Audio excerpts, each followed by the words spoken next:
Decline and Fall by Evelyn Waugh. I vocation, sent down for indecent behavior, eh?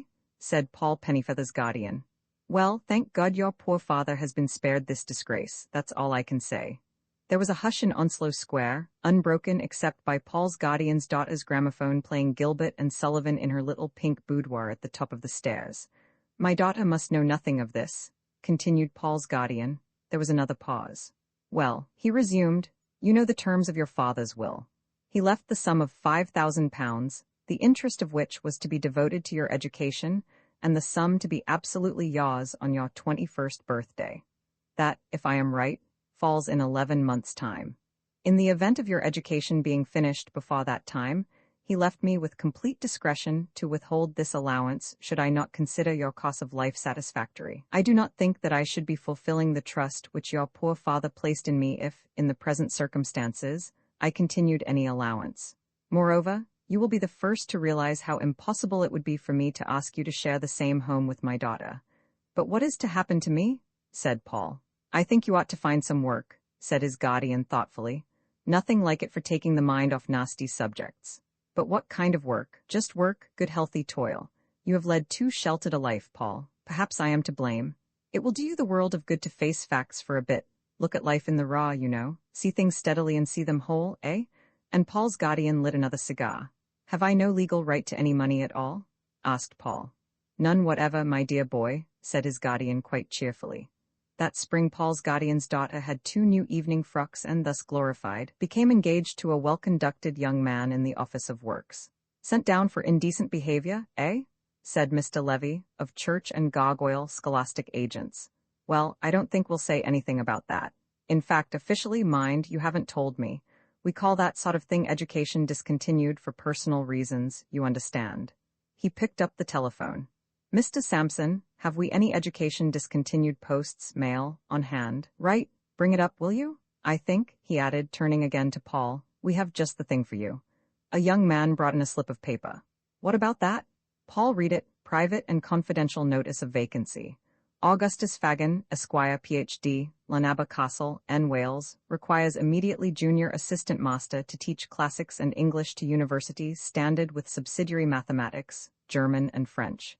Experience essential. First-class games essential. Status of school, salary offered. £120 resident post. Reply promptly but carefully to Dr. Fagin, Esq., Ph.D. On envelope, enclosing copies of testimonials and photograph, if considered advisable, mentioning that you have heard of the vacancy through us. Might have been made for you, said Mr. Levy. But I don't know a word of German, I've had no experience, I've got no testimonials, and I can't play cricket. It doesn't do to be too modest, said Mr. Levy. It's wonderful what one can teach when one tries. Why, only last term we sent a man who had never been in a laboratory in his life as senior science master to one of our leading public schools. He came wanting to do private coaching in music. He's doing very well, I believe. Besides, Dr. Fagin can't expect all that for the salary he's offering. Between ourselves, Lanaba hasn't a good name in the profession. We class schools, you see, into 4 grades. Leading school, first-rate school, good school, and school. Frankly, said Mr. Levy, school is pretty bad. I think you'll find it a very suitable post. So far as I know, there are only 2 other candidates, and one of them is totally deaf, poor fellow. Next day, Paul went to Church and Gargoyle to interview Dr. Fagin. He had not long to wait. Dr. Fagin was already there, interviewing the other candidates. After a few minutes, Mr. Levy led Paul into the room, introduced him, and left them together. A most exhaustive interview, said Dr. Fagin. I am sure he was a very nice young man, but I could not make him understand a word I said. Can you hear me quite clearly? Perfectly, thank you. Good, then let us get to business. Paul eyed him shyly across the table. He was very tall and very old and very well dressed. He had sunken eyes and rather long white hair over jet-black eyebrows. His head was very long and swayed lightly as he spoke. His voice had 1,000 modulations, as though at some remote time he had taken lessons in elocution. The backs of his hands were hairy, and his fingers were crooked like claws. I understand you have had no previous experience? No, sir, I am afraid not. Well, of course, that is in many ways an advantage. One too easily acquires the professional tone and loses vision. But of course we must be practical. I am offering a salary of £120, but only to a man with experience. I have a letter here from a young man who holds a diploma in forestry. He wants an extra £10 a year on the strength of it, but it is vision I need, Mr. Pennyfeather, not diplomas. I understand, too, that you left your university rather suddenly. Now, why was that? This was the question that Paul had been dreading, and true to his training, he had resolved upon honesty. I was sent down, sir, for indecent behavior. Indeed, indeed? Well, I shall not ask for details. I have been in the scholastic profession long enough to know that nobody enters it unless he has some very good reason which he is anxious to conceal. But again, to be practical, Mr. Pennyfeather, I can hardly pay £120 to anyone who has been sent down for indecent behavior. Suppose that we fix your salary at £90 a year to begin with? I have to return to Lanaba tonight. There are 6 more weeks of term, you see, and I have lost a master rather suddenly. I shall expect you tomorrow evening. There is an excellent train from Euston that leaves at about 10. I think you will like your work. He continued dreamily. You will find that my school is built upon an ideal of service and fellowship. Many of the boys come from the very best families. Little Lord Tangent has come to us this term, the Earl of Circumference's son, you know. Such a nice little chap, erratic, of course, like all his family, but he has tone. Dr. Fagin gave a long sigh. I wish I could say the same for my staff. Between ourselves, Pennyfeather, I think I shall have to get rid of Grimes fairly soon. He is not out of the top drawer, and boys notice these things. Now, your predecessor was a thoroughly agreeable young man. I was sorry to lose him, but he used to wake up my daughters coming back on his motor bicycle at all hours of the night. He used to borrow money from the boys, too, quite large sums, and the parents objected. I had to get rid of him. Still, I was very sorry. He had tone. Dr. Fagin rose, put on his hat at a jaunty angle, and drew on a glove. Goodbye, my dear Pennyfeather. I think, in fact I know, that we are going to work well together. I can always tell these things. Goodbye, sir, said Paul. 5% of £90 is £4 10 shillings, said Mr. Levy cheerfully. You can pay now or on receipt of your first term's salary. If you pay now, there is a reduction of 15%. That would be £3 6 shillings and sixpence. I'll pay you when I get my wages, said Paul. Just as you please, said Mr. Levy. Only too glad to have been of use to you. Ex post-mortem, as the last car drove away, the doctor and his daughters and Paul and Grimes walked up the drive together towards the castle. Frankly, the day has been rather a disappointment to me, said the doctor. Nothing seemed to go quite right in spite of all our preparations. And expense, said Dingy. I am sorry, too, that Mr. Prendergast should have had that unfortunate disagreement with Mrs. Bestetchetwin's colored friend. In all the 10 years during which we have worked together, I have never known Mr. Prendergast so self-assertive. It was not becoming of him, nor was it Philbrick's place to join in. I was seriously alarmed. They seemed so angry, and all about some minor point of ecclesiastical architecture. Mr. Cholmondeley was very sensitive, said Flossie. Yes, he seemed to think that Mr. Prendergast's insistence on the late development of the rood screen was in some way connected with color prejudice. I wonder why that was. To my mind it showed a very confused line of thought. Still, it would have been more seemly if Mr. Prendergast had let the matter drop, and what could Philbrick know of the matter? Philbrick is not an ordinary butler, said Dingy. No, indeed not, said the doctor. I heartily deplore his jewelry. I didn't like Lady Circumference's speech, said Flossie. Did you? I did not, said the doctor, nor, I think, did Mrs. Clutterbuck. I thought her reference to the 5-furlong race positively brutal. I was glad Clutterbuck had done so well in the jumping yesterday. She rather wanders from the point, doesn't she? Said Dingy. All that about hunting, I mean. I don't think Lady Circumference is conscious of any definite divisions in the various branches of sport. I have often observed in women of her type a tendency to regard all athletics as inferior forms of fox hunting. It is not logical. Besides, she was nettled at some remark of Mr. Cholmondeley's about cruelty to animals. As you say, it was irrelevant and rather unfortunate. I also resented the references to the Liberal Party. Mr. Clutterbuck has stood 3 times, you know. Taken as a whole, it was not a happy speech. I was quite glad when I saw her drive away. What a pretty car Mrs. Bestetchetwin has got, said Flossie, but how ostentatious of her to bring a footman. I can forgive the footman, said Dingy, but I can't forgive Mr. Cholmondeley. He asked me whether I had ever heard of a writer called Thomas Hardy. He asked me to go to Reigate with him for the weekend, said Flossie, in rather a sweet way, too. Florence, I trust you refused? Oh, yes, said Flossie sadly. I refused. They went on up the drive in silence. Presently Dingy asked, What are we going to do about those fireworks you insisted on buying? Everyone has gone away. I don't feel in a mood for fireworks, said the doctor. Perhaps another time, but not now. Back in the common room, Paul and Grimes subsided moodily into the 2 easy chairs. The fire, unattended since luncheon, had sunk to a handful of warm ashes. Well, old boy, said Grimes, so that's over. Yes, said Paul. All the gay throng melted away. Yes, said Paul. Back to the daily round and cloistral calm? Yes, said Paul. As a beano, said Grimes, I have known better. Yes, said Paul. Lady C.'s hardly what you might call bonhomous. Hardly. Old Prendy made rather an ass of himself? Yes. Hullo, old boy, you sound a bit flat. Feeling the strain of the social vortex, a bit giddy after the gay wheel, eh? I say, Grimes, said Paul, what do you suppose the relationship is between Mrs. Bastet Chetwynd and that nigger? Well, I don't suppose she trots round with him just for the uplift of his conversation, do you? No, I suppose not. In fact, I don't mind diagnosing a simple case of good old sex. Yes, I suppose you're right. I'm sure of it. Great Scott, what's that noise? It was Mr. Prendergast. Prendy, old man, said Grimes, you've let down the morale of the common room a pretty good wallop. Damn the common room, said Mr. Prendergast. What does the common room know about rood screens? That's all right, old boy. We're all friends here. What you say about rood screens goes. They'll be questioning the efficacy of infant baptism next. The church has never countenanced lay opinion on spiritual matters. Now, if it were a question of food and drink, said Mr. Prendergast, if it were a question of drink, but not infant baptism, just drink. And he sat down. A sad case, brother, said Grimes, truly a sad case. Prendy, do you realize that in 2 minutes the bell will go for prep, and you're on duty? Ding dong dell, pussy's in the well. Prendy, that's irrelevant. I know several songs about bells. Funeral bells, wedding bells, sacring bells, sheep bells, fire bells, doorbells, dumbbells, and just plain bells. Paul and Grimes looked at each other sadly.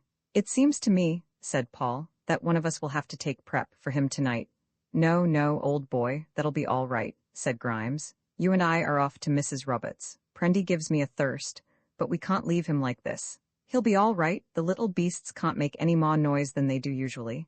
You don't think the old man will find him? Not a chance. The bell rang. Mr. Prendergast jumped to his feet, straightened his wig, and steadied himself gravely against the chimney-piece. There's a good chap, said Grimes gently. Just you trot down the passage to the little boys and have a good nap. Singing quietly to himself, Mr. Prendergast sauntered down the passage. I hope he's none the worse for this, said Grimes. You know, I feel quite fatherly towards old Prendy. He did give it to that blackamoor about church architecture, bless him. Arm in arm they went down the main avenue towards the inn. Mrs. Bastet Chetwynd asked me to call on her in London, said Paul. Did she? Well, just you go. I've never been much of a one for society and the smart set myself, but if you like that sort of thing, Mrs. Bastet Chetwynd is the goods all right. Never open a paper but there's a photograph of her at some place or other. Does she photograph well? Asked Paul. I should rather think that she would. Grimes looked at him narrowly. Fair to middling, why the sudden interest? Oh, I don't know, I was just wondering. At Mrs. Roberts, they found the Lanaba Silva band chattering acrimoniously over the division of the spoils. All the afternoon, the band I have led in men of Harlech and sacred music to look you, and they will not give me a penny more than themselves whatever. The college gentleman, whatever if it is right I ask, said the station master, me with a sister-in-law to support to look you. Now don't bother, old boy, said Grimes, because if you do, I'll tell your pals about the extra £1 you got out of the doctor. The discussion was resumed in Welsh, but it was clear that the station master was slowly giving way. That settled him all right. Take my tip, old boy, never get mixed up in a Welsh wrangle. It doesn't end in blows like an Irish one, but goes on forever. They'll still be discussing that £3 at the end of term, just you see. Has Mr. Bastet Chetwynd been dead long? Asked Paul. I shouldn't say so, why? I was just wondering. They sat for some time smoking in silence. If Bastet Chetwynd is 15, said Paul, that doesn't necessarily make her more than 33, does it? Old boy, said Grimes, you're in love. Nonsense, smitten, said Grimes. No, no. The tender passion? No. Cupid's jolly little dots? No. Spring fancies, love's young dream? Nonsense. Not even a quickening of the pulse? No. A sweet despair? Certainly not. A trembling hope? No. A frisson, a je ne sais quoi? Nothing of the sort. Liar, said Grimes. There was another long pause. Grimes, said Paul at length, I wonder if you can be right. Sure of it, old boy, just you go in and win. Here's to the happy pair, may all your troubles be little ones. In a state of mind totally new to him, Paul accompanied Grimes back to the castle. Prep was over. Mr. Prendergast was leaning against the fireplace with a contented smile on his face. "Hullo, Prendy, old wineskin, how are things with you?" "Admirable," said Mr. Prendergast. "I have never known them better. I have just caned 23 boys." Roman 11 Philbrick continued next day. Mr. Prendergast's self-confidence had evaporated. "Head hurting?" asked Grimes. "Well, as a matter of fact, it is rather." "Eyes tired? Thirsty?" "Yes, a little." "Poor old Prendy, don't I know? Still, it was worth it, wasn't it?" "I don't remember very clearly all that happened, but I walked back to the castle with Philbrick, and he told me all about his life. It appears he is really a rich man and not a butler at all." "I know," said Paul and Grimes simultaneously. "You both knew?" "Well, it came as a great surprise to me, although I must admit I had noticed a certain superiority in his manner. But I find almost everyone like that." "Did he tell you his whole story, about his shooting the Portuguese count and everything?" "No, he didn't tell me that," said Paul. "Shooting a Portuguese count? Are you sure you've got hold of the right end of the stick, old boy?" Yes, I'm sure of it. It impressed me very much. You see, Philbrick is really Sir Solomon Philbrick, the shipowner." "The novelist, you mean?" said Grimes. "The retired burglar," said Paul. The three masters looked at each other. "Old boys, it seems to me someone's been pulling our legs." "Well, this is the story that he told me," continued Mr. Prendergast. "It all started from our argument about church architecture with the black man. Apparently Philbrick has a large house in Carlton House Terrace, Camberwell Green, Chain Walk. Well, I'm telling you what he told me. He has a house in Carlton House Terrace. I remember the address well because a sister of Mrs. Crump's was once governess in a house in the same row, and he used to live there with an actress who, I regret to say, was not his wife. I forget her name, but I know it is a particularly famous one. He was sitting in the Athenaeum Club one day when the Archbishop of Canterbury approached him and said that the government were anxious to make him a peer, but that it was impossible while he lived a life of such open irregularity. Philbrick turned down the offer. He is a Roman Catholic, I forgot to tell you, but all that doesn't really explain why he is here. It only shows how important he is. His ships weigh hundreds and hundreds of tons, he told me. Well, one evening he and this play actress were giving a party, and they were playing baccarat. There was a Portuguese count there, a very dark man from the legation, Philbrick said. The game rapidly became a personal contest between these two. Philbrick won over and over again until the count had no more money left and had signed many IOUs. Finally, very late in the night, he took from the countess's hand. She was sitting beside him with haggard eyes watching him play. An enormous emerald, as big as a golf ball, Philbrick said. "This has been an heirloom of my family since the First Crusade," said the Portuguese count. "It is the one thing which I had hoped to leave to my poor little son," and he tossed it onto the table. "I will wager against it my new far-funnel, turbine-driven liner called the Queen of Arcady," said Philbrick. "That's not enough," said the Portuguese countess. "And my steam yacht Swallow and 4 tugs and a coaling barge," said Philbrick. All the party rose to applaud his reckless bid. The hand was played. Philbrick had won. With a low bow he returned the emerald to the Portuguese countess. "For your son," he said. Again the guests applauded, but the Portuguese count was livid with rage. "You have insulted my honor," he said. "In Portugal we have only one way of dealing with such an occurrence." There and then they went out into Hyde Park, which was quite close. They faced each other and fired. It was just dawn. At the feet of the Achilles statue, Philbrick shot the Portuguese count dead. They left him with his smoking revolver in his hand. The Portuguese countess kissed Philbrick's hand as she entered her car. "No one will ever know," she said. "It will be taken for suicide. It is a secret between us." But Philbrick was a changed man. The actress was driven from his house. He fell into a melancholy and paced up and down his deserted home at night, overpowered by his sense of guilt. The Portuguese countess rang him up, but he told her it was the wrong number. Finally, he went to a priest and confessed. He was told that for 3 years he must give up his house and wealth and live among the lowest of the low. "That," said Mr. Prendergast simply, "is why he is here. Wasn't that the story he told you?" "No, it wasn't," said Paul. "Not the shade of a likeness," said Grimes. "He told me all about himself one evening at Mrs. Roberts'. It was like this. Mr. Philbrick, Sr., was a slightly eccentric sort of a cove. He made a big pile out of diamond mines while he was quite young and settled in the country, and devoted his declining years to literature. He had 2 kids, Philbrick and a daughter called Gracie. From the start, Philbrick was the apple of the old chap's eye, while he couldn't stick Miss Gracie at any price. Philbrick could spout Shakespeare and Hamlet and things by the yard before Gracie could read The Cat Sat on the Mat. When he was 8, he had a sonnet printed in the local paper. After that, Gracie wasn't in it anywhere. She lived with the servants like Cinderella, Philbrick said, while he, sensible little beggar, had the best of everything and quoted classics and flowery language to the old boy upstairs. After he left Cambridge, he settled down in London and rode away like blazes. The old man just loved that. He had all Philbrick's books bound in blue leather and put in a separate bookcase with a bust of Philbrick on top. Poor old Gracie found things a bit thin, so she ran off with a young chap in the motor trade who didn't know one end of a book from the other, or of a car for that matter, as it turned out.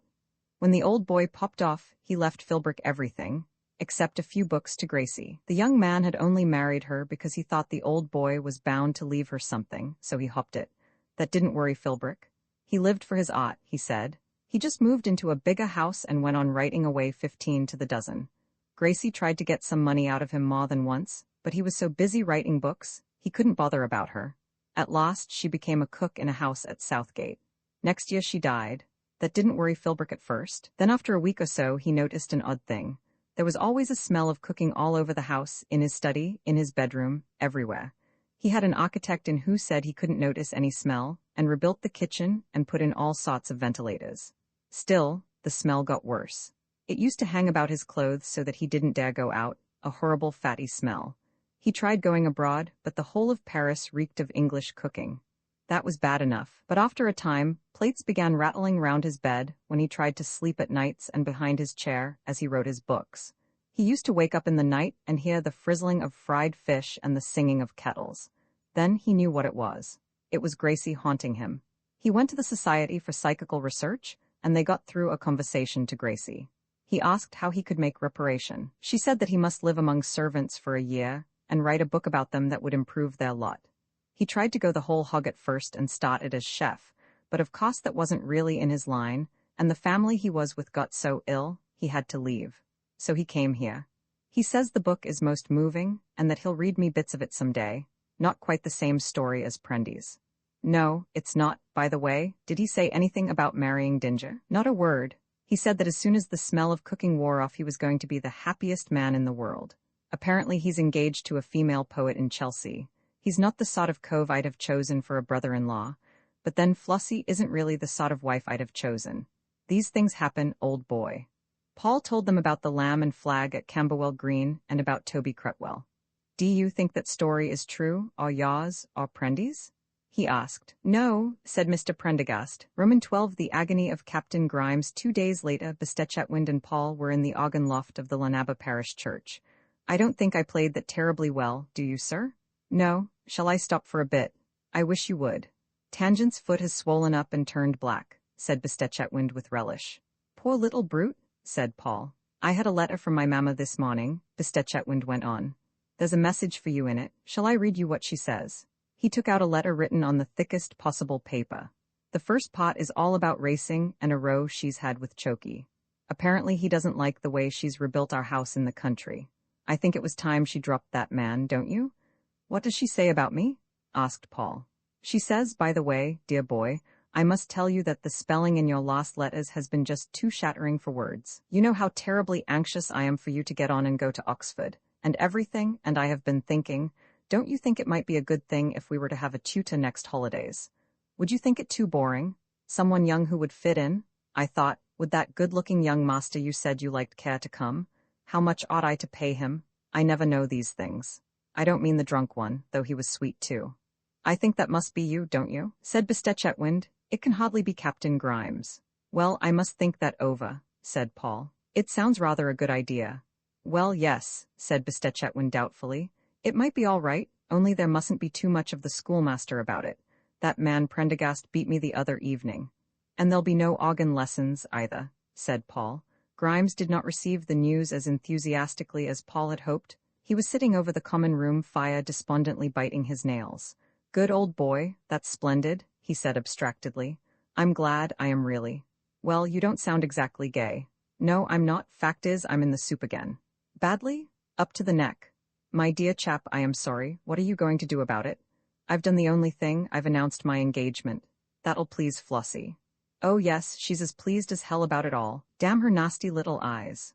What did the old man say? Baffled him a bit, old boy. He's just thinking things out at the moment. Well, I expect everything'll be all right. I don't see why it shouldn't be. Well, there is a reason. I don't think I told you before, but fact is, I'm married already. That evening, Paul received a summons from the doctor. He wore a double-breasted dinner jacket, which he smoothed uneasily over his hips at Paul's approach. He looked worried and old. Pennyfeather, he said, I have this morning received a severe shock, 2 shocks in fact. The first was disagreeable, but not wholly unexpected. Your colleague, Captain Grimes, has been convicted before me, on evidence that leaves no possibility of his innocence of a crime. I might almost call it a cause of action, which I can neither understand nor excuse. I dare say I need not particularize. However, that is all a minor question. I have quite frequently met with similar cases during a long experience in our profession. But what has disturbed and grieved me more than I can moderately express is the information that he is engaged to be married to my elder daughter. That, Pennyfeather, I had not expected. In the circumstances, it seemed a humiliation I might reasonably have been spared. I tell you all this, Pennyfeather, because in our brief acquaintance I have learned to trust and respect you.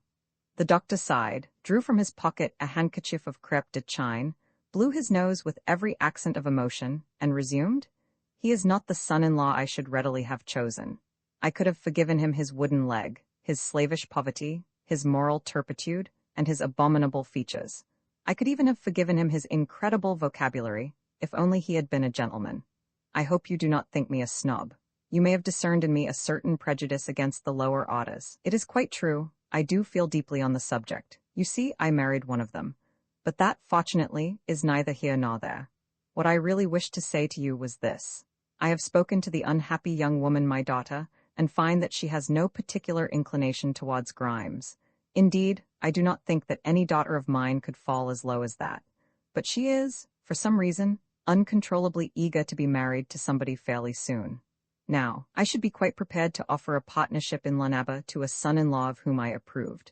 The income of the school is nominally not less than 3,000 a year, that is with the help of dear Diana's housekeeping, and my junior partner would start at an income of 1,000, and if costs succeed to a larger share upon my death.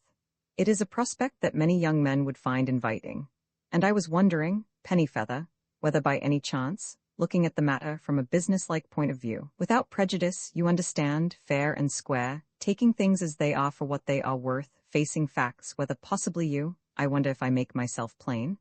No, said Paul. No, sir, I'm afraid it would be impossible. I hope I don't appear rude, but no, really, I'm afraid. That's all right, my dear boy. Not another word. I quite understand. I was afraid that would be your answer. Well, it must be Grimes then. I don't think it would be any use approaching Mr. Prendergast. It was very kind of you to suggest it, sir. Not at all, not at all. The wedding shall take place a week today. You might tell Grimes that if you see him, I don't want to have more to do with him than I can help. I wonder whether it would be a good thing to give a small party? For a moment a light sprang up in Dr. Fagin's eyes and then died out. No, no, there will be no party. The spots were not encouraging. Poor little Lord Tangent is still laid up, I hear. Paul returned to the common room with the doctor's message. Hell, said Grimes. I still hoped it might fall through. What do you want for a wedding present? Paul asked. Grimes brightened. What about that binge you promised me in Prendy? All right, said Paul. We'll have it tomorrow. The Hotel Metropole, Cumperdig, is by far the grandest hotel in the north of Wales. It is situated on a high and healthy eminence, overlooking the strip of water that railway companies have gallantly compared to the Bay of Naples. It was built in the ample days preceding the Waugh, with a lavish expenditure on looking-glass and marble. Today, it shows signs of wear, for it has never been quite as popular as its pioneers hoped. There are cracks in the cement on the main terrace, the winter garden is draughty, and one comes disconcertingly upon derelict bath-chairs in the Moorish cot. Besides this, none of the fountains ever plays. The string band that used to perform nightly in the ballroom has given place to a very expensive wireless set, which one of the waiters knows how to operate. There is never any note-paper in the writing room, and the sheets are not long enough for the beds. Philbrick pointed out these defects to Paul as he sat with Grimes and Mr. Prendergast drinking cocktails in the palm caught before dinner. And it isn't as though it was really cheap, he said. Philbrick had become quite genial during the last few days.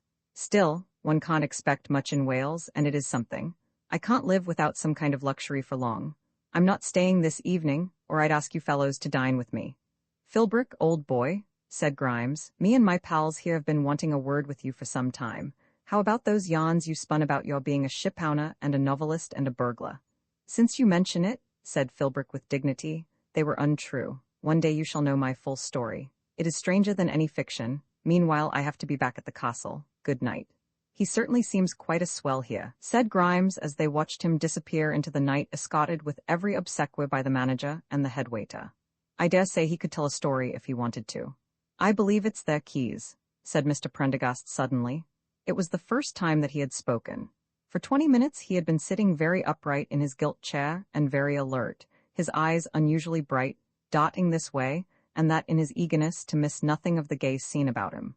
What's their keys, Prendy? Why, the things they get given at the counter. I thought for a long time it was money. Is that what's been worrying you? Bless your heart, I thought it was the young lady in the office you were after. Oh, Grimes, said Mr. Prendergast, and he blushed warmly and gave a little giggle. Paul led his guests into the dining room. I haven't taught French for nothing all these years, said Grimes, studying the menu. I'll start with some jolly old Hewitters. Mr. Prendergast ate a grapefruit with some difficulty. What a big orange, he said when he had finished it. They do things on a large scale here. The soup came in little aluminium bowls. What price the ancestral silver? Said Grimes. The Manchester merchants on the spree who sat all round them began to look a little askance at Paul's table. Someone's doing himself well on bubbly, said Grimes as a waiter advanced staggering under the weight of an ice pail from which emerged a Jeroboam of champagne. Good egg, it's coming to us. With Sir Solomon Philbrick's compliments to Captain Grimes and congratulations on his approaching marriage, sir. Grimes took the waiter by the sleeve. See here, old boy, this Sir Solomon Philbrick, know him well. He's here quite frequently, sir. Spends a lot of money, eh? He doesn't entertain at all, but he always has the best of everything himself, sir. Does he pay his bill? I really couldn't say, I'm afraid, sir. Would you be requiring anything else? All right, old boy, don't get sniffy. Only he's a pal of mine, see?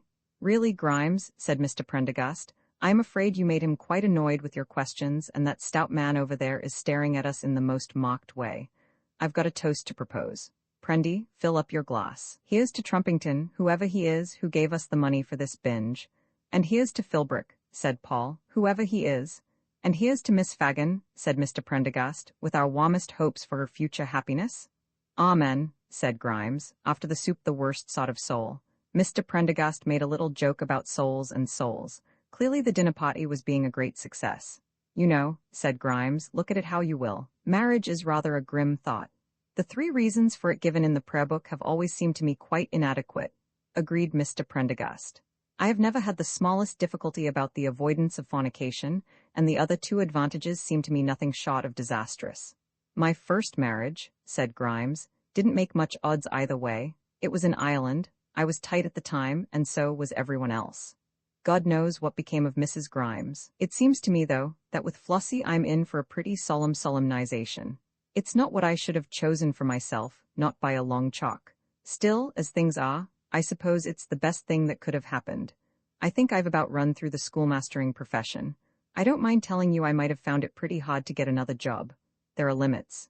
Now I'm set up for life, and no more worry about testimonials. That's something. In fact, that's all there is to be said. But there have been moments in the last 24 hours, I don't mind telling you, when I've gone cold all over at the thought of what I was in for. I don't want to say anything discouraging, said Mr. Prendergast, but I've known Flossie for nearly 10 years now, and there isn't anything you can tell me about Flossie that I don't know already. I almost wish it was Ginger. I suppose it's too late now to change? Oh dear, said Grimes despondently, gazing into his glass. Oh Lord, that I should come to this. Cheer up, Grimes, it isn't like you to be as depressed as this, said Paul. Old friends, said Grimes, and his voice was charged with emotion. You see a man standing face to face with retribution. Respect him even if you cannot understand. Those that live by the flesh shall perish by the flesh. I am a very sinful man, and I am past my first youth. Who shall pity me in that dark declivity to which my steps inevitably seem to tend? I have boasted in my youth and held my head high and gone on my way careless of consequence, but ever behind me, unseen, stood stock justice with his 2-edged sword. More food was brought them. Mr. Prendergast ate with a hearty appetite. Oh, why did nobody warn me? Cried Grimes in his agony. I should have been told. They should have told me in so many words. They should have warned me about Flossie, not about the fires of hell. I've risked them, and I don't mind risking them again, but they should have told me about marriage. They should have told me that at the end of that gay journey and flower-strewn path were the hideous lights of home and the voices of children. I should have been warned of the great lavender-scented bed that was laid out for me, of the wisteria at the windows, of all the intimacy and confidence of family life. But I dare say I shouldn't have listened. Our life is lived between two homes. We emerge for a little into the light, and then the front door closes. The chintz curtains shut out the sun, and the hearth glows with the fire of home, while upstairs, above our heads, are enacted again the awful accidents of adolescence. There's a home and family waiting for every one of us. We can't escape, try how we may. It's the seed of life we carry about with us like our skeletons, each one of us unconsciously pregnant with desirable villa residences. There's no escape. As individuals, we simply do not exist. We are just potential home builders, beavers, and aunts. How do we come into being? What is birth? I've often wondered, said Mr. Prendergast. What is this impulse of two people to build their beastly home? It's you and me, unborn, asserting our presence. All we are is a manifestation of the impulse to family life, and if by chance we have escaped the itch ourselves, nature forces it upon us another way. Flossie's got that itch enough for two, I just haven't. I'm one of the blind alleys off the main road of procreation, but it doesn't matter. Nature always wins. Oh Lord, why didn't I die in that first awful home? Why did I ever hope I could escape? Captain Grimes continued his lament for some time in deep bitterness of heart. Presently he became silent and stared at his glass. I wonder, said Mr. Prendergast, I wonder whether I could have just a little more of this very excellent pheasant. Anyway, said Grimes, there shan't be any children, I'll see to that. It has always been a mystery to me why people marry, said Mr. Prendergast. I can't see the smallest reason for it. Quite happy, normal people. Now I can understand it in Grimes' case. He has everything to gain by the arrangement, but what does Flossie expect to gain? And yet she seems more enthusiastic about it than Grimes. It has been the tragedy of my life that whenever I start thinking about any quite simple subject, I invariably feel myself confronted by some flat contradiction of this sort. Have you ever thought about marriage, in the abstract, I mean of course? Not very much, I'm afraid. I don't believe, said Mr. Prendergast, that people would ever fall in love or want to be married if they hadn't been told about it. It's like abroad. No one would want to go there if they hadn't been told it existed. Don't you agree? I don't think you can be quite right, said Paul. You see, animals fall in love quite a lot, don't they? Do they? Said Prendergast. I didn't know that. What an extraordinary thing. But then I had an aunt whose cat used to put its paw up to its mouth when it yawned. It's wonderful what animals can be taught. There is a sea lion at the circus, I saw in the paper, who juggles with an umbrella and 2 oranges. I know what I'll do, said Grimes. I'll get a motor bicycle. This seemed to cheer him up a little. He took another glass of wine and smiled wanly. I'm afraid I've not been following all you chaps have said. I was thinking. What were we talking about? Prendy was telling me about a sea lion who juggled with an umbrella and 2 oranges. Why, that's nothing. I can juggle with a whacking grape bottle and a lump of ice and 2 knives. Look. Grimes, don't. Everyone is looking at you. The head waiter came over to remonstrate. Please remember where you are, sir, he said. I know where I am well enough, said Grimes. I'm in the hotel my pal Sir Solomon Philbrick is talking of buying, and I tell you this, old boy, if he does, the first person to lose his job will be you. See? Nevertheless he stopped juggling, and Mr. Prendergast ate 2 patches Melba undisturbed. The black cloud has passed, said Grimes.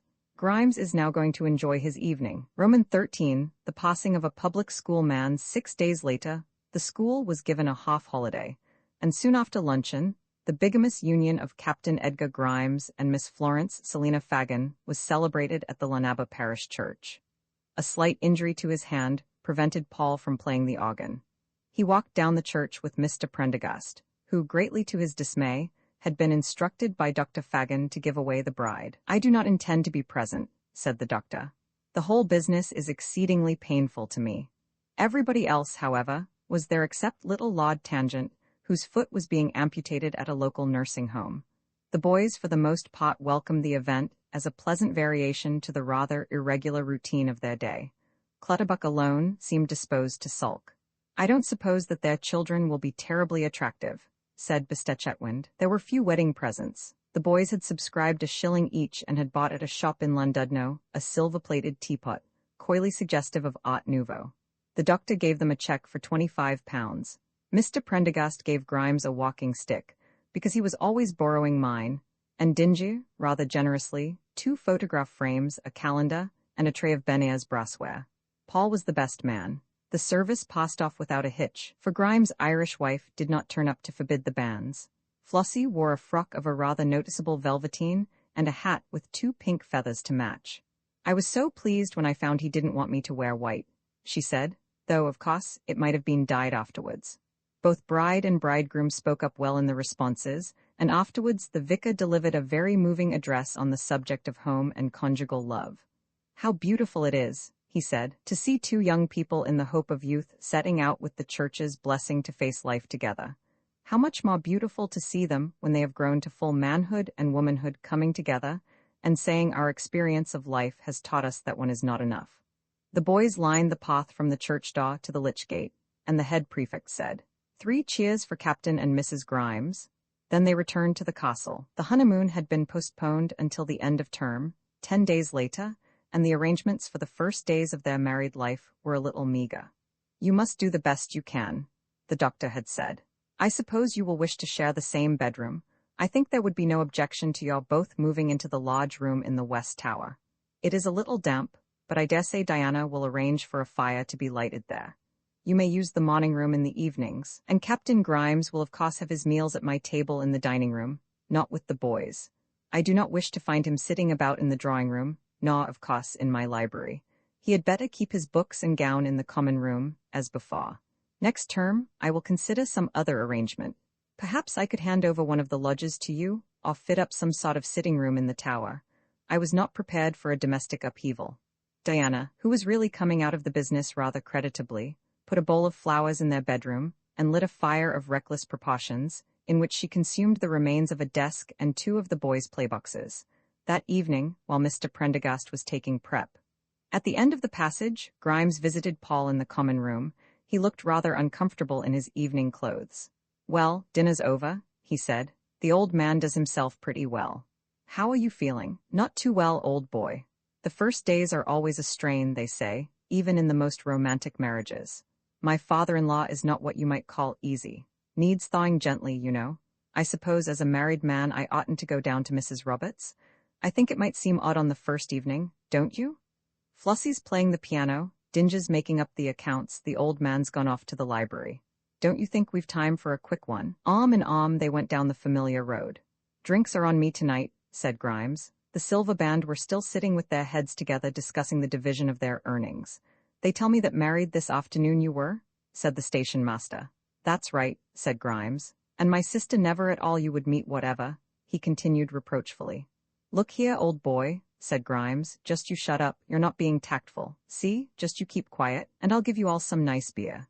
When Mrs. Roberts shut her doors for the night, Paul and Grimes turned back up the hill. A light was burning in the west tower. "There she is, waiting for me," said Grimes. Now it might be a very romantic sight to some chaps, a light burning in a tower window. I knew a poem about a thing like that once. Forget it now, though. I was no end of a one for poetry when I was a kid, love and all that. Castle towers came in quite a lot. Funny how one grows out of that sort of thing.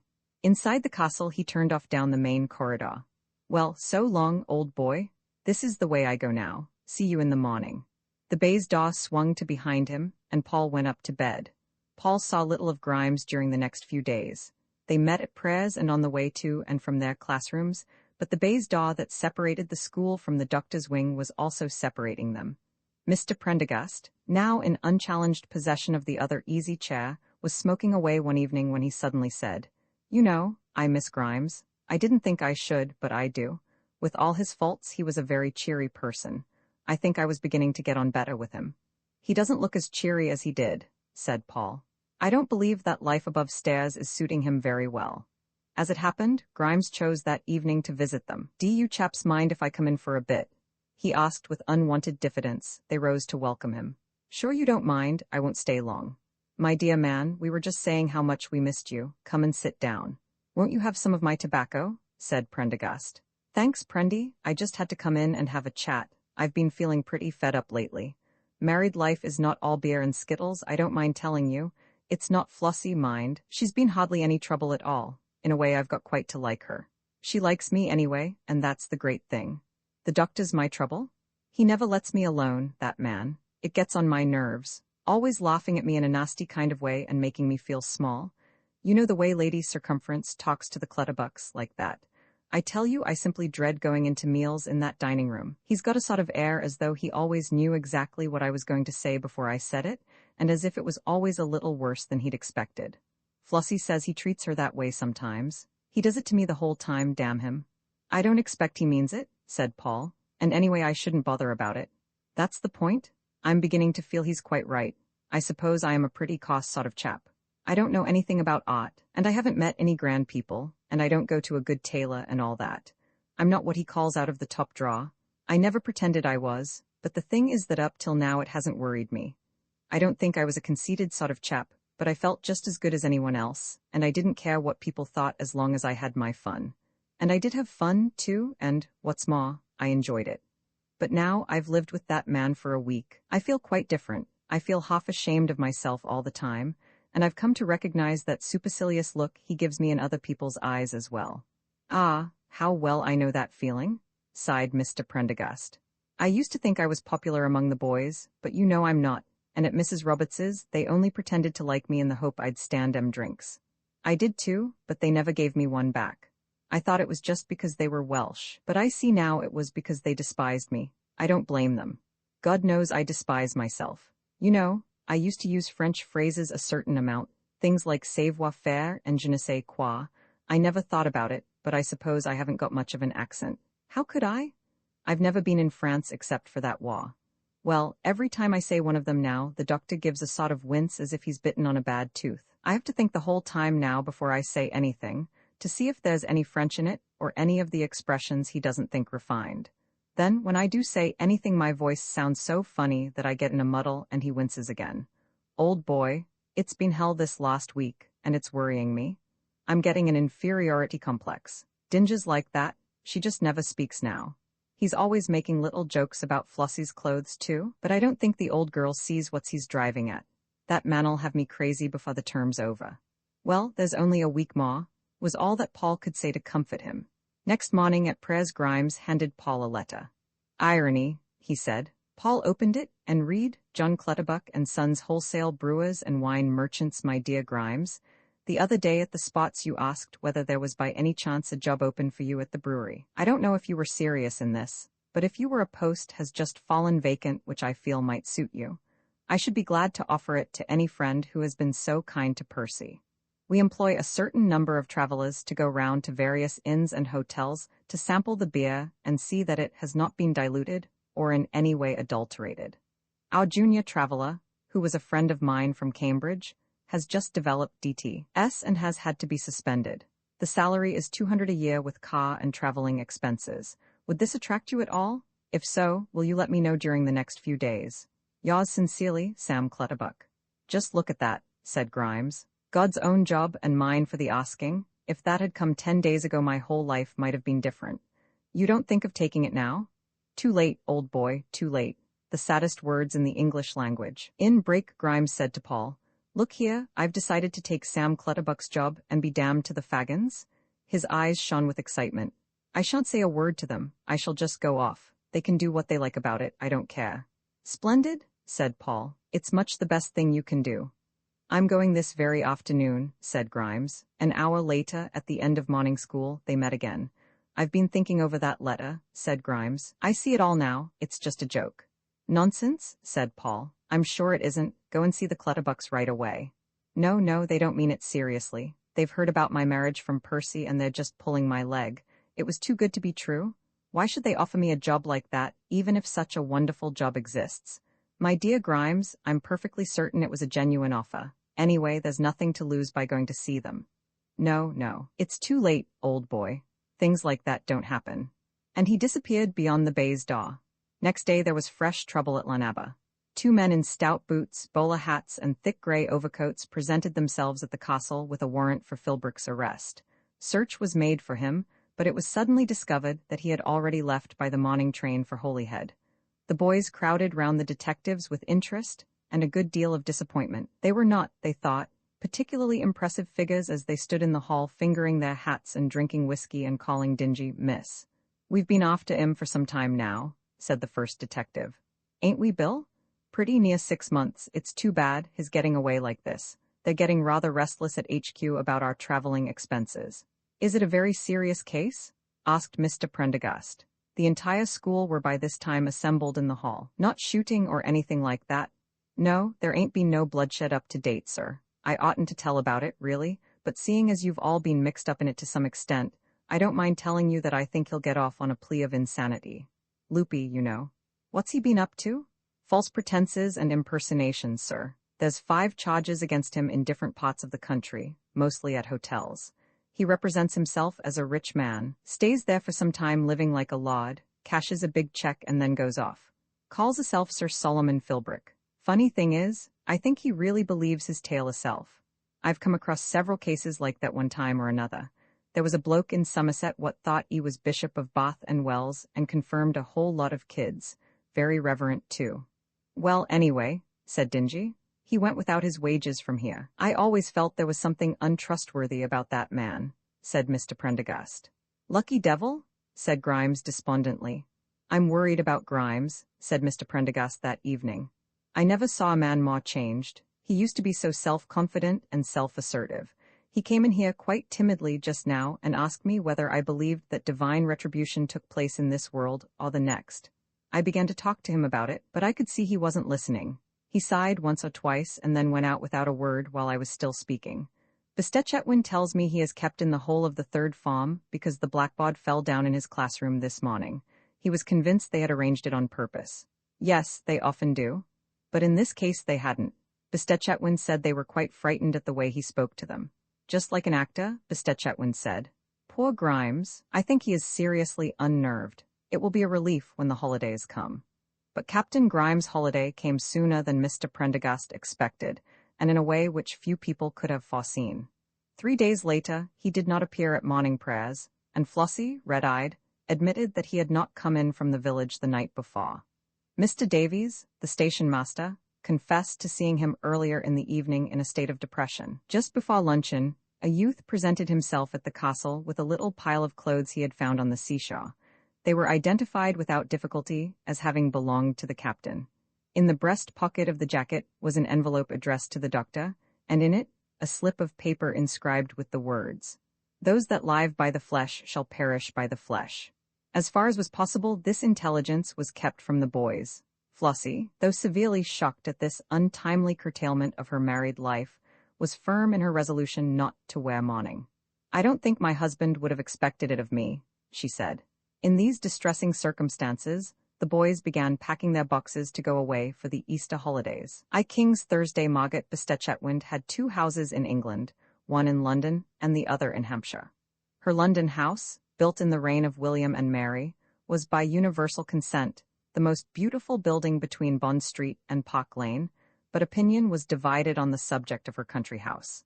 This was very new indeed. In fact, it was scarcely finished when Paul went to stay there at the beginning of the Easter holidays. No single act in Mrs. Chetwynd's eventful, and in many ways disgraceful career had excited quite so much hostile comment as the building, or rather the rebuilding, of this remarkable house. It was called King's Thursday, and stood on the place which since the reign of Bloody Mary had been the seat of the Earls of Pastmaster. For 3 centuries, the poverty and inertia of this noble family had preserved its home unmodified by any of the succeeding fashions that fell upon domestic architecture. No wing had been added, no window filled in, no portico, facade, terrace, orangery, tower, or battlement marred its timbered front. In the craze for coal gas and indoor sanitation, King's Thursday had slept unscathed by plumber or engineer. The estate carpenter, an office hereditary in the family of the original joiner who had paneled the halls and carved the great staircase, did such restorations as became necessary from time to time for the maintenance of the fabric, working with the same tools and with the traditional methods, so that in a few years his work became indistinguishable from that of his grandsires. Rushlights still flickered in the bedrooms long after all Lord Pastmaster's neighbors were blazing away electricity, and in the last 50 years Hampshire had gradually become proud of King's Thursday. From having been considered rather a blot on the progressive county, King's Thursday gradually became the mecca of weekend parties. I thought we might go over to tea at the postmaster's, hostesses would say after luncheon on Sundays. You really must see their house. Quite unspoilt, my dear. Professor Franks, who was here last week, said it was recognized as the finest piece of domestic Tudor in England.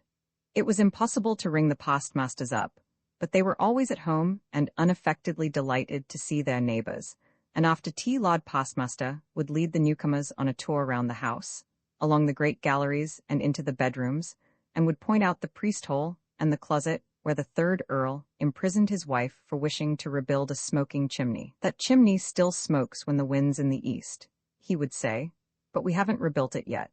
Later they would drive away in their big motor cars to their modernized manors, and as they sat in their hot baths before dinner, the more impressionable visitors might reflect how they seemed to have been privileged to step for an hour and a half out of their own century into the leisurely, prosaic life of the English Renaissance, and how they had talked at tea of field spots and the reform of the prayer book, just as the very great-grandparents of their host might have talked in the same chairs and before the same fire 300 years before, when their own ancestors, perhaps, slept on straw or among the aromatic merchandise of some Hanse ghetto.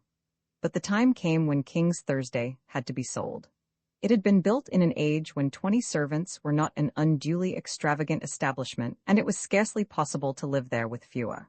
But servants, the Bestechetwins found, were less responsive than their masters to the charms of Tudor simplicity. The bedrooms originally ordained for them among the maze of rafters that supported the arches of uneven stone roof were unsuited to modern requirements, and only the dirtiest and most tipsy of cooks could be induced to inhabit the enormous stone-flagged kitchen or turn the spits at the open fire. Housemaids tended to melt away under the recurring strain of trotting in the bleak hour before breakfast up and down the narrow servant staircases and along the interminable passages with jugs of warm water for the morning baths. Modern democracy called for lifts and labor-saving devices, for hot water taps and cold water taps, and, horrible invention, drinking water taps for gas rings and electric ovens. With rather less reluctance than might have been expected, Lord Postmaster made up his mind to sell the house. To tell the truth, he could never quite see what all the fuss was about. He supposed it was very historic, and all that, but his own taste lay towards the green shutters and semi-tropical vegetation of a villa on the French Riviera, in which, if his critics had only realized it, he was fulfilling the traditional character of his family far better than by struggling on at King's Thursday. But the county was slow to observe this, and something very like consternation was felt, not only in the great houses, but in the bungalows and the villas for miles about, while in the neighboring rectories antiquarian clergymen devised folk tales of the disasters that should come to crops and herds when there was no longer a Bestechetwind at King's Thursday. Mr. Jack Spire in the London Hercules wrote eloquently on the Save King's Thursday Fund, urging that it should be preserved for the nation, but only a very small amount was collected of the very large sum which Lord Postmaster was sensible enough to demand, and the theory that it was to be transplanted and re-erected in Cincinnati found wide acceptance. Thus, the news that Lord Postmaster's rich sister-in-law had bought the family seat was received with the utmost delight by her new neighbors and by Mr. Jack Spire, and all sections of the London press which noticed the sale. Tenete Benny Bestechetwind, the motto carved over the chimney-piece in the Great Hall, was quoted exultantly on all sides, for very little was known about Margaret Bestechetwind in Hampshire, and the illustrated papers were always pleased to take any occasion to embellish their pages with her latest portrait, the reporter to whom she remarked, "I can't think of anything more bourgeois and awful than timbered Tudor architecture," did not take in what she meant or include the statement in his story. King's Thursday had been empty for 2 years when Margaret Bestechetwind bought it. She had been there once before, during her engagement. "It's worse than I thought, far worse," she said as she drove up the main avenue, which the loyal villagers had decorated with the flags of the sometime allied nations in honor of her arrival. "Liberty's new building cannot be compared with it," she said, and stirred impatiently in the car, as she remembered, many years ago, the romantic young heiress who had walked entranced among the cut yews, and had been wooed, how phlegmatically, in the odor of honeysuckle. Mr. Jack Spire was busily saving St. Sepulchre's, Egg Street, where Dr. Johnson is said once to have attended matins, when Margaret Bestechetwind's decision to rebuild King's Thursday became public. he said, very seriously. Well, we did what we could, and thought no more about it. Not so the neighbors, who as the work of demolition proceeded, with the aid of all that was most pulverizing in modern machinery, became increasingly enraged, and, in their eagerness to preserve for the county a little of the great manna, even resorted to predatory expeditions, from which they would return with lumps of carved stonework for their rock gardens, until the contractors were forced to maintain an extra watchman at night. The paneling went to South Kensington, where it has come in for a great deal of admiration from the Indian students. Within 9 months of Mrs. Bestechetwin's taking possession, the new architect was at work on his plans. It was Otto Friedrich Silenus's first important commission. Something clean and square had been Mrs. Bestechetwin's instructions, and then she had disappeared on one of her mysterious world tours, saying as she left, "Please see that it is finished by the spring." Professor Silenus, for that was the title by which this extraordinary young man chose to be called, was a find of Mrs. Bestechetwin's. He was not yet very famous anywhere, though all who met him carried away deep and diverse impressions of his genius. He had first attracted Mrs. Bestechetwin's attention with the rejected design for a chewing gum factory, which had been reproduced in a progressive Hungarian quarterly. His only other completed work was the Decca for a cinema film of great length and complexity of plot, a complexity rendered the more inextricable by the producer's austere elimination of all human characters, a fact which had proved fatal to its commercial success. He was starving resignedly in a bed-sitting room in Bloomsbury. Despite the untiring efforts of his parents to find him, they were very rich in Hamburg, when he was offered the commission of rebuilding King's Thursday. Something clean and square, he pondered for 3 hungry days upon the aesthetic implications of these instructions, and then began his designs. The problem of architecture as I see it, he told a journalist who had come to report on the progress of his surprising creation of ferroconcrete and aluminium, is the problem of all art, the elimination of the human element from the consideration of form. The only perfect building must be the factory, because that is built to house machines, not men. I do not think it is possible for domestic architecture to be beautiful, but I am doing my best. All ill comes from man, he said gloomily. Please tell your readers that. Man is never beautiful, he is never happy except when he becomes the channel for the distribution of mechanical forces. The journalist looked doubtful. Now, Professor, he said, tell me this. Is it a fact that you have refused to take any fee for the work you are doing, if you don't mind my asking? It is not, said Professor Silenus. Pierre's sisters-in-law mansion builder refuses fee on future of architecture, thought the journalist happily. Will machines live in houses? Amazing forecast of Professor Architect. Professor Silenus watched the reporter disappear down the drive and then, taking a biscuit from his pocket, began to munch. I suppose there ought to be a staircase, he said gloomily. Why can't the creatures stay in one place? Up and down, in and out, round and round. Why can't they sit still and work? Do dynamos require staircases? Do monkeys require houses? What an immature, self-destructive, antiquated mischief is man. How obscure and gross his prancing and chattering on his little stage of evolution. How loathsome and beyond words boring all the thoughts and self-approval of this biological byproduct, this half-formed, ill-conditioned body, this erratic, maladjusted mechanism of his soul. On one side the harmonious instincts and balanced responses of the animal, on the other the inflexible purpose of the engine, and between them man, equally alien from the being of nature and the doing of the machine, the vile becoming. 2 hours later the foreman in charge of the concrete mixer came to consult with the professor. He had not moved from where the journalist had left him. His fawn-like eyes were fixed and inexpressive, and the hand which had held the biscuit still rose and fell to and from his mouth with a regular motion, while his empty jaws champed rhythmically. Otherwise he was wholly immobile. Roman II Interlude in Belgravia. Arthur Potts knew all about King's Thursday and Professor Silenus. On the day of Paul's arrival in London, he rang up his old friend and arranged to dine with him at the Queen's Restaurant in Sloane Square. It seemed quite natural that they should be again seated at the table where they had discussed so many subjects of public importance, budgets and birth control and Byzantine mosaics. For the first time since the disturbing evening of the Bollinger dinner, he felt at ease. Lanaba Castle, with its sham castellations and preposterous inhabitants, had sunk into the oblivion that waits upon even the most lurid of nightmares. Here were sweet corn and pimentos, and white burgundy, and the grave eyes of Arthur Potts, and there on the peg over his head hung the black hat he had bought in St. James's that afternoon. For an evening, at least the shadow that has flitted about this narrative under the name of Paul Pennyfeather materialized into the solid figure of an intelligent, well-educated, well-conducted young man, a man who could be trusted to use his vote at a general election with discretion and proper detachment, whose opinion on a ballet or a critical essay was rather better than most people's, who could order a dinner without embarrassment and in a creditable French accent, who could be trusted to see to luggage at foreign railway stations, and might be expected to acquit himself with decision and decorum in all the emergencies of civilized life. This was the Paul Pennyfeather who had been developing in the placid years which preceded this story. In fact, the whole of this book is really an account of the mysterious disappearance of Paul Pennyfeather, so that readers must not complain if the shadow which took his name does not amply fill the important part of hero for which he was originally cast.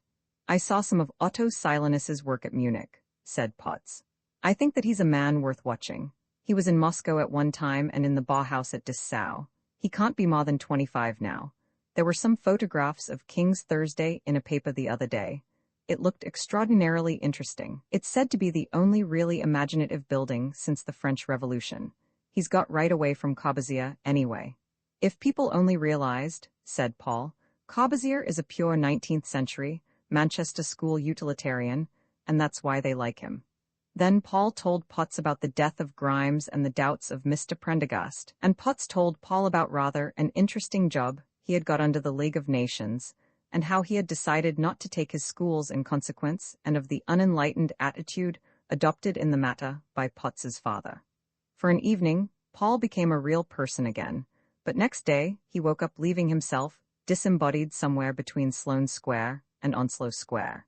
He had to meet Chetwynd and catch a morning train to King's Thursday, and there his extraordinary adventures began anew. From the point of view of this story, Paul's second disappearance is necessary, because, as the reader will probably have discerned already, Paul Pennyfeather would never have made a hero, and the only interest about him arises from the unusual series of events of which his shadow was witness. Roman 3 Per Vigilium Veneris, "I'm looking forward to seeing our new house," said Chetwynd as they drove out from the station. "Mamma says it may be rather a surprise." The lodges and gates had been left undisturbed, and the lodge-keeper's wife, white-aproned as Mrs. Noah, bobbed at the car as it turned into the avenue.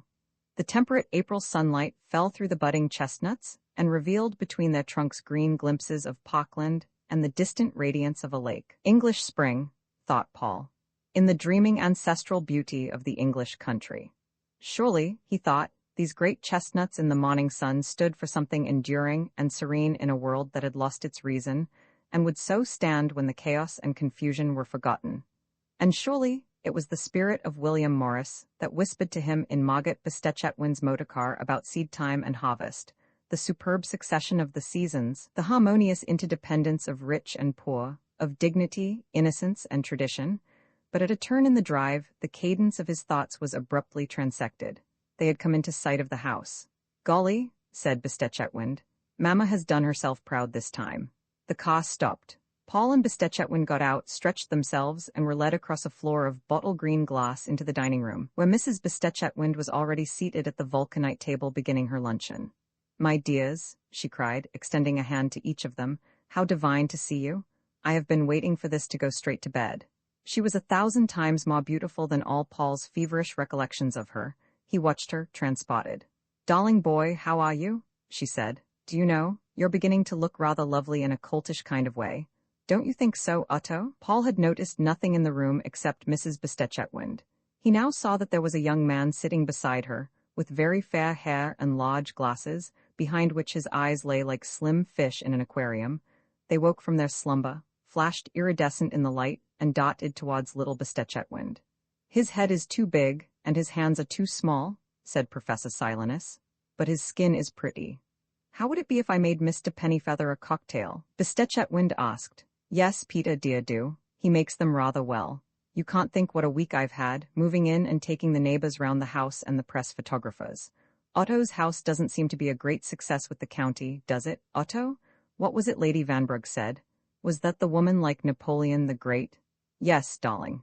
She said she understood that the drains were satisfactory, but that, of course, they were underground. I asked her if she wished to make use of them, and said that I did, and went away. But as a matter of fact, she was quite right. They are the only tolerable part of the house. How glad I shall be when the mosaics are finished and I can go. Don't you like it? Asked Peter Bestechetwind over the cocktail shaker. I think it's so good. It was rather Choki's taste before. I hate and detest every bit of it, said Professor Silenus gravely. Nothing I have ever done has caused me so much disgust. With a deep sigh, he rose from the table and walked from the room, the fork with which he had been eating still held in his hand. Otto has real genius, said Mrs. Bestechetwind. You must be sweet to him, Peter. There's a whole lot of people coming down tomorrow for the weekend, and, my dear, that Maltravers has invited himself again. You wouldn't like him for a stepfather, would you, darling? No, said Peter. If you must marry again, do choose someone young and quiet. Peter, you're an angel, I will, but now I'm going to bed. I had to wait to see you both.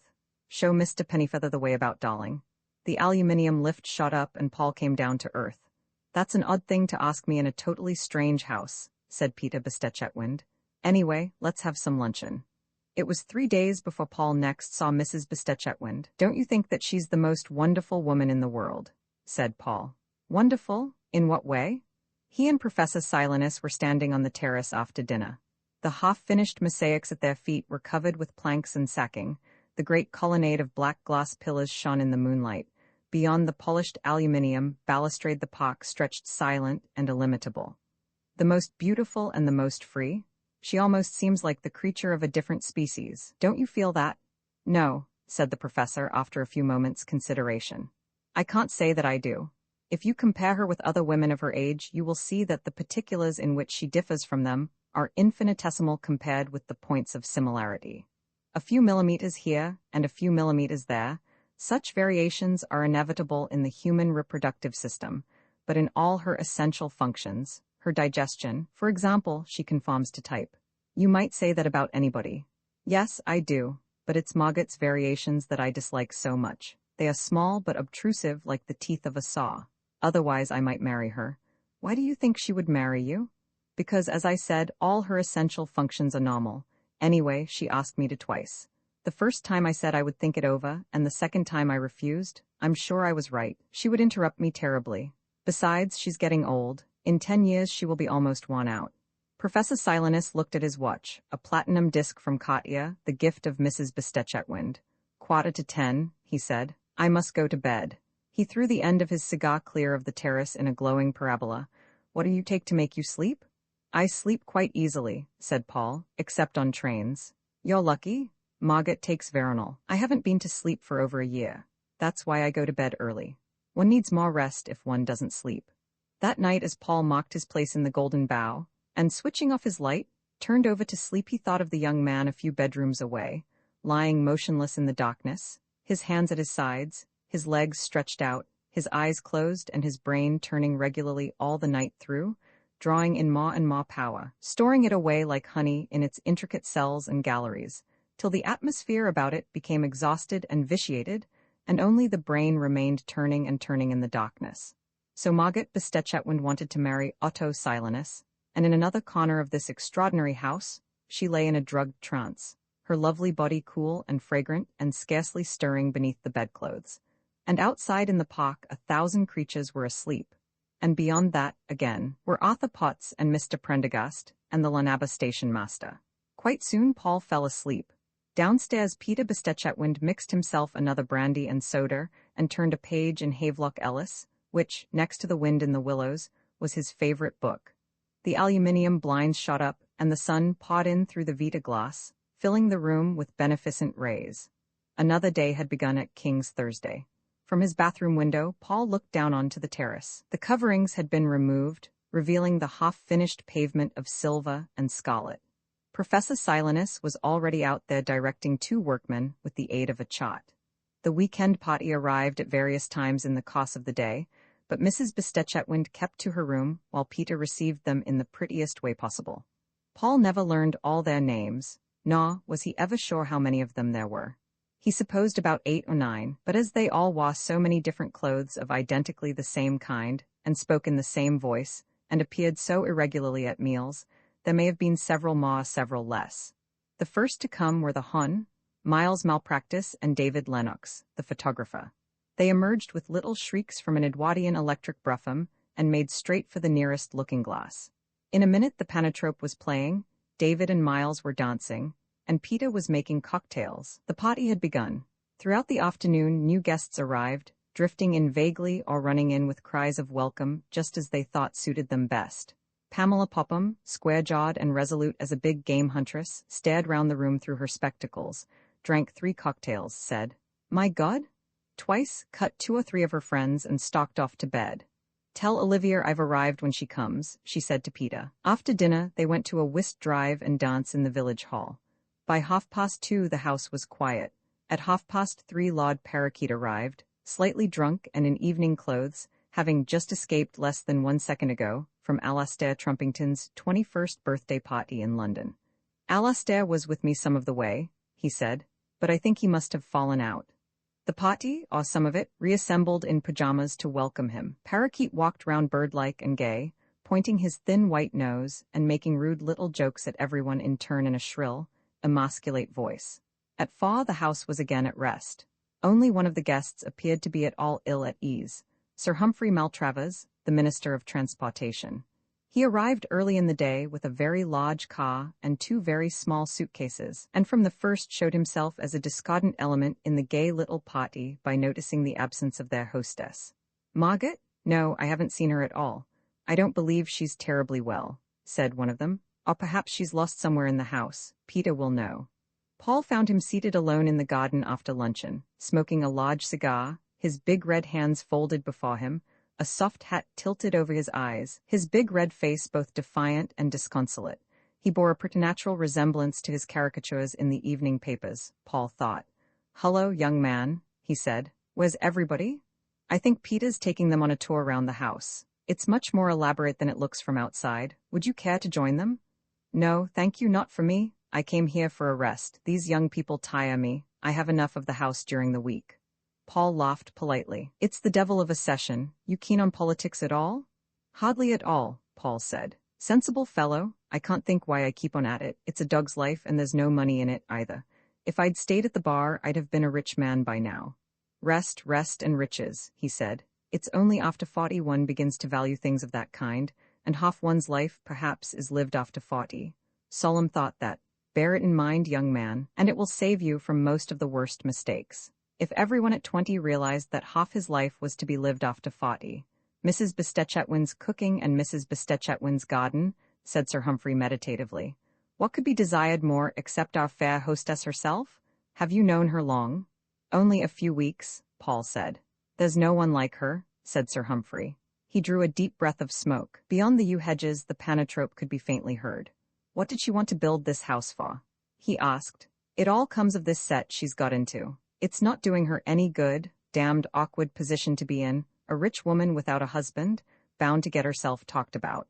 What Margaret ought to do is to marry someone who would stabilize her position." "Someone," said Sir Humphrey, "with a position in public life." And then, without any apparent connection of thought, he began talking about himself. "Aim high has been my motto," said Sir Humphrey, "all through my life. You probably won't get what you want, but you may get something. Aim low, and you get nothing at all. It's like throwing a stone at a cat. When I was a kid that used to be great spot in our yard. I dare say you were throwing cricket balls when you were that age, but it's the same thing. If you throw straight at it, you fall short, aim above, and with luck you score. Every kid knows that. I'll tell you the story of my life." Why was it, Paul wondered, that everyone he met seemed to specialize in this form of autobiography? He supposed he must have a sympathetic air. Sir Humphrey told of his early life. Of a family of 9 living in 2 rooms, of a father who drank and a mother who had fits, of a sister who went on the streets, of a brother who went to prison, of another brother who was born a deaf-mute. He told of scholarships and polytechnics, of rebuffs and encouragements, of a university career of brilliant success and unexampled privations. "I used to do proofreading for the Holywell Press," he said. "Then I learned shorthand and took down the university sermons for the local papers." As he spoke, the clipped yews seemed to grow gray with the soot of the slums, and the panatrope in the distance took on the gay regularity of a barrel organ heard up a tenement staircase. "We were a pretty hot lot at Scone in my time," he said, naming several high offices of state with easy familiarity, but none of them had so far to go as I had. Paul listened patiently, as was his habit. Sir Humphrey's words flowed easily, because, as a matter of fact, he was rehearsing a series of articles he had dictated the evening before for publication in a Sunday newspaper. He told Paul about his first briefs and his first general election, the historic Liberal campaign of 1906, and of the strenuous days just before the formation of the coalition. "I've nothing to be ashamed of," said Sir Humphrey. "I've gone further than most people. I suppose that, if I keep on, I may one day lead the party. But all this winter I've been feeling that I've got as far as I shall ever get. I've got to the time when I should like to go into the other house and give up work, and perhaps keep a racehorse or two?" And his eyes took on the faraway look of a popular actress describing the cottage of her dreams, and a yacht and a villa at Monte. "The others can do that when they like, and they know it. It's not till you get to my age that you really feel the disadvantage of having been born poor." On Sunday evening, Sir Humphrey suggested a hand of cards. The idea was received without enthusiasm.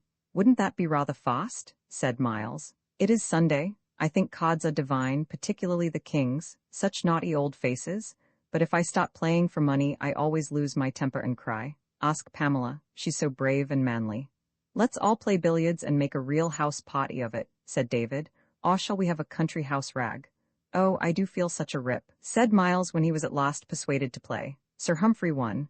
Parakeet lost £30 and, opening his pocketbook, paid him in £10 notes. "How he did cheat," said Olivia on the way to bed. "Did he, darling? Well, let's jolly well not pay him," said Miles. "It never occurred to me to do such a thing. Why, I couldn't afford to possibly." Peter tossed Sir Humphrey double or quits and won. "After all, I am host," he explained. "When I was your age," said Sir Humphrey to Miles, "we used to sit up all night sometimes playing poker. Heavy money, too." "Oh, you wicked old thing," said Miles. Early on Monday morning, the Minister of Transportation's Daimler disappeared down the drive. "I rather think he expected to see Mamma," said Peter. "I told him what was the matter with her." "You shouldn't have done that," said Paul. "No, it didn't go down awfully well. He said that he didn't know what things were coming to, and that even in the slums such things were not spoken about by children of my age. What a lot he ate? I did my best to make him feel at home, too, by talking about trains." "I thought he was a very sensible old man," said Professor Silenus. "He was the only person who didn't think it necessary to say something polite about the house. Besides, he told me about a new method of concrete construction they're trying at one of the government superannuation homes." Peter and Paul went back to their cylindrical study and began another spelling lesson. As the last of the guests departed, Mrs. Bestetchetwind reappeared from her little bout of veronal, fresh and exquisite as a 17th-century lyric. The meadow of green gloss seemed to burst into flower under her feet as she passed from the lift to the cocktail table. "You poor angels," she said. "Did you have the hell of a time with Maltravers and all those people? I quite forget who asked to come this weekend. I gave up inviting people long ago," she said, turning to Paul, "but it didn't make a bit of difference." She gazed into the opalescent depths of her absinthe for pay. "More and more I feel the need of a husband, but Peter is horribly fastidious." "Well, your men are so awful," said Peter. "I sometimes think of marrying old Maltravers," said Mrs. Bestetchetwind, "just to get my own back. Only Margaret Maltravers does sound a little too much, don't you think? And if they give him a peerage, he's bound to choose something quite awful." In the whole of Paul's life, no one had ever been quite so sweet to him as was Margaret Bestetchetwind during the next few days. Up and down the shining lift shafts, in and out of the rooms, and along the labyrinthine corridors of the great house, he moved in a golden mist. Each morning, as he dressed, a bird seemed to be singing in his heart, and as he lay down to sleep, he would pillow his head against a hand about which still hung a delicate fragrance of Margaret Bestetchetwind's almost unprocurable scent. "Paul, dear," she said one day as, hand in hand, after a rather fearful encounter with a swan, they reached the shelter of the lake house. "I can't bear to think of you going back to that awful school. Do, please, write and tell Dr. Fagin that you won't." The lake house was an 18th-century pavilion, built on a little mound above the water. They stood there for a full minute, still hand in hand on the crumbling steps. "I don't quite see what else I could do," said Paul. "Darling, I could find you a job." "What sort of job, Margaret?" Paul's eyes followed the swan gliding serenely across the lake. He did not dare to look at her. "Well, Paul, you might stay and protect me from swans, mightn't you?" Margaret paused and then, releasing her hand, took a cigarette case from her pocket. Paul struck a match. My dear, what an unsteady hand. I'm afraid you're drinking too many of Peter's cocktails. That child has a lot to learn yet about the use of vodka. But seriously, I'm sure I can find you a better job. It's absurd you're going back to Wales. I still manage a great deal of my father's business, you know, or perhaps you didn't. It was mostly in South America in places of entertainment, cabarets and hotels and theaters, you know, and things like that. I'm sure I could find you a job helping in that if you think you'd like it. Paul thought of this gravely. Oughtn't I to know Spanish? He said. It seemed quite a sensible question, but Margaret threw away her cigarette with a little laugh and said, It's time to go and change. You are being difficult this evening, aren't you? Paul thought about this conversation as he lay in his bath, a sunk bath of malachite, and all the time while he dressed, and as he tied his tie he trembled from head to foot like one of the wire toys which street vendors dangle from trays. At dinner, Margaret talked about matters of daily interest, about some jewels she was having reset, and how they had come back all wrong, and how all the wiring of her London house was being overhauled because of the fear of fire, and how the man she had left in charge of her villa at Cannes had made a fortune at the casino and given her notice, and she was afraid she might have to go out there to arrange about it, and how the Society for the Preservation of Ancient Buildings was demanding a guarantee that she would not demolish her castle in Ireland, and how her cook seemed to be going off his head that night, the dinner was so dull, and how Bobby Postmaster was trying to borrow money from her again, on the grounds that she had misled him when she bought his house, and that if he had known she was going to pull it down he would have made her pay more. Which is not logical of Bobby, she said. The less I valued his house, the less I ought to have paid, surely? Still, I'd better send him something, otherwise he'll go and marry, and I think it may be nice for Peter to have the title when he grows up. Later, when they were alone, she said, People talk a great deal of nonsense about being rich. Of course it is a bore in some ways, and it means endless work, but I wouldn't be poor, or even moderately well off, for all the ease in the world. Would you be happy if you were rich, do you think? Well, it depends how I got the money, said Paul. I don't see how that comes in.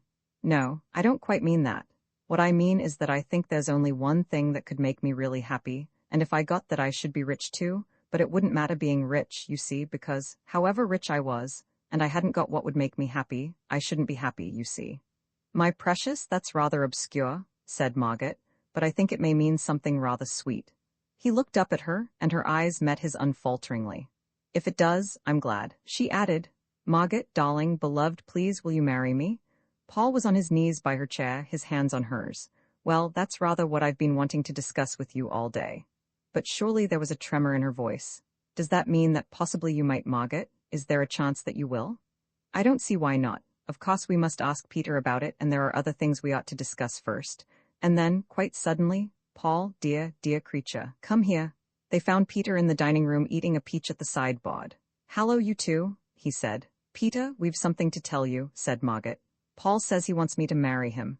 Splendid, said Peter. I am glad. Is that what you've been doing in the library?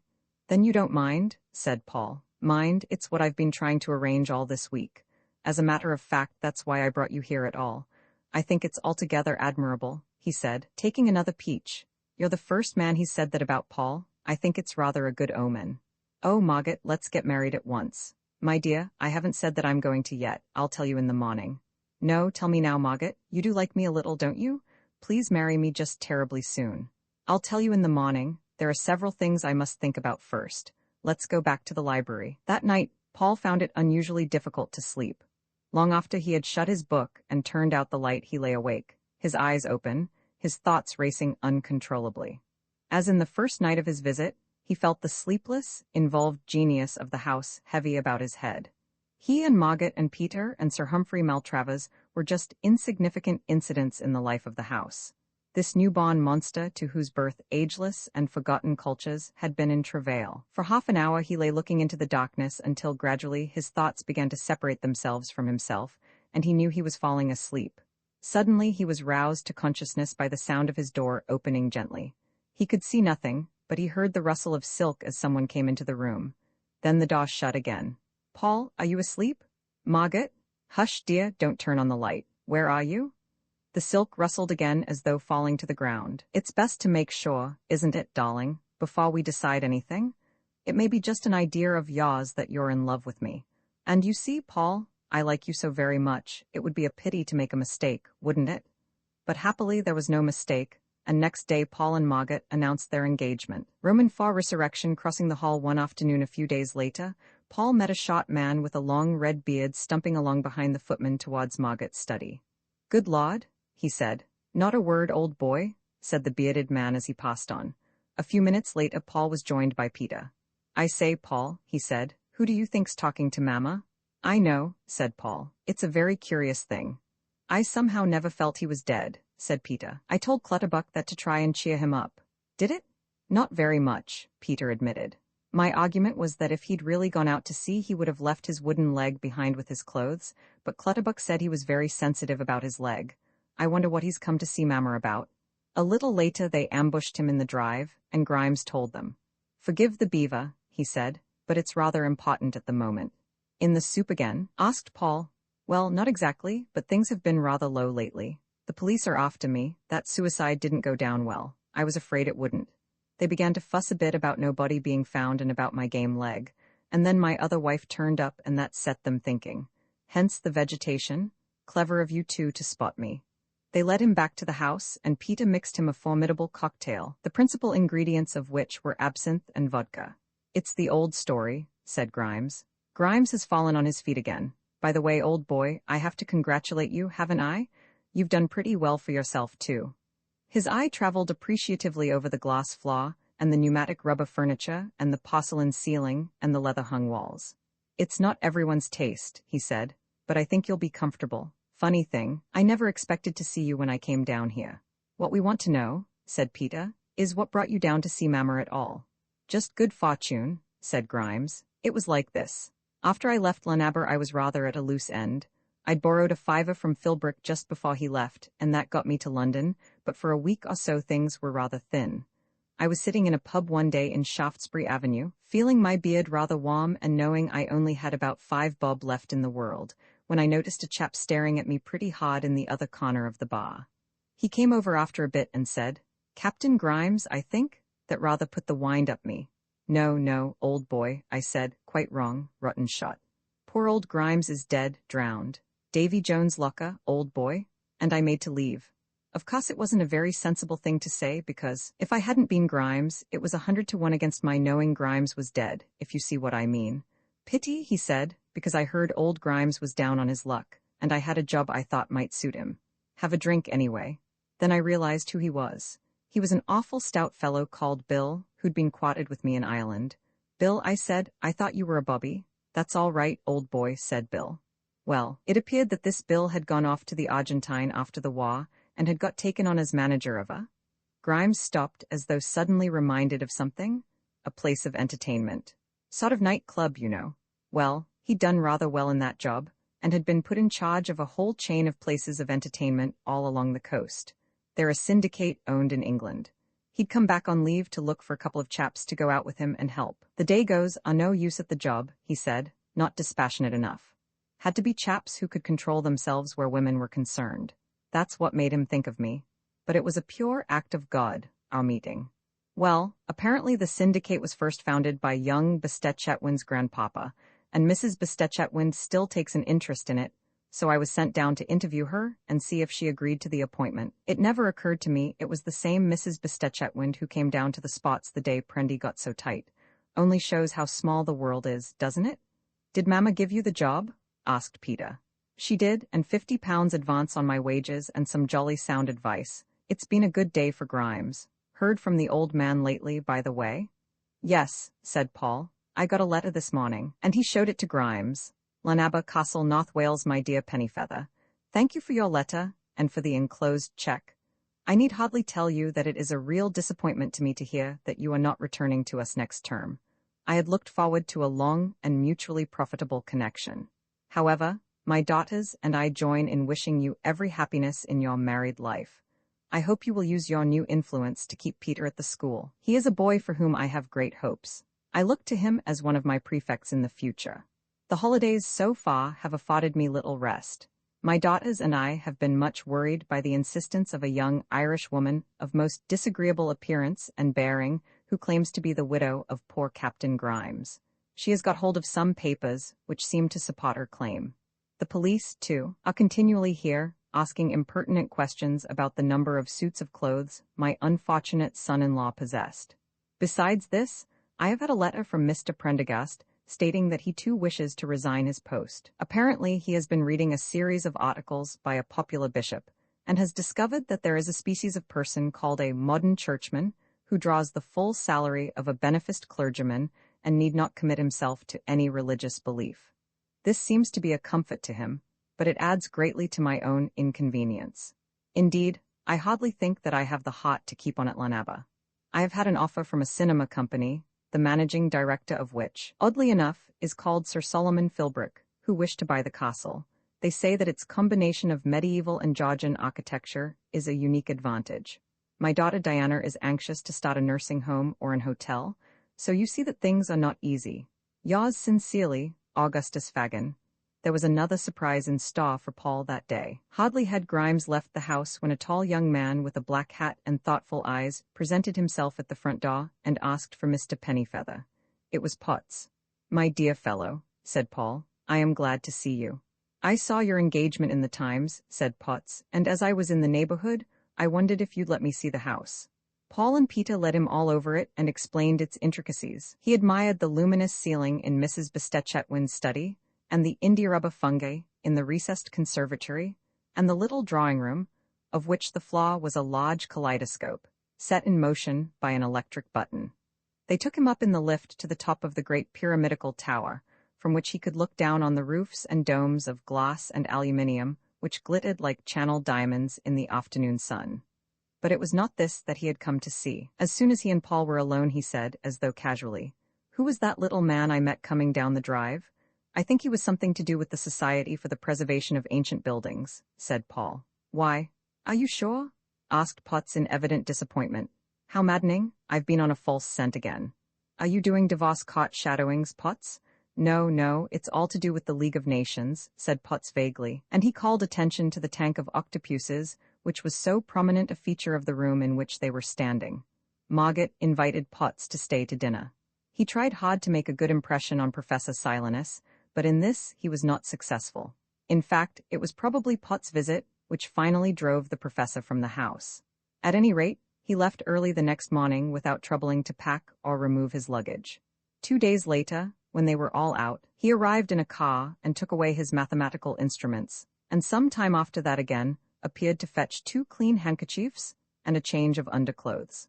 That was the last time he was seen at King's Thursday. When Margaret and Paul went up to London, they had his luggage packed and left downstairs for him, in case he should come again, but there it stayed, none of the male servants finding anything in it that he would care to wear. Long afterwards, Margaret saw the head gardener's son going to church, in a batik tie of Professor Silenus's period. It was the last relic of a great genius, for before that King's Thursday had been again rebuilt. The Latin American Entertainment Co., Limited. At the end of April, Peter returned to Lanaba, Dr. Fagin having announced that the sale of the castle had not been effected, and Margaret and Paul went up to London to make arrangements for the wedding, which, contrary to all reasonable expectation, Margaret decided was to take place in church with all the barbaric concomitants of bridesmaids, Mendelssohn, and Mum. But before the wedding she had a good deal of South American business to see to. "My first honeymoon was rather a bore," she said, "so I'm not taking any chances with this one. I must get everything settled before we start, and then we're going to have the 3 best months of your life." The work seemed to consist chiefly of interviewing young women for jobs in cabarets and as dancing partners. With some reluctance, Margaret allowed Paul to be present one morning as she saw a new batch.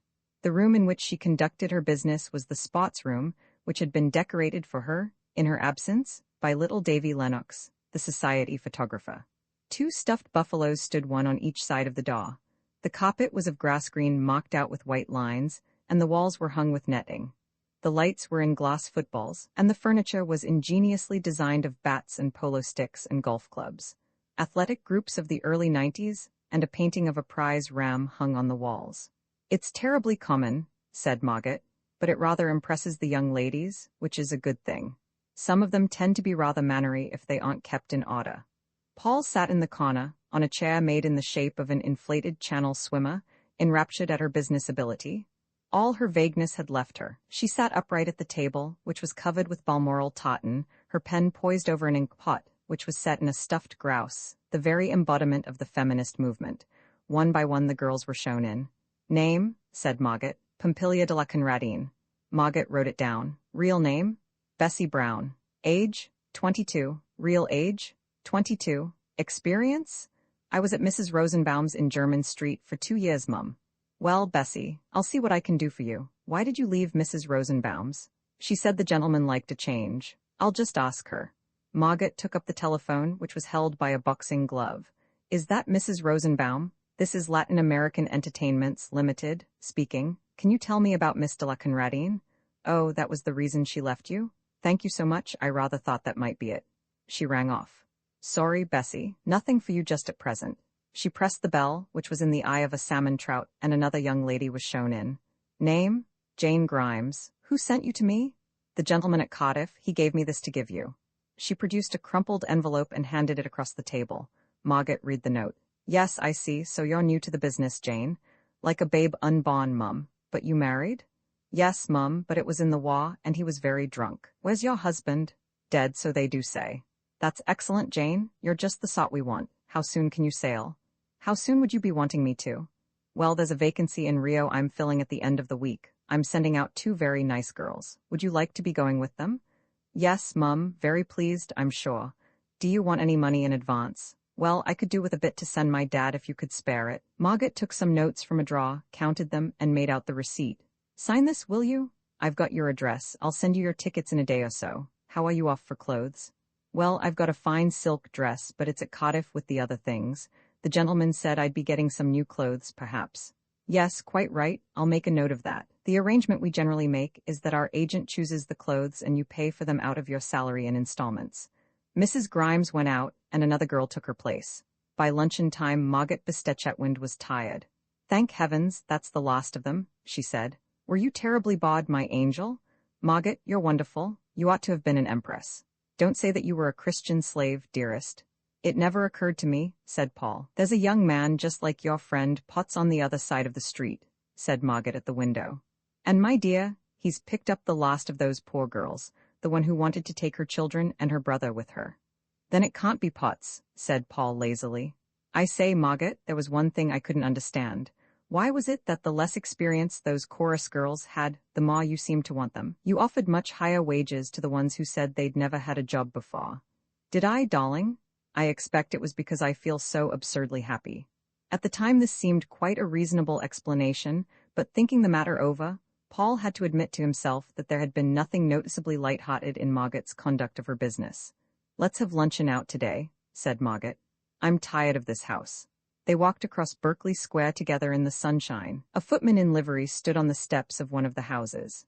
A hatter's van, emblazoned with the royal arms, trotted past them on Hay Hill, 2 cockaded figures upright upon the box. A very great lady, bolstered up in an old-fashioned landaulette, bowed to Margaret with an inclination she had surely learned in the cot of the Prince Consort. All Mayfair seemed to throb with the heart of Mr. Allen. Philbrick sat at the next table at the Mason Basque eating the bitter little strawberries which are so cheap in Provence and so very expensive in Dover Street. "Do come and see me sometime," he said. "I'm living up the street at Bats's." "I hear you're buying Lanaba," said Paul. "Well, I thought of it," said Philbrick, "but I'm afraid it's too far away, really." "The police came for you soon after you left," said Paul. "They're bound to get me some time," said Philbrick. "But thanks for the tip all the same. By the way, you might warn your fiancé that they'll be after her soon if she's not careful. That League of Nations committee is getting busy at last." "I haven't the least idea what you mean," said Paul, and returned to his table. "Obviously, the poor man's dotty," said Margaret when he told her of the conversation. Vi a hitch in the wedding preparations. Meanwhile, half the shops in London were engaged on the wedding preparations. Paul asked Potts to be his best man, but a letter from Geneva declined the invitation. In other circumstances, this might have caused him embarrassment, but during the past fortnight, Paul had received so many letters and invitations from people he barely remembered meeting that his only difficulty in filling his place was the fear of offending any of his affectionate new friends. Eventually, he chose Sir Alastair Digby Vane Trumpington because he felt that, however indirectly, he owed him a great deal of his present good fortune. Sir Alastair readily accepted, at the same time borrowing the money for a new tall hat, his only one having come to grief a few nights earlier. A letter from Onslow Square, which Paul left unanswered, plainly intimated that Paul's guardian's daughter would take it as a personal slight, and as a severe blow to her social advancement, if she were not chosen as one of the bridesmaids. For some reason or other, Paul's marriage seemed to inspire the public as being particularly romantic. Perhaps they admired the enterprise and gallantry with which Margaret, after 10 years of widowhood, voluntarily exposed herself to a repetition of the 101 horrors of a fashionable wedding, or perhaps Paul's sudden elevation from schoolmaster to millionaire struck a still vibrant chord of optimism in each of them, so that they said to themselves over their ledgers and typewriters, "It may be me next time." Whatever the reason, the wedding was certainly an unparalleled success among the lower orders.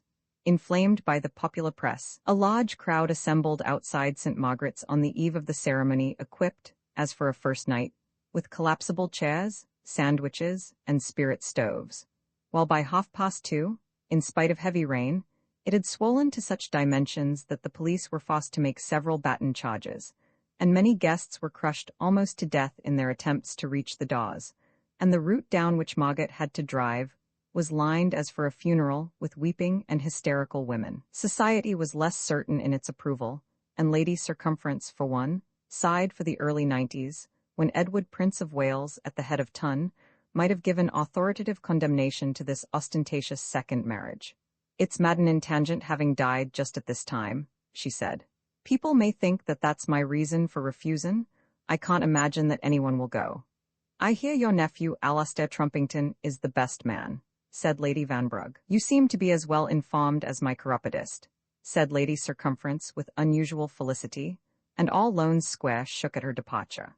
In the unconverted muses of Mayfair and the upper rooms of Shepherd's Market and North Audley Street, where fashionable bachelors lurked disconsolately on their evenings at home, there was open lamentation at the prey that had been allowed to slip through their elegantly gloved fingers, while more than one popular dancing man inquired anxiously at his bank to learn whether his month's remittance had been paid in as usual. But Margaret remained loyal to all her old obligations, and invitations to her wedding reception were accepted by whole bevies of young men who made it their boast that they never went out except to a square meal, while little Davy Lennox, who for 3 years had never been known to give anyone a complimentary sitting, took 2 eloquent photographs of the back of her head and one of the reflection of her hands in a bowl of ink. 10 days before the wedding, Paul moved into rooms at the Ritz, and Margaret devoted herself seriously to shopping. 5 or 6 times a day messengers appeared at his suite bringing little byproducts of her activity, now a platinum cigarette case, now a dressing gown, now a tie-pin or a pair of links, while Paul, with unaccustomed prodigality, bought 2 new ties, 3 pairs of shoes, an umbrella, and a set of Proust. Margaret had fixed his personal allowance at $2,000 a year.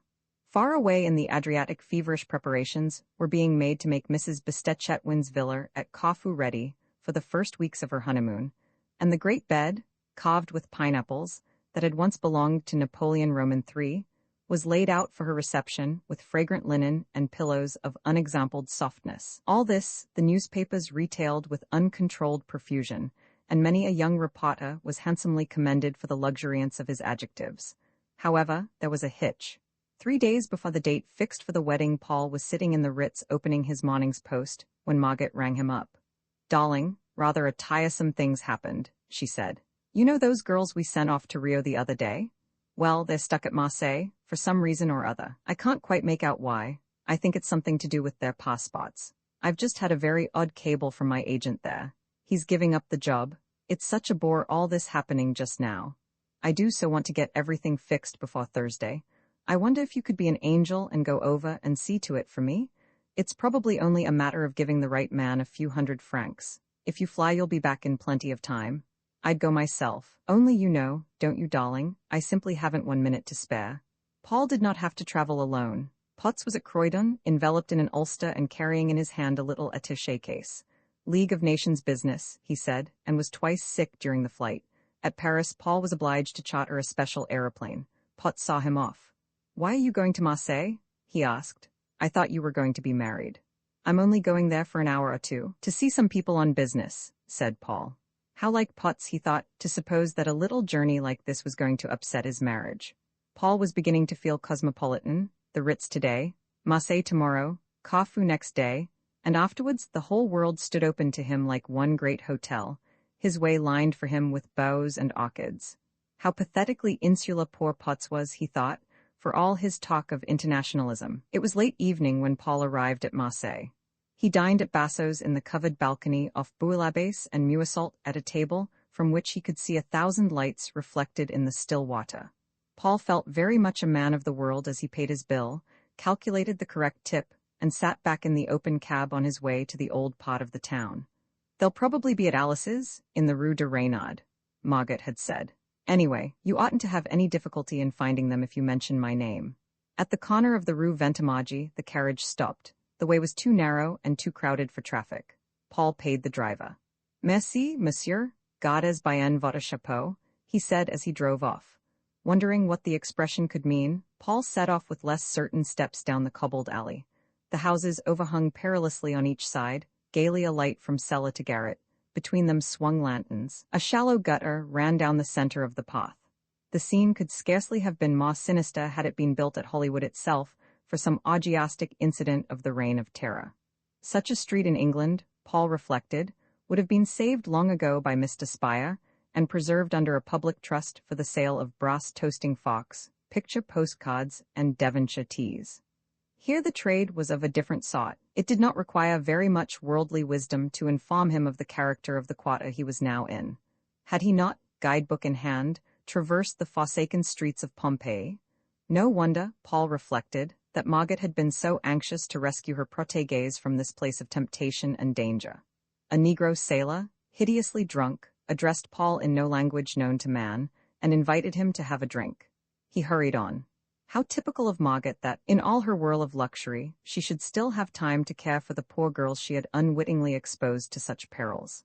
Deaf to the polyglot invitations that arose on all sides, Paul pressed on his way. A young lady snatched his hat from his head. He caught a glimpse of her bare leg in a lighted doorway. Then she appeared at a window, beckoning him to come in and retrieve it. All the street seemed to be laughing at him. He hesitated, and then, forsaking, in a moment of panic, both his black hat and his self-possession, he turned and fled for the broad streets and the tram lines where, he knew at heart, was his spiritual home. By daylight, the old town had lost most of its terrors. Washing hung out between the houses, the gutters ran with fresh water, and the streets were crowded with old women carrying baskets of fish. Chez Alice showed no sign of life, and Paul was forced to ring and ring before a tousled old concierge presented himself. "Avez-vous les jeunes filles de Madame Bestetchetwind?" Paul asked, acutely conscious of the absurdity of the question. "Sure, step right along, mister," said the concierge. "She wired us you was coming." Mrs. Grimes and her two friends were not yet dressed, but they received Paul with enthusiasm in dressing gowns, which might have satisfied the taste for color of the elder Miss Fagin. They explained the difficulty of the passports, which, Paul thought, was clearly due to some misapprehension by the authorities of their jobs in Rio. They didn't know any French, and of course they had explained things wrong. He spent an arduous morning at consulates and police bureau. Things were more difficult than he had thought, and the officials received him either with mocked coldness or with incomprehensible winks and innuendo. Things had been easier 6 months ago, they said, but now, with the League of Nations. And they shrugged their shoulders despairingly. Perhaps it might be arranged once more, but Madame Bestetchetwind must really understand that there were forms that must be respected. Eventually, the young ladies were signed on as stewardesses. "And if they should not go further with me than Rio," said the captain, "well, I have a sufficient staff already. You say there are posts waiting for them there. No doubt their employers will be able to arrange things there with the authorities." But it cost Paul several thousand francs to complete the arrangements. "What an absurd thing the League of Nations seems to be," said Paul. "They seem to make it harder to get about instead of easier." And this, to his surprise, the officials took to be a capital joke. Paul saw the young ladies to their ship, and all three kissed him goodbye. As he walked back along the quay, he met Potts. "Just arrived by the morning train," he said. Paul felt strongly inclined to tell him his opinion of the League of Nations, but remembering Potts' prolixity in argument and the urgency of his own departure, he decided to leave his criticisms for another time. He stopped long enough in Marseille to cable to Margaret. Everything arranged satisfactorily. returning this afternoon. All my love, and then left for Paris by air, feeling that at last he had done something to help. At 10 o'clock on his wedding morning, Paul returned to the Ritz. It was raining hard, and he felt tired, unshaven, and generally woebegone. A number of newspaper reporters were waiting for him outside his suite, but he told them that he could see no one. Inside he found Peter Bestetchetwind, incredibly smart in his first morning coat. "They've let me come up from Lanaba for the day," he said. "To tell you the truth, I'm rather pleased with myself in these clothes. I bought you a buttonhole in case you'd forgotten. I say, Paul, you're looking tired." "I am, rather. Turn on the bath for me like an angel." When he had had his bath and shaved, he felt better. Peter had ordered a bottle of champagne and was a little tipsy. He walked round the room, glass in hand, talking gaily, and every now and then pausing to look at himself in the mirror. "Pretty smart," he said, "particularly the tie, don't you think so, Paul? I think I shall go back to the school like this. That would make them see what a superior person I am. I hope you noticed that I gave you the grander buttonhole. I can't tell you what Lanaba is like this term, Paul. Do try and persuade Mamma to take me away. Clutterbuck has left, and Tangent is dead, and the 3 new masters are quite awful. One is like your friend Potts, only he stutters, and Brolly says he's got a glass eye. He's called Mr. Makepeace. Then there's another one with red hair who keeps beating everyone all the time, and the other's rather sweet, really, only he has fits. I don't think the doctor cares for any of them much. Flossie's been looking rather discouraged all the time. I wonder if Mamma could get her a job in South America? I'm glad you're wearing a waistcoat like that. I nearly did, but I thought perhaps I was a bit young. What do you think? We had a reporter down at the school the other day, wanting to know particulars about you. Brolly told a splendid story about how you used to go out swimming in the evenings and swim for hours and hours in the dock composing elegiac verses, and then he spoilt it by saying you had webbed feet and a prehensile tail, which made the chap think he was having his leg pulled. I say, am I terribly in the way?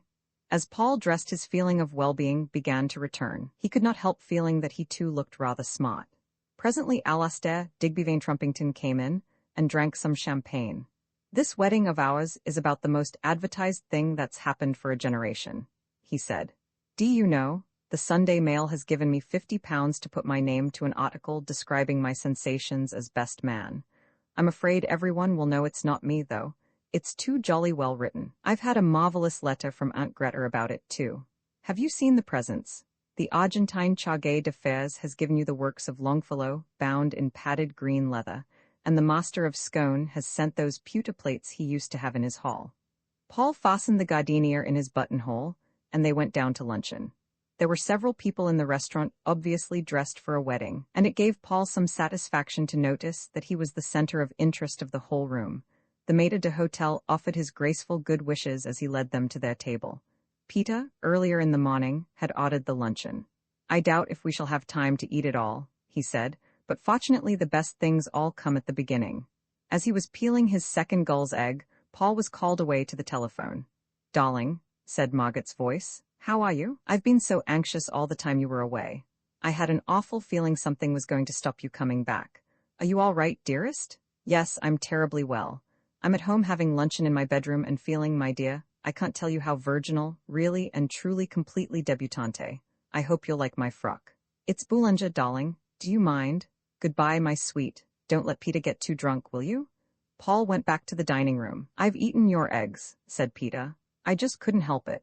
By 2 o'clock they had finished their luncheon. Mrs. Bestetchetwin's second-best Hispano-Suiza was waiting in Arlington Street. "You must just have one more drink with me before you go," said the best man. "There's heaps of time." "I think perhaps it would be a mistake if I did," said Peter. Paul and his best man refilled their glasses with brandy. "It is a funny thing," said Alastair Digby Trumpington. "No one could have guessed that when I had the bola blind in my rooms it was going to end like this." Paul turned the liqueur around in his glass, inhaled its rich bouquet for a second, and then held it before him. "To Fortune," he said, "a much-maligned lady. Which of you gentlemen is Mr. Paul Pennyfeather?" Paul put down his glass and turned to find an elderly man of military appearance standing beside him. "I am," he said, "but I'm afraid that, if you're from the press, I really haven't time." "I'm Inspector Bruce of Scotland Yard," said the stranger. "Will you be so good as to speak to me for a minute outside?" "Really, officer," said Paul, "I'm in a great hurry. I suppose it's about the men to guard the presents. You should have come to me earlier." "It's not about presents, and I couldn't have come earlier. The warrant for your arrest has only this minute been issued. Look here, said Alastair Digbyvane Trumpington. Don't be an ass. You've got the wrong man. They'll laugh at you like blazes over this at Scotland Yard. This is the Mr. Pennyfeather who's being married today. I don't know anything about that, said Inspector Bruce. All I know is there's a warrant out for his arrest and that anything he says may be used as evidence against him.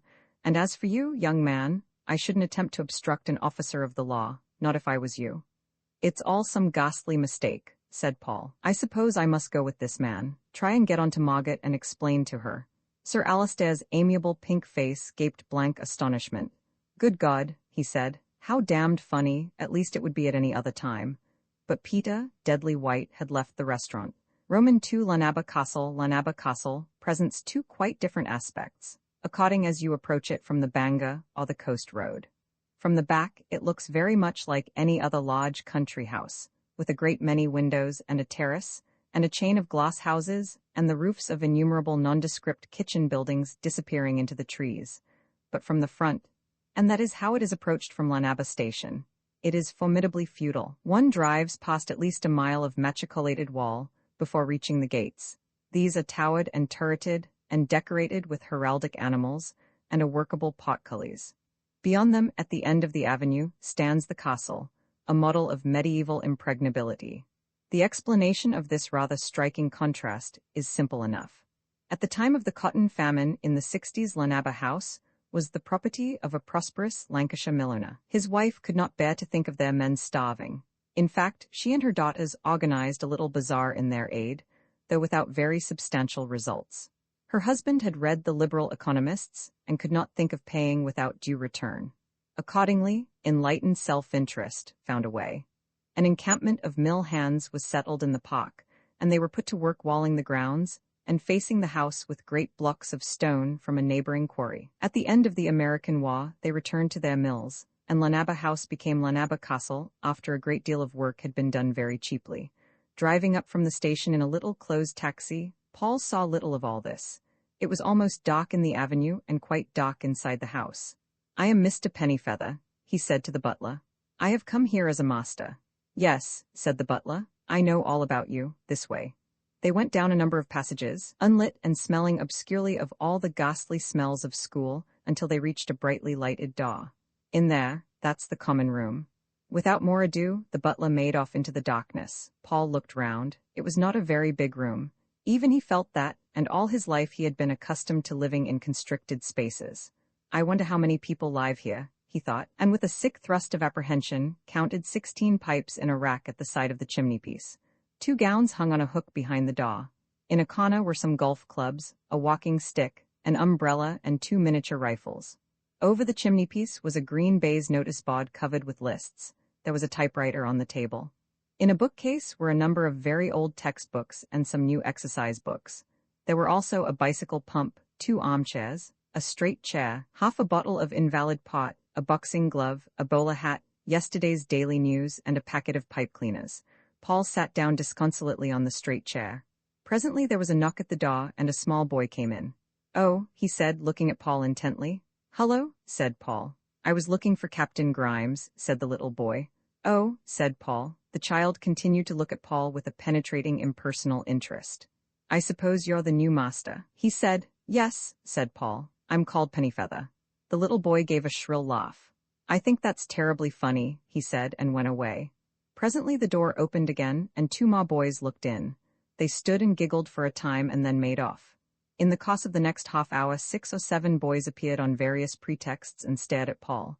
Then a bell rang, and there was a terrific noise of whistling and scampering. The door opened, and a very short man of about 30 came into the common room. He had made a great deal of noise in coming because he had an artificial leg. He had a short red moustache and was slightly bald. Hullo, he said. Hullo, said Paul. I'm Captain Grimes, said the newcomer, and come in you, he added to someone outside. Another boy came in. What do you mean, said Grimes, by whistling when I told you to stop? Everyone else was whistling, said the boy. What's that got to do with it? Grimes said. I should think it had a lot to do with it, said the boy. Well, just you do 100 lines, and next time, remember, I shall beat you, said Grimes, with this, waving the walking stick. That wouldn't hurt much, said the boy, and went out. There's no discipline in the place, said Grimes, and then he went out too. I wonder whether I'm going to enjoy being a schoolmaster, thought Paul. Quite soon another and older man came into the room. Hello, he said to Paul. Hello, said Paul. I'm Prendergast, said the newcomer. Have some pot? Thank you, I'd love to. Well, there's only one glass. Oh, well, it doesn't matter then. You might get your tooth glass from your bedroom. I don't know where that is. Oh, well, never mind, we'll have some another night. I suppose you're the new master? Yes, you'll hate it here, I know. I've been here 10 years. Grimes only came this term. He hates it already. Have you seen Grimes? Yes, I think so. He isn't a gentleman. Do you smoke? Yes. A pipe, I mean. Yes. Those are my pipes. Remind me to show them to you after dinner. At this moment the butler appeared with a message that Dr. Fagin wished to see Mr. Pennyfeather. Dr. Fagin's part of the castle was more palatial. He stood at the end of a long room with his back to a rococo marble chimney-piece. He wore a velvet dinner jacket. Settling in? He asked. Yes, said Paul. Sitting before the fire with a glass bottle of sweets in her lap was a brightly dressed woman in early middle age. That, said Dr. Fagin with some disgust, is my daughter. Pleased to meet you, said Miss Fagin. Now what I always tell the young chaps as comes here is, don't let the dad overwork you. He's a regular tata, is dad, but then you know what scholars are, inhuman. Ain't you? Said Miss Fagin, turning on her father with sudden ferocity. Ain't you inhuman? At times, my dear, I am grateful for what little detachment I have achieved. But here, he added, is my other daughter. Silently, except for a scarcely perceptible jingling of keys, another woman had entered the room. She was younger than her sister, but far less gay. How do you do? She said. I do hope you have brought some soap with you. I asked my father to tell you, but he so often forgets these things. Masters are not supplied with soap or with boot polish or with washing over 2 shillings and 6pence weekly. Do you take sugar in your tea? Yes, usually. I will make a note of that and have 2 extra lumps put out for you. Don't let the boys get them, though. I have put you in charge of the 5th form for the rest of this term, said Dr. Fagin. You will find them delightful boys, quite delightful. Clutterbuck wants watching, by the way, a very delicate little chap. I have also put you in charge of the games, the carpentering class, and the fire drill. And I forget, do you teach music? No, I'm afraid not. Unfortunate, most unfortunate. I understood from Mr. Levy that you did. I have arranged for you to take Bestechetwind and organ lessons twice a week. Well, you must do the best you can. There goes the bell for dinner. I won't detain you. Oh, one other thing. Not a word to the boys, please, about the reasons for your leaving Oxford. We schoolmasters must temper discretion with deceit. There, I fancy I have said something for you to think about. Good night. Toodaloo, said the elder Miss Fagin. I stone walls do not a prison make. Paul's trial, which took place some weeks later at the Old Bailey, was a bitter disappointment to the public, the news editors, and the jury and counsel concerned. The arrest at the Ritz, the announcement at St. Margaret's that the wedding was postponed, Margaret's flight to Corfu, the refusal of bail, the meals sent into Paul on covered dishes from Bullaston's, had been front-page stories every day. After all this, Paul's conviction and sentence were a lame conclusion. At first he pleaded guilty on all charges, despite the entreaties of his counsel, but eventually he was galvanized into some show of defense by the warning of the presiding judge that the law allowed punishment with the cat o' nine tails for offenses of this sort. Even then, things were very flat. Potts, as chief witness for the prosecution, was unshakable, and was later warmly commended by the court. No evidence, except of previous good conduct, was offered by the defense. Margaret Bestechetwin's name was not mentioned, though the judge in passing sentence remarked that no one could be ignorant of the callous insolence with which, on the very eve of arrest for this most infamous of crimes, the accused had been preparing to join his name with one honored in his country's history, and to drag down to his own pitiable depths of depravity a lady of beauty, rank, and stainless reputation. The just censure of society, remarked the judge, is accorded to those so inconstant and intemperate that they must take their pleasures in the unholy market of humanity that still sullies the fame of our civilization. But for the traitors themselves, these human vampires who prey upon the degradation of their species, society had reserved the right of ruthless suppression. So Paul was sent off to prison, and the papers headed the column they reserved for home events of minor importance with "Prison for Ex-Society Bridegroom, Judge on Human Vampires." And there, as far as the public were concerned, the matter ended. Before this happened, however, a conversation took place which deserves the attention of all interested in the confused series of events of which Paul had become a part. One day, while he was waiting for trial, He was visited in his cell by Peter Bestechetwind. "Hello," he said. "Hello, Paul," said Peter. "Mamma asked me to come in to see you. She wants to know if you are getting the food all right she's ordered for you. I hope you like it because I chose most of it myself. I thought you wouldn't want anything very heavy." "It's splendid," said Paul. "How's Margaret?" "Well, that's rather what I've come to tell you, Paul. Margaret's gone away." "Where to?" "She's gone off alone to Corfu. I made her, though she wanted to stay and see your trial. You can imagine what a time we've had with reporters and people. You don't think it awful of her, do you? And listen, there's something else. Can that policeman hear? It's this. You remember that awful old man Maltravers? Well, you've probably seen, he's Home Secretary now. He's been round to Mamma in the most impossible Oppenheim kind of way, and said that if she'd marry him he could get you out. Of course he's obviously been reading books. But Mamma thinks it's probably true, and she wants to know how you feel about it. She rather feels the whole thing's her fault, really, and, short of going to prison herself, she'll do anything to help. You can't imagine Mamma in prison, can you? Well, would you rather get out now and her marry Maltravers, or wait until you do get out and marry her yourself? She was rather definite about it. Paul thought of Professor Silenus's, in 10 years she will be won out, but he said, "I'd rather she waited if you think she possibly can."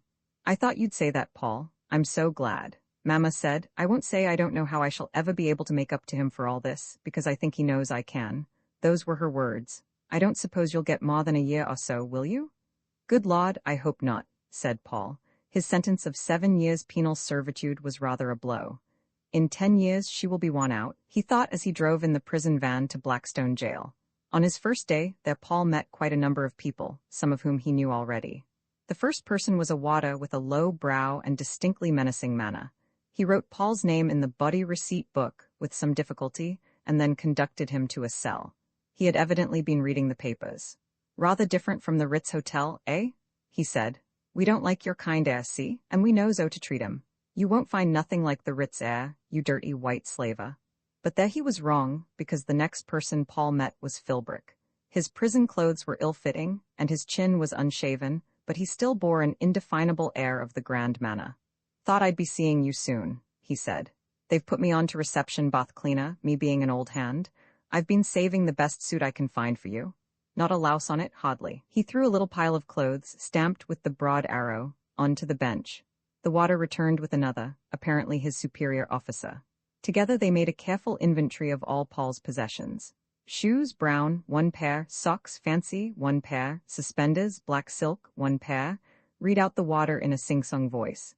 Never saw a bloke with so much clothes.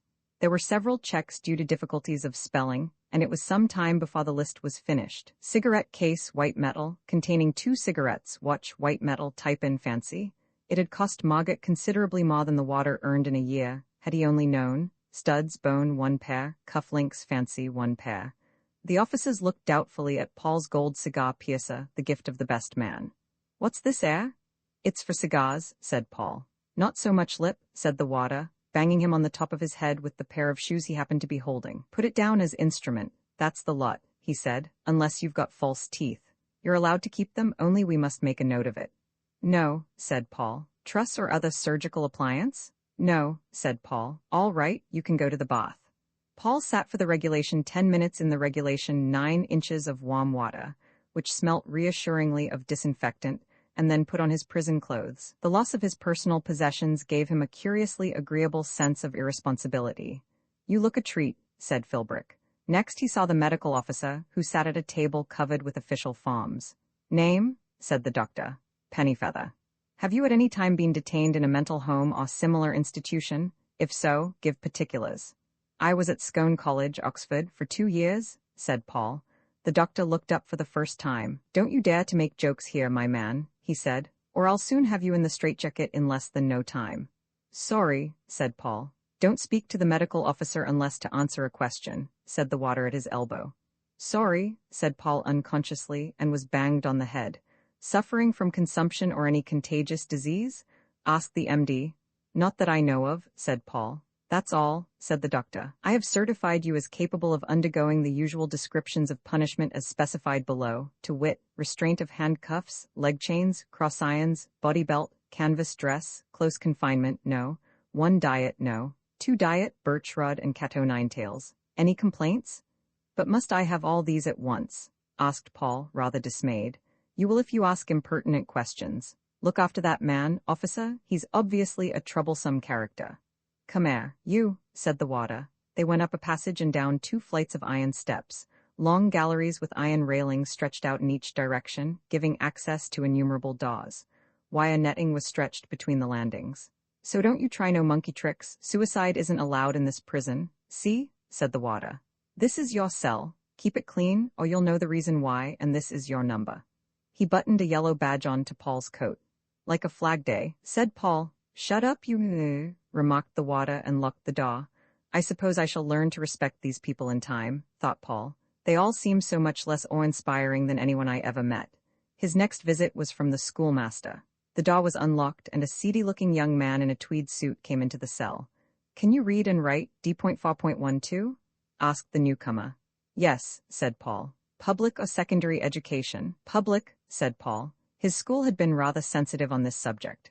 What was your standard when you left school? Well, I don't quite know. I don't think we had standards. The schoolmaster marked him down as memory defective on a form and went out. Presently he returned with a book. You must do your best with that for the next 4 weeks, he said. I'll try and get you into one of the morning classes. You won't find it difficult if you can read fairly easily. You see, it begins there, he said helpfully, showing Paul the first page. It was an English grammar published in 1872. A syllable is a single sound made by one simple effort of the voice. Paul read. Thank you, he said. I'm sure I shall find it useful. You can change it after 4 weeks if you can't get on with it, said the schoolmaster, but I should stick to it if you can. Again the door was locked. Next came the chaplain. Here is your Bible and a book of devotion. The Bible stays in the cell always. You can change the book of devotion any week if you wish to. Are you Church of England? Services are voluntary. That is to say, you must either attend all or none. The chaplain spoke in a nervous and hurried manner. He was new to his job, and he had already visited 50 prisoners that day, one of whom had delayed him for a long time with descriptions of a vision he had seen the night before. Hallo, Prendy, said Paul. Mr. Prendergast looked at him anxiously. I didn't recognize you, he said. People look so much alike in those clothes. This is most disturbing, Pennyfeather. As soon as I saw that you'd been convicted, I was afraid they might send you here. Oh dear, it makes everything still more difficult. What's the matter, Prendy? Doubts again? No, discipline, my old trouble. I've only been at the job a week. I was very lucky to get it. My bishop said he thought there was more opening for a modern churchman in this kind of work than in the parishes. The governor is very modern too. But criminals are just as bad as boys, I find. They pretend to make confessions and tell me the most dreadful things just to see what I'll say, and in chapel, they laugh so much that the warders spend all their time correcting them. It makes the services seem so irreverent. Several of them got put on no. One diet this morning for singing the wrong words to one of the hymns, and of course that only makes me more unpopular. Please, Pennyfeather, if you don't mind, you mustn't call me Prendy, and if anyone passes the cell, will you stand up when you're talking to me? You're supposed to, you see, and the chief warder has said some very severe things to me about maintaining discipline. At this moment, the face of the warder appeared at the peephole in the door. I trust you realize the enormity of your offense and the justice of your punishment, said Mr. Prendergast in a loud voice. Pray for penitence. A warder came into the cell. Sorry to disturb you, sir, but I've got to take this one to see the governor. There's D.4.18 down the way been asking for you for days. I said I'd tell you, only, if you'll forgive my saying so, I shouldn't be too soft with him, sir. We know him of old.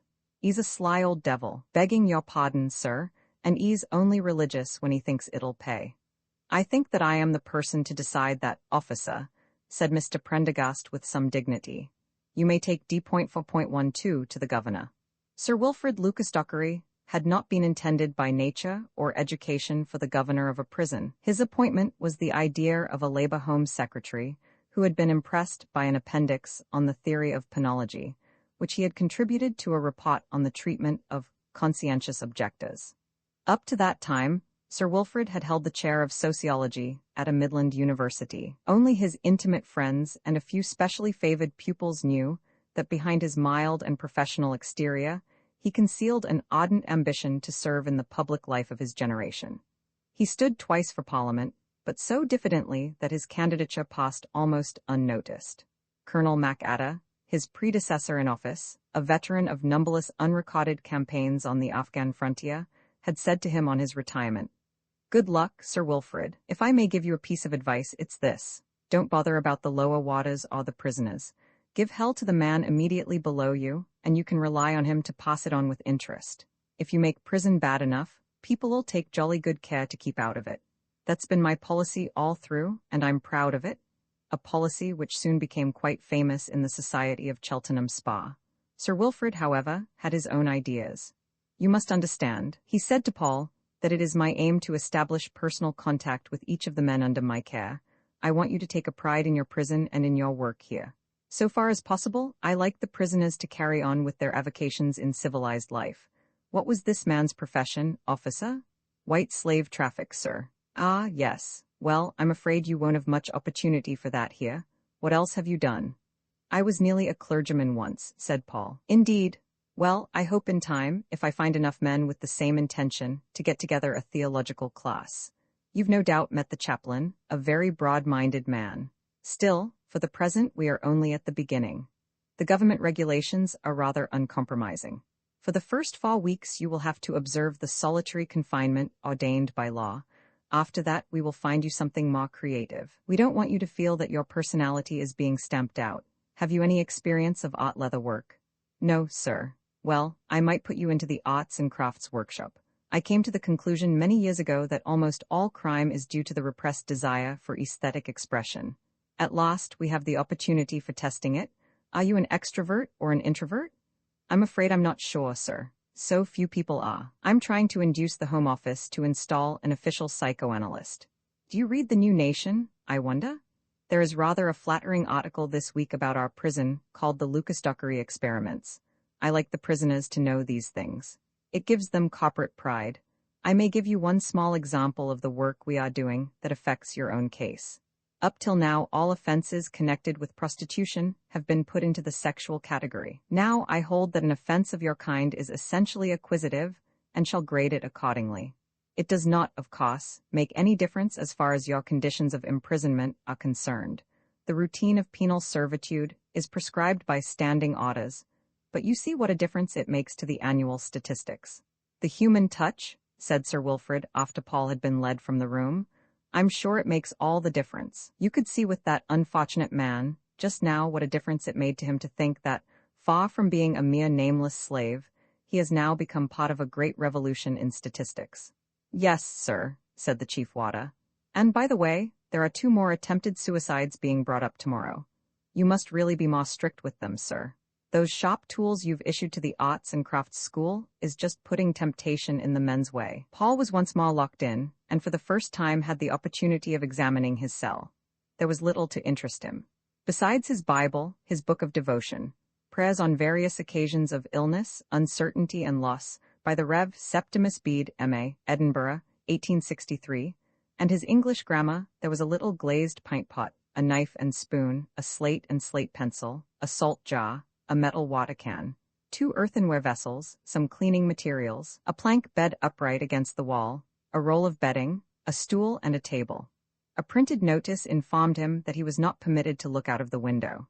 3 printed cards on the wall contained a list of other punishable offenses, which seemed to include every human activity, some Church of England prayers, and an explanation of the system of progressive stages. There was also a typewritten thought for the day, one of Sir Wilfrid Lucas Dockery's little innovations. The message for the first day of Paul's imprisonment was, "Sense of sin is sense of waste," the editor of the Sunday Express. Paul studied the system of progressive stages with interest. After 4 weeks, he read, he would be allowed to join in associated labor, to take half an hour's exercise on Sundays, to wear a stripe on his arm, if illiterate to have school instruction, to take 1 work of fiction from the library weekly, and if special application were made to the governor, to exhibit 4 photographs of his relatives or of approved friends. After 8 weeks, provided that his conduct was perfectly satisfactory, he might receive a visit of 20 minutes duration and write and receive a letter. 6 weeks later, he might receive another visit and another letter and another library book weekly. Would Davy Lennox's picture of the back of Margaret's head be accepted as the photograph of an approved friend? He wondered. After a time his door was unlocked again and opened a few inches. A hand thrust in a tin and a voice said, "Pint pot quick." Paul's mug was filled with cocoa and the door was again locked. The tin contained bread, bacon, and beans. That was the last interruption for 14 hours. Paul fell into a reverie.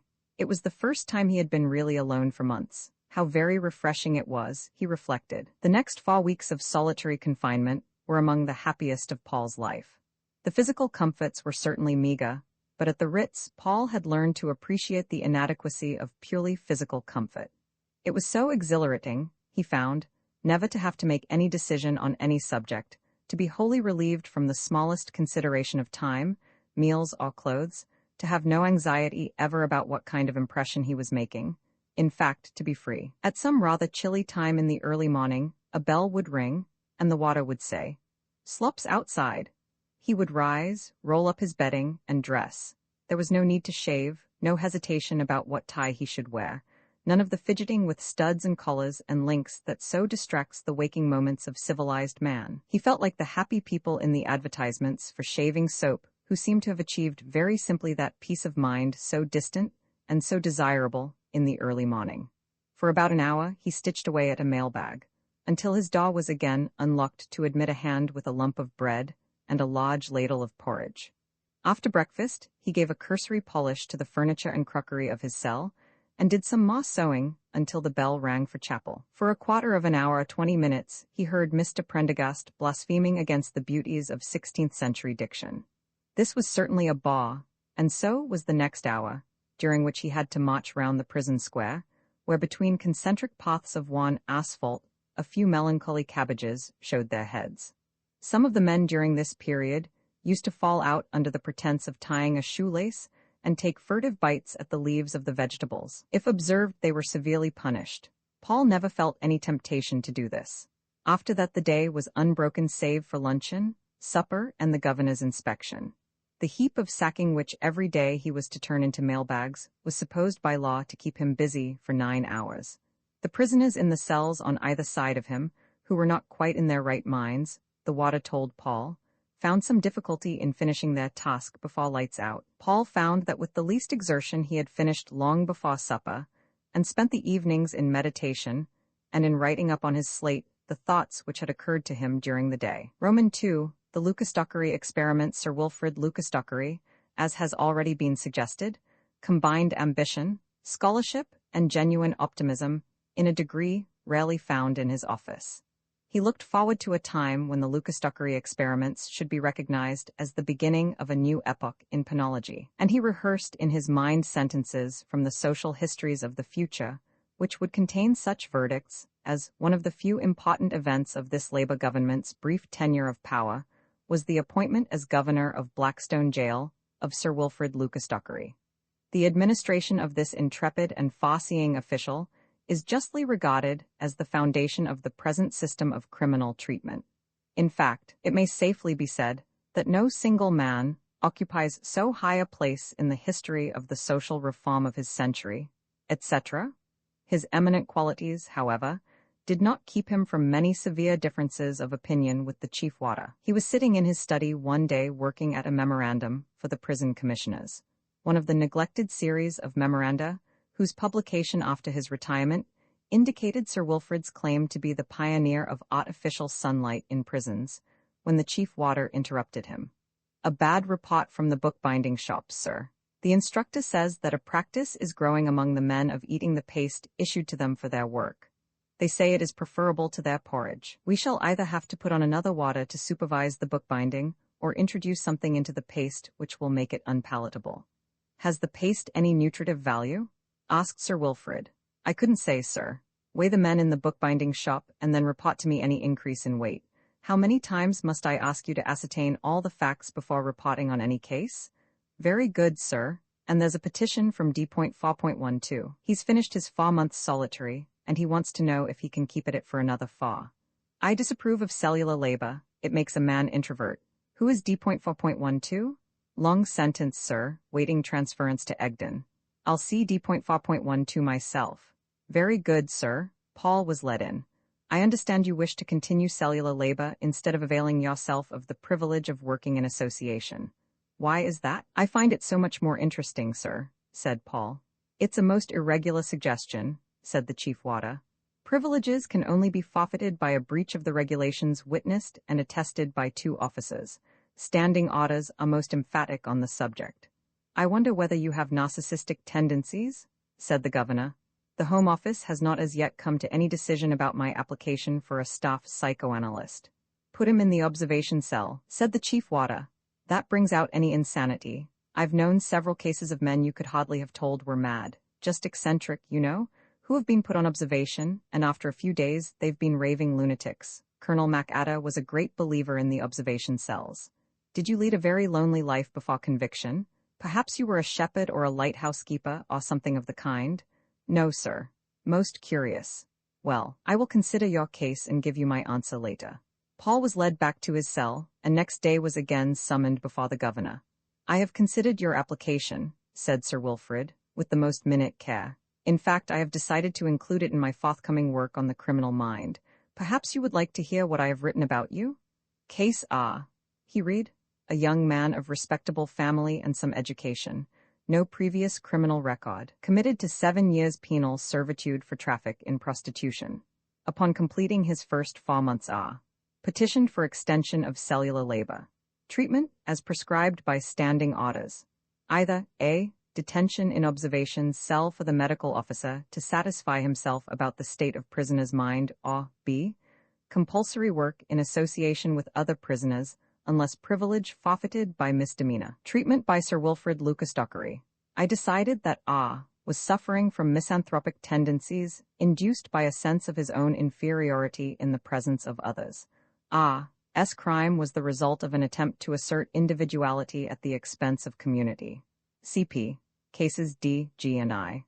Accordingly, I attempted to break down his social inhibitions by a series of progressive steps. In the first stage, he exercised daily for half an hour in the company of one other prisoner. Conversation was allowed during this period upon approved topics, history, philosophy, public events, etc., the prisoners being chosen among those whose crimes would tend as little as possible to aggravate and encourage A.S. I have not yet thought of the other stages of your treatment, said Sir Wilfrid, but you can see that individual attention is being paid to your reclamation. It may cause you some gratification to realize that, thanks to my report, you may in time become a case of scientific interest throughout the world. Sir Wilfrid Lucas Dockery's treatment of Case A may happily become a precedent for generations yet unborn. That is something to lift you above the soul-destroying monotony of routine, is it not? Paul was led away. The men in the kitchen have lodged a complaint that they cannot work with C.2.9, said the chief warder. They say he has an infectious skin disease all over his hands. I can't be worried with things like that, said the governor irritably. I am trying to decide upon Case A.'s, I mean D.4.12's, third stage of reclamation. Case A of the Lucas Dockery experiments began on the new regime that afternoon. Come out, said the warder, unlocking his cell, and bring your at. The parade ground, empty of its revolving squads, looked particularly desolate. Stand there and don't move till I come back, said the warder. Presently he returned with a little bony figure in prison dress. This air's your pal, he said. This air's the path you've got to walk on. Neither of you is to touch the other or any part of his clothing. Nothing is to be passed from one to the other. You are to keep at a distance of 1 yard and talk of history, philosophy, or kindred subjects. When I rings the bell you stops talking, see? Your pace is to be neither quicker nor slower than average walking pace. Them's the governor's instructions, and God help you if you does anything wrong. Now walk. This is a silly dodge, said the little man. I've been in 6 prisons and I never seen nothing to touch it, most irregular. You doesn't know where you are these days. This blinking prison is going to the dogs. Look at the chaplain, wears a wig. Are you here for long? Asked Paul politely. Not this time. They couldn't get a proper charge against me. 6 months for loitering with intent. They'd been watching me for weeks, but I wasn't going to let them have a chance this time. Now 6 months is a very decent little sentence, if you take my meaning. One picks up with old friends, and you like it all the more when you comes out. I never mind 6 months. What's more, I'm known here, so I always gets made landing cleaner. I expect you've seen my hand often enough coming round with the grub. The Warders know me, see, so they always keeps the job open for me if they hears I'm coming back. If you're nice to 'em the first 2 or 3 times you're they'll probably do the same for you. Is it a very good job? Well, not as jobs go, but it's a nice start. The best job of all is reception cleaner. One doesn't get that for years, unless you've special recommendations. You see, you has all the people coming in fresh from outside, and you hears all the news and gets tobacco sometimes and racing tips. Did you see the cleaner when you came in? Know who he is? Yes, said Paul, as a matter of fact I do. He's called Philbrick. No, no, old man, you've got the wrong chap. I mean a big stout man. Talks a lot about hotels and restaurants. Yes, that's the man I mean. Why, don't you know who that is? That's the governor's brother, Sir Solomon Lucas Dockery. Told me so hisself, heir for arson, burnt a castle in Wales, you can see he's a toff. Roman 3, the death of a modern churchman some days later, Paul entered on another phase of his reclamation. When he came into the prison square for his afternoon exercise, he found that his companion's place had been taken by a burly man of formidable aspect. He had red hair and beard, and red-rimmed eyes, and vast red hands which twirled convulsively at his sides. He turned his ox-like eyes on Paul and gave him a slight snarl of welcome. "You're new, pal," said the water. "Get on with it." "How do you do?" said Paul politely. "Are you here for long?" "Life," said the other. "But it doesn't matter much, I look daily for the second coming." They marched on in silence. "Do you think that this is a good plan of the governor's?" asked Paul. "Yes," said his companion. They walked on in silence, once round, twice round, 3 times round. "Talk, you two," shouted the water. "That's your instructions, talk." "It makes a change," said the big man. "What are you here for?" asked Paul. "You don't mind my asking, do you?" "It's all the Bible," said the big man. "You should read about it there. Figuratively, you know," he added. "It wouldn't be plain to you, I don't suppose, not like it is to me. It's not an easy book to understand, is it? It's not understanding that's needed, it's visions. Do you ever have visions?" "No, I'm afraid I don't." "Not as the chaplain, he's no Christian. It was a vision brought me here. An angel clothed in flame, with a crown of flame on his head, crying, 'Kill and spare not.' The kingdom is at hand. Would you like to hear about it? I'll tell you, I'm a carpenter by profession, or at least I was, you understand." He spoke a curious blend of Cockney and biblical English. "Not a joiner, a cabinet maker. Well, one day I was just sweeping out the shop before shutting up when the angel of the Lord came in. I didn't know who it was at first. Just in time, I said, 'What can I do for you?' Then I noticed that all about him there was a red flame and a circle of flame over his head, same as I've been telling you. Then he told me how the Lord had numbered his elect, and the day of tribulation was at hand. 'Kill and spare not,' he says. I'd not been sleeping well for some time before this. I'd been worrying about my soul and whether I was saved. Well, all that night I thought of what the angel had told me. I didn't see his meaning, not at first, same as you wouldn't. Then it all came to me in a flash. 'Unworthy that I am the Lord's appointed,' said the carpenter. 'I am the sod of Israel, I am the lion of the Lord's elect.' 'And did you kill anybody?' asked Paul. 'Unworthy that I smote the Philistine, in the name of the Lord of hosts I struck off his head. It was for a sign in Israel. And now I am gone into captivity, and the mirth is turned into weeping. But the Lord shall deliver me in his appointed time. Woe unto the Philistine in that day! Woe unto the uncircumcised! It were better that a stone were hanged about his neck, and he were cast into the depths of the sea.' The water rang his bell. 'Inside, you two?' he shouted. 'Any complaint?' asked the governor on his rounds.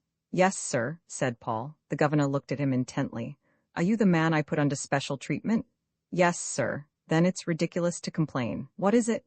'I have reason to believe that the man I have to take exercise with is a dangerous lunatic.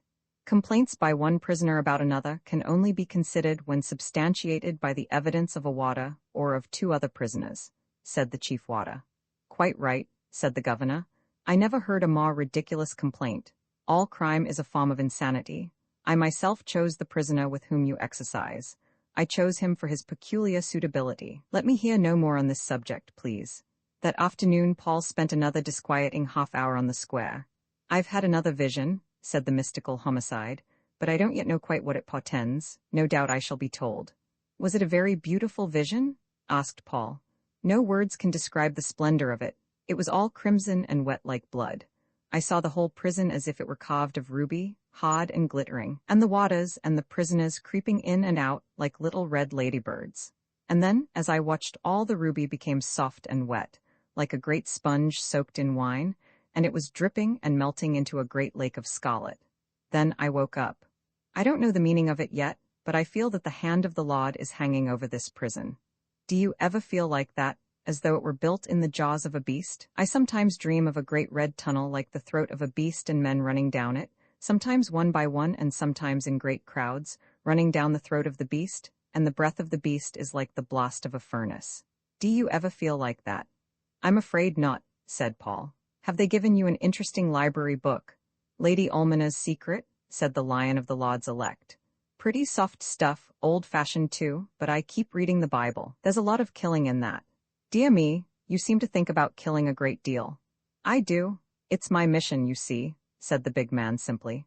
Sir Wilfrid Lucas Dockery felt very much like Solomon at 10 o'clock every morning of the week except Sunday. It was then that he sat in judgment upon the cases of misconduct among the prisoners that were brought to his notice. From this chair, Colonel MacAdder had delivered sentence in undeviating accordance with the spirit and the letter of the standing orders concerning the government of His Majesty's prisons, dispensing automatic justice like a slot machine. In went the offence, out came the punishment. Not so Sir Wilfrid Lucas Dockery. Never, he felt, was his mind more alert or resourceful, or his vast accumulation of knowledge more available than at his little cot of summary justice. No one knows what to expect, complained warders and prisoners alike. Justice, said Sir Wilfrid, is the capacity for regarding each case as an entirely new problem. After a few months of his administration, Sir Wilfrid was able to point with some pride to a marked diminution in the number of cases brought before him. One morning, soon after Paul began on his special regime of reclamation, his companion was called up before the governor. God bless my soul, said Sir Wilfrid, that's the man I put on special treatment. What is he here for? I was on night duty last night between the hours of 8 p.m. and 4 a.m. Testified the warder in a sing-song voice, when my attention was attracted by sounds of agitation coming from the prisoner's cell. Upon going to the observation hole, I observed the prisoner pacing up and down his cell in a state of high excitement. In one hand he held his Bible, and in the other, a piece of wood which he had broken from his stool. His eyes were staring, he was breathing heavily, and at times muttering verses of the Bible. I remonstrated with the prisoner when he addressed me in terms prejudicial to good discipline. What are the words complained of? Asked the chief warder. He called me a Moabite, an abomination of Moab, a washpot, an unclean thing, an uncircumcised Moabite, an idolater, and a whore of Babylon, sir. I see. What do you advise, officer? A clear case of insubordination, sir, said the chief warder. Try him on one diet for a bit. But when he asked the chief warder's opinion, Sir Wilfrid was not really seeking advice. He liked to emphasize in his own mind, and perhaps that of the prisoners, the difference between the official view and his own. What would you say was the most significant part of the evidence? He asked. The chief warder considered. I think whore of Babylon, on the whole, sir. Sir Wilfrid smiled as a conjurer may who has forced the right card. Now I, he said, am of a different opinion. It may surprise you, but I should say that the significant thing about this case was the fact that the prisoner held a piece of the stool. Destruction of prison property, said the chief warder. Yes, that's pretty bad. Now what was your profession before conviction? Asked the governor, turning to the prisoner. Carpenter, sir. I knew it, said the governor triumphantly. We have another case of the frustrated creative urge. Now listen, my man. It is very wrong of you to insult the officer, who is clearly none of the things you mentioned. He symbolizes the just disapproval of society and is, like all the prison staff, a member of the Church of England. But I understand your difficulty. You have been used to creative craftsmanship, have you not? And you find prison life deprives you of the means of self-expression, and your energies find vent in these foolish outbursts? I will see to it that a bench and a set of carpenter's tools are provided for you. The first thing you shall do is to mend the piece of furniture you so wantonly destroyed. After that, we will find other work for you in your old trade. You may go. Get to the cause of the trouble, Sir Wilfrid added when the prisoner was led away. Your standing orders may repress the symptoms. They do not probe to the underlying cause. 2 days later, the prison was in a state of intense excitement. Something had happened. Paul woke as the bell rang at the usual time, but it was nearly half an hour before the doors were unlocked. He heard the warders' slops outside, getting nearer and nearer, interjected with an occasional "don't ask questions, mind your own business, or a sinister, you'll know soon enough," in reply to the prisoner's questions. They, too, had sensed something unusual. Perhaps it was an outbreak of some disease, spotted fever, Paul thought, or a national disaster in the world outside, a war or revolution.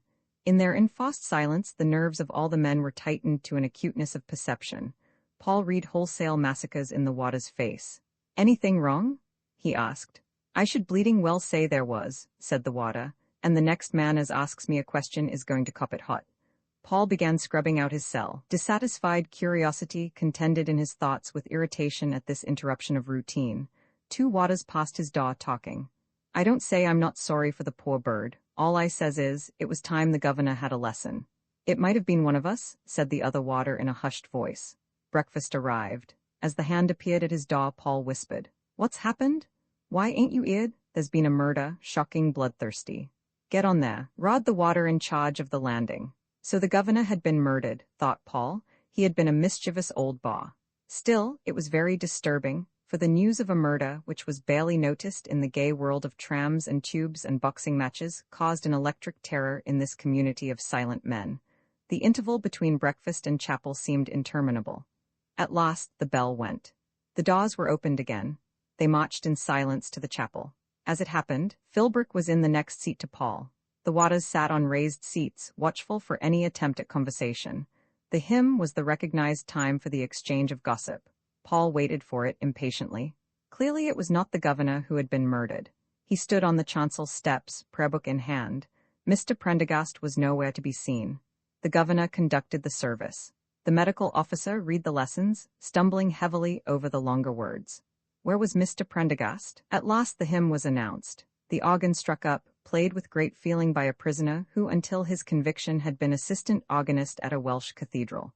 All over the chapel the men filled their chests for a burst of conversation. "O God, our help in ages past," sang Paul. "Where's Prendergast today? What, ain't you eared? He's been done in. And our eternal home. Old Prendy went to see a chap what said he'd seen a ghost. Well, he was dippy, and he'd got a mallet and a saw. Who let the madman have the things? The governor. Who do you think? He asked to be a carpenter. He sawed off Prendy's head. A pal of mine what lives next door, eared it a penning. The water must ave eared it too, didn't interfere. Time, like an ever-rolling stream, bears all its sons away. Poor Prendy all'd fit to kill for nearly half an hour. Damned lucky it was Prendergast, might ave been you or me. The water says, and I agree, it serves the governor right. Amen. From all points of view, it was lucky that the madman had chosen Mr. Prendergast for attack. Some people even suggested that the choice had been made in a more responsible quarter.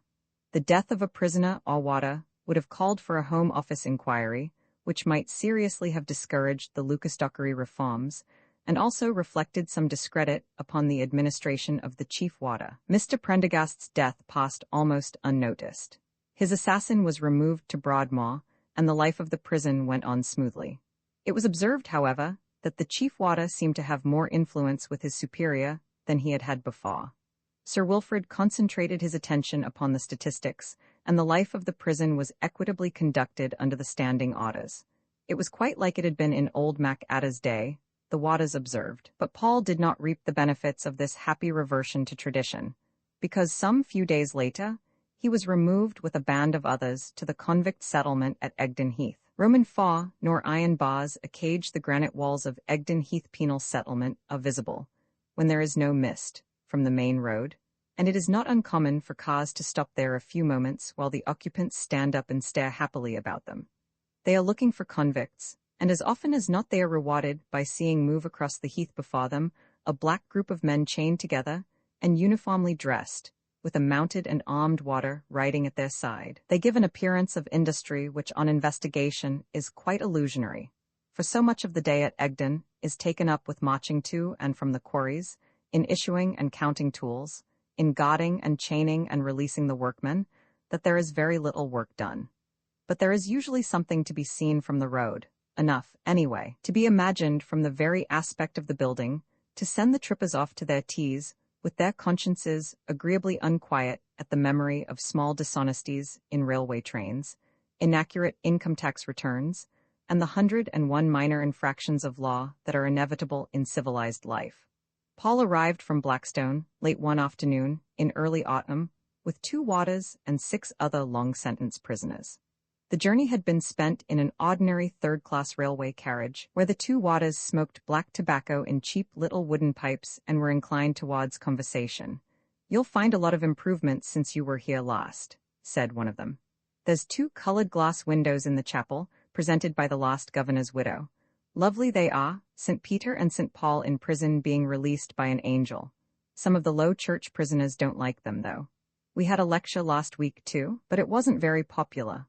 The work of the League of Nations, given by a young chap of the name of Potts. Still, it makes a change. I hear you've been having a lot of changes at Blackstone. I should just about think we have, said one of the convicts, and proceeded to give a somewhat exaggerated account of the death of Mr. Prendergast. Presently one of the warders, observing that Paul seemed shy of joining in the conversation, handed him a daily paper. Like to look at this, Sonny, he said. It's the last you'll see for some time. There was very little in it to interest Paul, whose only information from the outside world during the last 6 weeks had come from Sir Wilfrid Lucas Dockery's weekly bulletins. For one of the first discoveries of his captivity was that interest in news does not spring from genuine curiosity, but from the desire for completeness. During his long years of freedom, he had scarcely allowed a day to pass without reading fairly fully from at least 2 newspapers, always pressing on with a series of events which never came to an end. Once the series was broken, he had little desire to resume it, but he was deeply moved to discover on one of the middle pages an obscure but recognizable photograph of Margaret and Peter. The Honorable Mrs. Bastet Chetwynd, it said below, and her son Peter, who succeeds his uncle as Earl of Postmaster. In the next column was an announcement of the death of Lord Postmaster and a brief survey of his uneventful life. At the end it said, "It is understood that Mrs. Bastet Chetwynd and the young Earl, who have been spending the last few months at their villa in Corfu, will return to England in a few days. Mrs. Bastet Chetwynd has for many years been a prominent hostess in the fashionable world, and is regarded as one of the most beautiful women in society. Her son's succession to the earldom recalls the sensation caused in May of this year by the announcement of her engagement to Mr. Paul Pennyfeather and the dramatic arrest of the bridegroom at a leading West End hotel a few hours before the wedding ceremony. The new Lord Postmaster is 16 years old and has up till now been educated privately." Paul sat back in the carriage for a long time looking at the photograph, while his companions played several hands of poker in reckless disregard of standing orders. In his 6 weeks of solitude and grave consideration, he had failed to make up his mind about Margaret Bastet Chetwynd. It was torn and distracted by 2 conflicting methods of thought. On one side was the dead weight of precept, inherited from generations of schoolmasters and divines. According to these, the problem was difficult but not insoluble.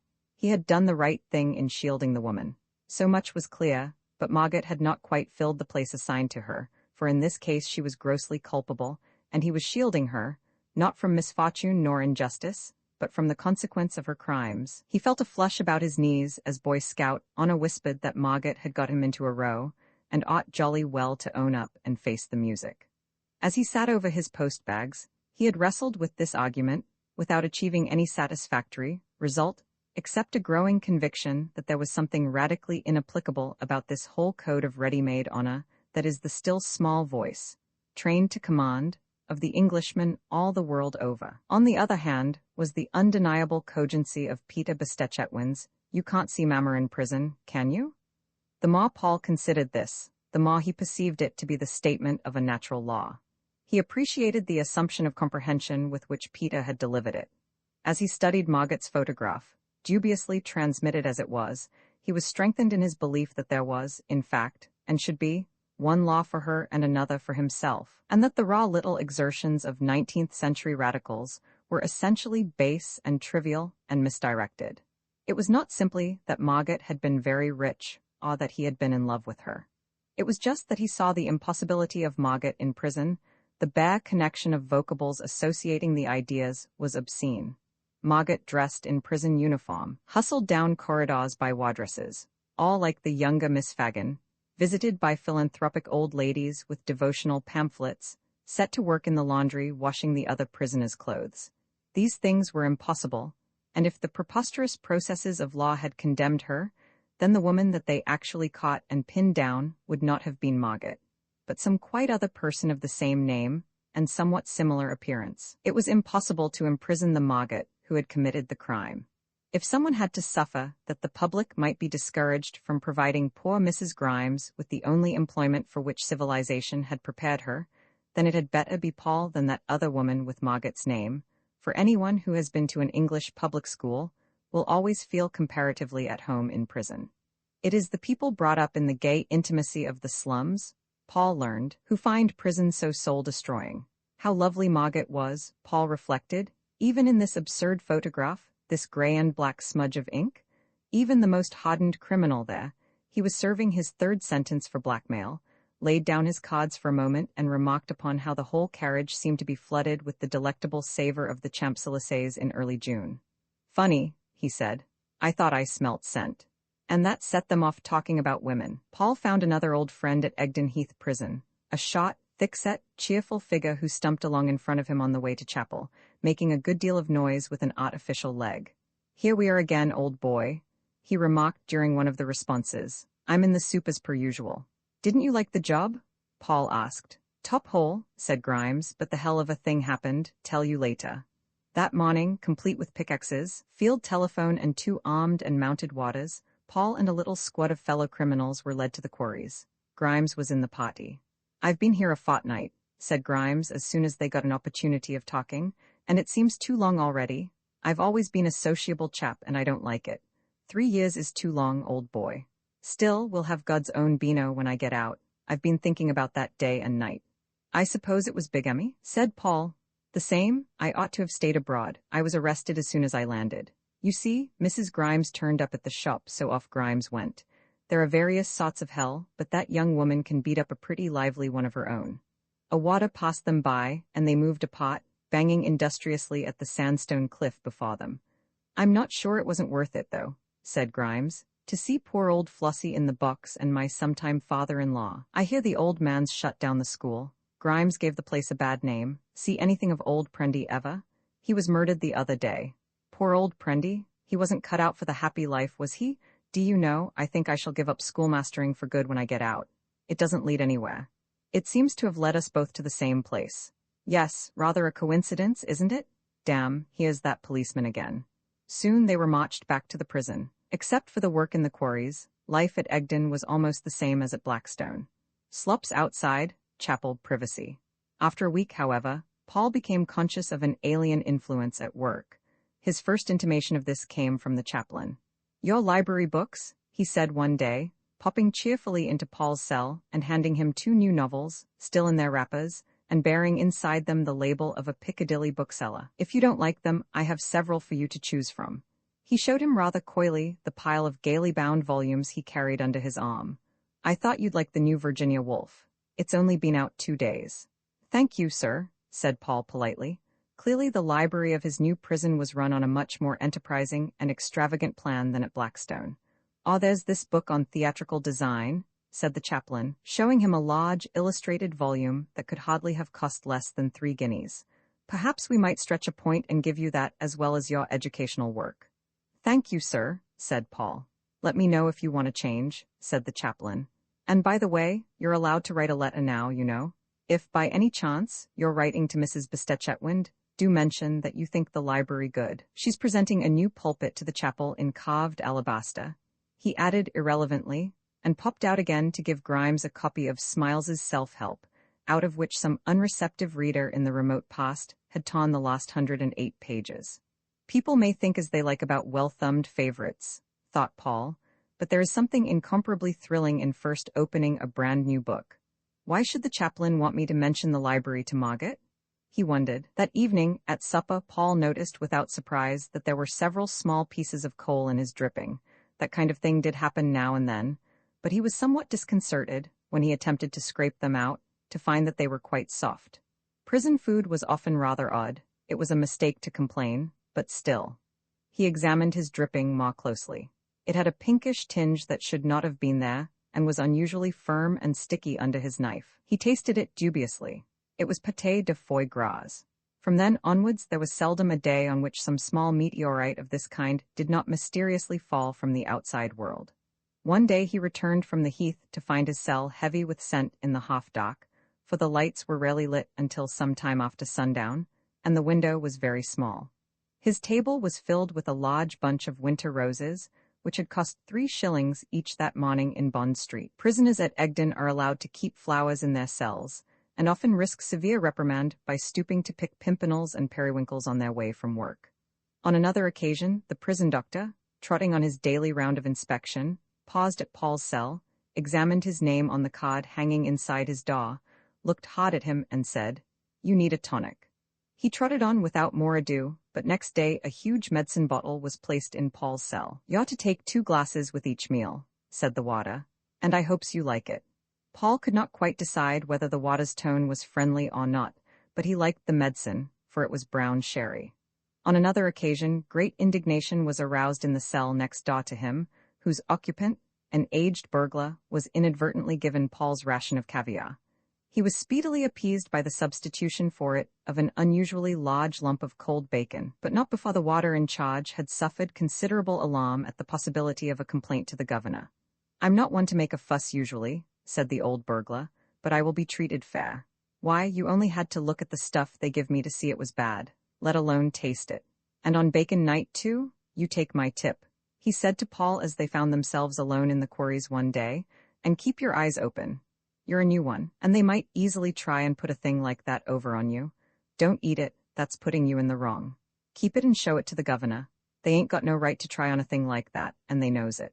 Presently a letter came from Margaret. It was not a long one. "Darling Paul," it said, "it is so difficult writing to you because, you know, I never can write letters, and it's so particularly hard with you because the policemen read it and cross it all out if they don't like it, and I can't really think of anything they will like. Peter and I are back at King's Thursday. It was divine at Corfu, except for an English doctor who was a Waugh and would call so often. Do you know, I don't really like this house terribly, and I'm having it redone. Do you mind? Peter has become an earl, did you know? And is rather sweet about it and very self-conscious, which you wouldn't expect, really, would you, knowing Peter? I'm going to come and see you sometime, may I? When I can get away, but Bobby P.'s death has made such a lot of things to see to. I do hope you're getting enough food and books and things, or will they cross that out?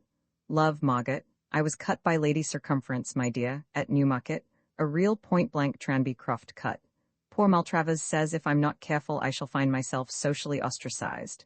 Don't you think that will be marvelous? I may be wrong, but, do you know, I rather believe poor little Alastair Trumpington's going to fall in love with me. What shall I do? Eventually, Margaret came herself. It was the first time they had met since the morning in June, when she had sent him off to rescue her distressed protégés in Marseille. The meeting took place in a small room set aside for visitors. Margaret sat at one end of the table, Paul at the other, with a water between them. "I must ask you both to put your hands on the table in front of you," said the water. "Like up, Jenkins," said Margaret faintly, laying her exquisitely manicured hands with the gloves beside her bag. Paul for the first time noticed how coarse and ill-kept his hands had become. For a moment neither spoke. "Do I look awful?" Paul said at last. "I haven't seen a looking-glass for some time." "Well, perhaps just a little mal-soigné, darling. Don't they let you shave at all?" No discussion of the prison regime is permitted. Prisoners are allowed to make a plain statement of their state of health, but must on no account make complaints or comments upon their general condition. "Oh dear," said Margaret, "this is going to be very difficult. What are we to say to each other? I'm almost sorry I came. You are glad I came, aren't you?" "Don't mind me, Mum, if you wants to talk personal," said the water kindly. "I only has to stop conspiracy. Nothing I hears ever goes any further, and I hears a good deal, I can tell you. They carry on awful, some of the women, what with crying and fainting and hysterics generally. Why, one of them," he said with relish, "had an epileptic fit not long ago." "I think it's more than likely I shall have a fit," said Margaret. "I've never felt so shy in my life. Paul, do say something, please." "How's Alastair?" said Paul. "Rather sweet, really. He's always at King's Thursday now. I like him." Another pause. "Do you know," said Margaret, "it's an odd thing, but I do believe that after all these years, I'm beginning to be regarded as no longer a respectable woman. I told you when I wrote, didn't I, that Lady Circumference cut me the other day? Of course she's just a thoroughly bad-mannered old woman, but there have been a whole lot of things rather like that lately. Don't you think it's rather awful?" "You won't mind much, will you?" said Paul. "They're awful old Waughs anyway." "Yes, but I don't like them dropping me. Of course I don't mind, really, but I think it's a pity, particularly for Peter. It's not just Lady Circumference but Lady Vanbrugh and Fanny Simpleforth and the Stales and all those people. It's a pity it should happen just when Peter's beginning to be a little class-conscious anyway. It'll give him all the wrong ideas, don't you think?" "How's business?" asked Paul abruptly. "Paul, you mustn't be nasty to me," said Margaret in a low voice. "I don't think you'd say that if you knew quite how I was feeling." "I'm sorry, Margaret. As a matter of fact, I just wanted to know. I'm selling out. A Swiss firm was making things difficult. but I don't think that business has anything to do with the ostracism, as Maltravers would say. I believe it's all because I'm beginning to grow old. I never heard anything so ridiculous. Why, all those people are about 80, and anyway you aren't at all. I was afraid you wouldn't understand, said Margaret, and there was another pause. 10 minutes, Ma, said the water. Things haven't turned out quite as we expected them to, have they? Said Margaret. They talked about some parties Margaret had been to and the books Paul was reading. At last Margaret said, Paul, I'm going. I simply can't stand another moment of this. It was nice of you to come, said Paul. I've decided something rather important, said Margaret. Just this minute. I am going to be married quite soon to Maltravers. I'm sorry, but I am. I suppose it's because I look so awful, said Paul. No, it's just everything. It's that too in a way, but not the way you mean, Paul. It's simply something that's going to happen. Do you understand it all, dear? It may help you too in a way, but I don't want you to think that that's the reason, either. It's just how things are going to happen. Oh dear, how difficult it is to say anything. If you should want to kiss goodbye, said the jailer. Not being husband and wife, it's not usual. Still, I don't mind stretching a point for once. Oh, God, said Margaret, and left the room without looking back. Paul returned to his cell. His supper had already been served out to him, a small pie from which protruded the feet of 2 pigeons. There was even a table napkin wrapped round it. But Paul had very little appetite, for he was greatly pained at how little he was pained by the events of the afternoon. The passing of a public school man a day or two later, Paul again found himself next to Grimes in the quarry. When the water was out of earshot, Grimes said, Old boy, I can't stand this much longer. It just ain't good enough. I don't see any way out, said Paul. Anyway, it's quite bearable. I'd as soon be here as at Lanaba. Not so, Grimes, said Grimes. He just languishes in captivity like the lock. It's all right for you. You like reading and thinking, and all that. Well, I'm different, you know. I like drink and a bit of fun, and chatting now and then to my pals. I'm a sociable chap. It's turning me into a giddy machine, this life, and there's an awful chaplain, who gives me the pip, who keeps butting in a breezy kind of way and asking if I feel I'm right with God. Of course I'm not, and I tell him so. I can stand most sorts of misfortune, old boy, but I can't stand repression. That was what broke me up at Lanaba, and it's what's going to break me up here, if I don't look out for myself. It seems to me it's time Grimes flitted off to another clime. No one has ever succeeded in escaping from this prison, said Paul. Well, just you watch next time there's a fog. As luck would have it, there was a fog next day, a heavy impenetrable white mist which came up quite suddenly while they were at work, enveloping men and quarry in the way that mists do on Egdon Heath. Close up there, said the water in charge. Stop work and close up. Look out there, you idiot. For Grimes had stumbled over the field telephone. If you've broken it, you'll come up before the governor tomorrow.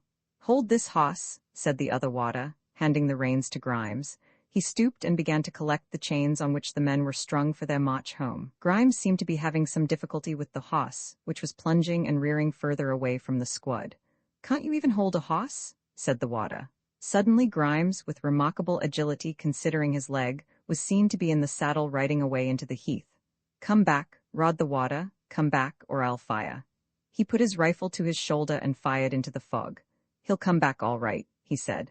No one ever gets away for long. He'll get solitary confinement and no one diet for this, poor fish. No one seemed to be much disturbed by the incident, even when it was found that the field telephone was disconnected. He hasn't a hope, said the water. They often do that, just put down their tools sudden and cut and run, but they can't get away in those clothes and with no money. We shall want all the farms tonight.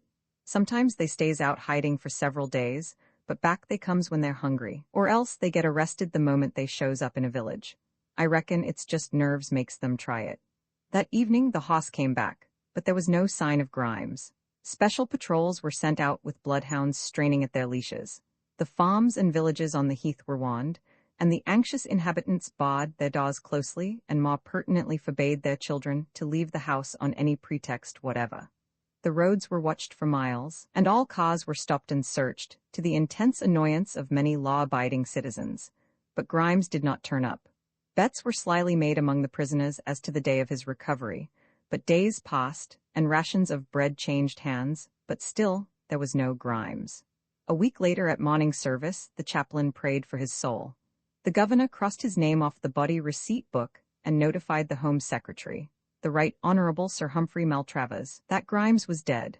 I'm afraid it was a terrible end, said the chaplain to Paul. Did they find the body? No, that is the worst thing about it. The hounds followed his scent as far as Egdon Maya. There it ended. A shepherd who knows the paths through the bog found his hat floating on the surface at the most treacherous pot. I'm afraid there is no doubt that he died a very horrible death. Poor old Grimes, said Paul. And he was an old Harrovian too. But later, thinking things over as he ate peacefully, one by one, the oysters that had been provided as a relish for his supper, Paul knew that Grimes was not dead. Lord Tangent was dead, Mr. Prendergast was dead, the time would even come for Paul Pennyfeather. But Grimes, Paul at last realized, was of the immortals. He was a life force. Sentenced to death in Flanders, he popped up in Wales. Drowned in Wales, he emerged in South America. Engulfed in the dark mystery of Egdon Maya, he would rise again somewhere at some time, shaking from his limbs the musty integuments of the tomb. Surely he had followed in the Bacchic train of distant Arcady, and played on the reeds of myth by forgotten streams, and taught the childish satyrs the art of love. Had he not suffered unscathed the fearful dooms of all the offended gods of all the histories, fire, brimstone, and yawning earthquakes, plague and pestilence? Had he not stood, like the Pompeian sentry, while the citadels of the plain fell to ruin about his ears? Had he not, like some grease-caked channel swimmer, breasted the waves of the deluge? Had he not moved unseen when darkness covered the waters? I often wonder whether I am blameless in the matter, said the chaplain. It is awful to think of someone under my care having come to so terrible an end. I tried to console him and reconcile him with his life, but things are so difficult. There are so many men to see. Poor fellow. To think of him alone out there in the bog, with no one to help him. The passing of Paul Pennyfeather a few days later, Paul was summoned to the governor's room. I have an order here from the Home Secretary granting leave for you to go into a private nursing home for the removal of your appendix. You will start under escort in plain clothes this morning. But sir, said Paul, I don't want to have my appendix removed. In fact, it was done years ago when I was still at school. Nonsense, said the governor. I've got an order here from the Home Secretary especially requiring that it shall be done. Officer, take this man away and give him his clothes for the journey. Paul was led away. The clothes in which he had been tried had been sent with him from Blackstone. The warder took them out of a locker, unfolded them and handed them to Paul. Shoes, socks, trousers, waistcoat, coat, shirt, collar, tie and hat, he said. Will you sign for them? The jewelry stays here. He collected the watch links, type-in, note case and the other odds and ends that had been in Paul's pockets and put them back in the locker. We can't do anything about your hair, said the warder, but you're allowed a shave. Half an hour later Paul emerged from his cell, looking for all the world like a normal civilized man, such as you might see daily in any tube railway. Feels funny, don't it? Said the warder who let him out. Here's your escort. Another normal civilized man, such as you might see daily in any tube railway, confronted Paul. Time we started if you're quite ready, he said. Robbed of their uniforms, it seemed natural that they should treat each other with normal consideration. Indeed, Paul thought he detected a certain deference in the man's tone. It's very odd, said Paul in the van that took them to the station. It's no good arguing with the governor, but he's made some ridiculous mistake. I've had my appendix out already. Not half, said the warder with a wink, but don't go talking about it so loud. The driver's not in on this. A first-class carriage had been reserved for them in the train. As they drew out of Egdon station, the warder said, Well, that's the last you'll see of the old place for some time. Solemn thought, death, ain't it? And he gave another shattering wink. They had luncheon in their carriage, Paul feeling a little too shy of his closely cropped head to venture hatless into the restaurant car. After luncheon they smoked cigars. The warder paid from a fat note case. Oh, I nearly forgot, he said. Here's your will for you to sign in case anything should happen. He produced a long blue paper and handed it to Paul. The last will and testament of Paul Pennyfeather was handsomely engraved at the top.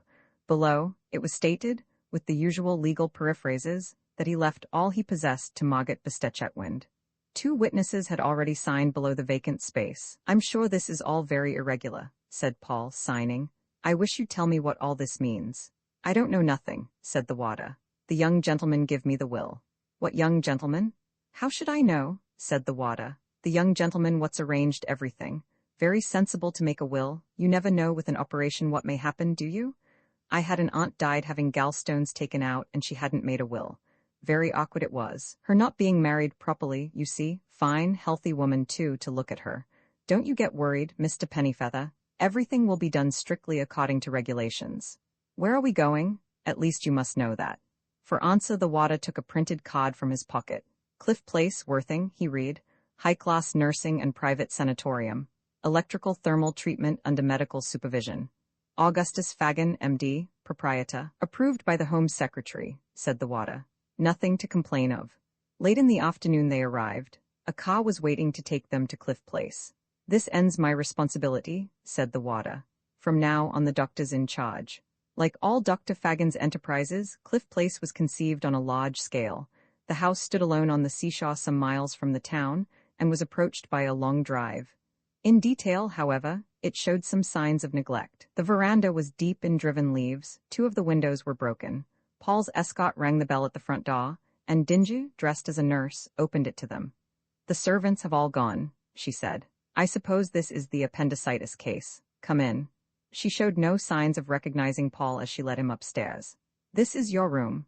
The Home Office regulations insisted that it should be on an upper story with barred windows. We have had to put the bars in specially. They will be charged for in the bill. The surgeon will be here in a few minutes. As she went out, she locked the door. Paul sat down on the bed and waited. Below his window, the sea beat on the shingle. A small steam yacht lay at anchor some distance out to sea. The gray horizon faded indistinctly into the gray sky. Presently steps approached, and his door opened. In came Dr. Fagan, Sir Alastair Digby Vane Trumpington, and an elderly little man with a drooping red moustache, evidently much the worse for drink. Sorry we're late, said Sir Alastair, but I've had an awful day with this man trying to keep him sober. He gave me the slip just as we were starting. I was afraid at first that he was too tight to be moved, but I think he can just carry on. Have you got the papers made out? No one paid much attention to Paul. Here they are, said Dr. Fagan. This is the statement you are to forward to the Home Secretary, and a duplicate for the governor of the prison. Shall I read them to you? S.H. All right, said the surgeon. They merely state that you operated on the patient for appendicitis, but that he died under the anesthetic without regaining consciousness. Poor old chap, said the surgeon. Poor ill girl, and 2 tears of sympathy welled up in his eyes. I dare say the world had been very hard on her. It's a hard world for women. That's all right, said Sir Alastair. Don't worry, you did all that was humanly possible. That's the truth, said the surgeon, and I don't care who knows it. This is the ordinary certificate of death, said Dr. Fagan. Will you be so good as to sign it there? Oh, death, where is thy sting-a-ling-a-ling? Said the surgeon, and with these words and a labored effort of the pen he terminated the legal life of Paul Pennyfeather. Splendid, said Sir Alastair. Now here's your money. If I were you, I should run off and have a drink while the pubs are still open. Do you know, I think I will, said the surgeon, and left the sanatorium. There was a hush for nearly a minute after he had left the room. The presence of death, even in its coldest and most legal form, seemed to cause an air of solemnity. It was broken at length by the arrival of Flossie, splendidly attired in magenta and green. Why, here you all are, she said with genuine delight. And Mr. Pennyfeather too, to be sure. Quite a little party? She had said the right thing. The word party seemed to strike a responsive note in Dr. Fagan. Let us go down to supper, he said. I'm sure we all have a great deal to be thankful for. After supper, Dr. Fagan made a little speech.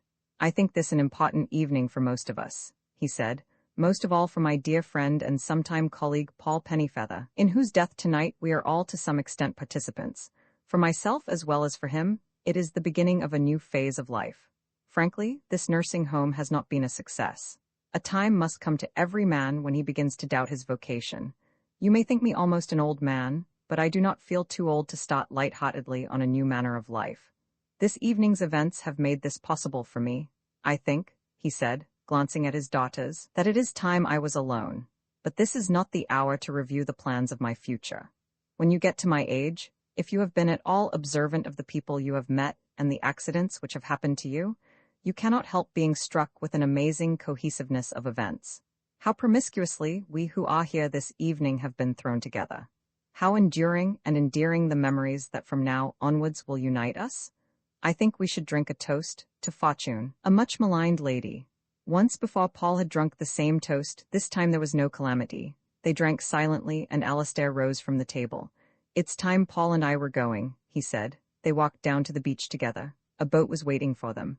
That's Margaret's yacht, said Alastair. It's to take you to her house at Corfu until you've decided about things. Goodbye, good luck. Aren't you coming any further? Asked Paul. No, I've got to drive back to King's Thursday. Margaret will be anxious to know how things have gone off. Paul got into the boat and was rowed away. Sir Alastair, like Sir Bediva, watched him out of sight. Romans 7 Resurrection. 3 weeks later, Paul sat on the veranda of Margaret's villa, with his evening aperitif before him, watching the sunset on the Albanian hills across the water change, with the crude brilliance of a German picture postcard, from green to violet. He looked at his watch, which had that morning arrived from England. It was 6:30. Below him in the harbor a ship had come in from Greece and was unloading her cargo. The little boats hung round her like flies, plying their trade of olive wood souvenirs and forged francs. There were 2 hours before dinner. Paul rose and descended the arcaded street into the square, drawing his scarf tight about his throat. The evenings began to get cold about this time. It was odd being dead. That morning Margaret had sent him a bunch of press cuttings about himself, most of them headed Wedding Sensation Echo or Death of Society Bridegroom Convict. With them were his type-in and the rest of his possessions which had been sent to her from Egdon. He felt the need of the bustle of the cafes and the quayside to convince him fully of his existence. He stopped at a stall and bought some Turkish delight. It was odd being dead. Suddenly he was aware of a familiar figure approaching him across the square. "Hullo," said Paul. "Hullo," said Otto Silenus. He was carrying on his shoulder a shapeless knapsack of canvas. "Why don't you give that to one of the boys? They'll take it for a few drachmas." "I have no money, will you pay him?" "Yes." "All right, then that will be best. I suppose you are staying with Margaret?" "I'm staying at her house, she's in England." "That's a pity, I hoped I should find her here. Still I will stay for a little, I think. Will there be room for me?" "I suppose so, I'm all alone here." "I have changed my mind, I think after all I will marry Margaret. I'm afraid it's too late." "Too late?" "Yes, she's married someone else." "I never thought of that." "Oh well, it doesn't matter really." "Whom did she marry, that sensible Maltravers?" "Yes, he's changed his name now. He's called Viscount Metroland." "What a funny name." They walked up the hill together. "I've just been to Greece to see the buildings there," said Professor Silenus. "Did you like them?" "They are unspeakably ugly, but there were some nice goats." "I thought they sent you to prison." "Yes, they did, but I got out." "Yes, you must have, I suppose. Wasn't it nice?" "Not terribly." "Funny, I thought it would suit you so well. You never can tell with people, can you, what's going to suit them?" Margaret's servants did not seem surprised at the arrival of another guest. "I think I shall stay here a long time," said Professor Silenus after dinner. "I have no money left. Are you going soon?" "Yes, I'm going back to Oxford again to learn theology." "That will be a good thing. You used not to have a moustache, used you?" he asked after a time. "No," said Paul. "I'm just growing one now. I don't want people to recognize me when I go back to England." "I think it's uglier," said Professor Silenus. "Well, I must go to bed." "Have you slept any better lately?" "Twice since I saw you. It's about my average. Good night." 10 minutes later he came back onto the terrace, wearing silk pajamas and a tattered old canvas dressing gown. "Can you lend me a nail file?" he asked. "There's one on my dressing table." "Thank you." But he did not go. Instead he walked to the parapet and leant out, looking across the sea. "It's a good thing for you to be a clergyman," he said at last. "People get ideas about a thing they call life. It sets them all wrong. I think it's poets that are responsible chiefly. Shall I tell you about life?" "Yes, do," said Paul politely. "Well, it's like the big wheel at Luna Park. Have you seen the big wheel?" "No, I'm afraid not." You pay 5 francs and go into a room with tiers of seats all round, and in the center the floor is made of a great disc of polished wood that revolves quickly. At first you sit down and watch the others. They are all trying to sit in the wheel, and they keep getting flung off, and that makes them laugh, and you laugh too. It's great fun. "I don't think that sounds very much like life," said Paul rather sadly. "Oh, but it is though. You see, the nearer you can get to the hub of the wheel, the slower it is moving, and the easier it is to stay on. There's generally someone in the center who stands up and sometimes does a sort of dance. Often he's paid by the management, though, or at any rate, he's allowed and free. Of course, at the very center, there's a point completely at rest, if one could only find it. I'm not sure, I am not very near that point myself. Of course, the professional men get in the way. Lots of people just enjoy scrambling on and being whisked off and scrambling on again. How they all shriek and giggle. Then there are others, like Margaret, who sit as far out as they can and hold on for dear life and enjoy that. But the whole point about the wheel is that you needn't get on it at all, if you don't want to. People get hold of ideas about life, and that makes them think they've got to join in the game, even if they don't enjoy it. It doesn't suit everyone. People don't see that when they say life, they mean 2 different things. They can mean simply existence, with its physiological implications of growth and organic change. They can't escape that, even by death, but because that's inevitable, they think the other idea of life is too. The scrambling and excitement and bumps and the effort to get to the middle. And when we do get to the middle, it's just as if we never started. It's so odd. Now you're a person who was clearly meant to stay in the seats and sit still, and if you get bored, watch the others. Somehow you got onto the wheel, and you got thrown off again at once with a hard bump. It's all right for Margaret, who can cling on, and for me, at the center, but you're static. Instead of this absurd division into sexes, they ought to class people as static and dynamic. There's a real distinction there, though I can't tell you how it comes. I think we're probably two quite different species spiritually. I used that idea of the wheel in a cinema film once. I think it rather sounds like it, don't you? What was it I came back for? A nail file. Oh yes, of course, I know of no more utterly boring and futile occupation than generalizing about life. Did you take in what I was saying? Yes, I think so. I think I shall have my meals alone in future. Will you tell the servants? It makes me feel quite ill to talk so much. Good night. Good night, said Paul. Some months later, Paul returned to Scone College after the absence of little more than a year. His death, though depriving him of his certificates, left him his knowledge. He sat successfully for smalls and matriculation, and entered his old college once more, wearing a commoner's gown and a heavy cavalry mustache. This and his natural diffidence formed a complete disguise. Nobody recognized him.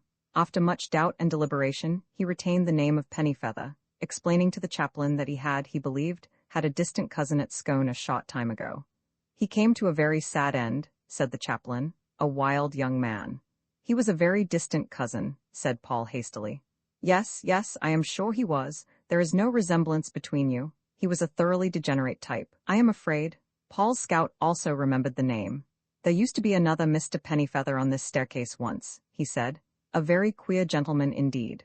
Would you believe it, sir? He used to take off all his clothes and go out and dance in the quad at night.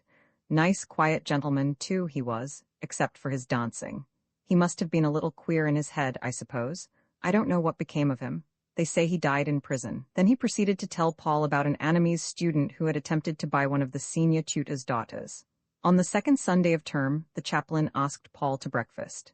It's a sad thing, he said, the way that the varsity breakfast, brecca we used to call it in my day, is dying out. People haven't time for it. Always off to lectures at 9 o'clock, except on Sundays. Have another kidney, won't you? There was another Don present called Mr. Sniggs, who addressed the chaplain rather superciliously, Paul thought, as padre. There was also an undergraduate from another college, a theological student called Stubbs, a grave young man with a quiet voice and with carefully formed opinions. He had a little argument with Mr. Sniggs about the plans for rebuilding the Bodleian. Paul supported him. Next day Paul found Stubbs' card on his table. The corner turned up. Paul went to Hertford to call on Stubbs, but found him out. He left his card. The corner turned up. 2 days later, a little note came from Hertford. Dear Pennyfeather, I wonder if you would care to come to tea next Tuesday to meet the college secretary of the League of Nations Union and the chaplain of the Oxford prison. It would be so nice if you could. Paul went and ate honey buns and anchovy toast. He liked the ugly, subdued little college, and he liked Stubbs. As term went on, Paul and Stubbs took to going for walks together, over Mesopotamia to Old Marston and Beckley. One afternoon, quite light-hearted at the fresh weather, and their long walk, and their tea, Stubbs signed Randall Cantuar in the visitor's book. Paul rejoined the League of Nations Union and the OSCU. On one occasion, he and Stubbs and some other friends went to the prison to visit the criminals there and sing pot songs to them. It opens the mind, said Stubbs, to see all sides of life, how those unfortunate men appreciated our singing. One day in Blackwell's bookshop, Paul found a stout volume, which, the assistant told him, was rapidly becoming a bestseller. It was called Mother Wales by Augustus Fagan. Paul bought it and took it back with him. Stubbs had already read it. Most illuminating, he said. The hospital statistics are terrible. Do you think it would be a good idea to organize a joint debate with Jesus on the subject? The book was dedicated to my wife, a wedding present. It was eloquently written. When he had read it, Paul put it on his shelves next to Dean Stanley's Easton Church. One other incident recalled momentarily Paul's past life. One day, at the beginning of his second year, as Paul and Stubbs were bicycling down the High as from one lecture to another, they nearly ran into an open Rolls-Royce that swung out of Oriel Street at a dangerous speed. In the back, a heavy fur rug over his knees, sat Philbrick. He turned round as he passed and waved a gloved hand to Paul over the hood. "Hullo," he said. "Hullo, how are you? Come and look me up one day. I'm living on the river Skindles." Then the car disappeared down the high street and Paul went on to his lecture. "Who was your opulent friend?" asked Stubbs, rather impressed. "Arnold Bennett," said Paul. "I thought I knew his face," said Stubbs. Then the lecturer came in, arranged his papers, and began a lucid exposition of the heresies of the 2nd century. There was a bishop in Bithynia, Paul learned, who had denied the divinity of Christ, the immortality of the soul, the existence of good, the legality of marriage, and the validity of the sacrament of extreme unction. How right they had been to condemn him. Roman 3 Captain Grimes Paul had very little difficulty in finding the dining hall. He was guided there by the smell of cooking and the sound of voices. It was a large, paneled room, far from disagreeable, with 50 or 60 boys of ages ranging from 10 to 18 settled along 4 long tables. The smaller ones wore Eton suits, the elder ones dinner jackets. He was led to a place at the head of one of the tables. The boys on either side of him stood up very politely until he sat down. One of them was the boy who had whistled at Captain Grimes. Paul thought he rather liked him. "I'm called Bistetchetwind," he said. "I've got to teach you the organ, I believe." "Yes, it's great fun. We play in the village church. Do you play terribly well?" Paul felt this was not a moment for candor, and so, tempering discretion with deceit, he said, "Yes, remarkably well." "I say, do you really? Or are you rotting?" "Indeed, I'm not. I used to give lessons to the master of Scone." "Well, you won't be able to teach me much," said Bistetchetwind cheerfully. "I only do it to get off Jim. I say they haven't given you a napkin. These servants are too awful. Philbrick," he shouted to the butler, "why haven't you given Mr. Pennyfeather a napkin?" "Forgot," said Philbrick, "and it's too late now because Miss Faggin's locked the linen up." "Nonsense," said Bistetchetwind. "Go and get one at once. That man's all right, really," he added, "only he wants watching." In a few minutes Philbrick returned with the napkin. "It seems to me that you're a remarkably intelligent boy," said Paul. "Captain Grimes doesn't think so. He says I'm half-witted. I'm glad you're not like Captain Grimes. He's so common, don't you think? You mustn't talk about the other masters like that in front of me." "Well, that's what we all think about him anyway. What's more, he wears combinations. I saw it in his washing book one day when I was fetching him his hat. I think combinations are rather awful, don't you?" There was a commotion at the end of the hall. "I expect that's Clutterbuck being sick," said Bistetchetwind. "He's usually sick when we have mutton." The boy on Paul's other side now spoke for the first time. "Mr. Prendergast wears a wig," he said, and then became very confused and subsided into a giggle. "That's Briggs," said Bistetchetwind, "only everyone calls him Brolly because of the shop, you know." "They're silly rotters," said Briggs. All this was a great deal easier than Paul had expected. It didn't seem so very hard to get on with boys, after all. After a time they all stood up, and amid considerable noise Mr. Prendergast said grace. Someone called out, "Prendy?" very loudly just by Paul's ear. "Per Christum Dominum Nostrum." "Amen," said Mr. Prendergast.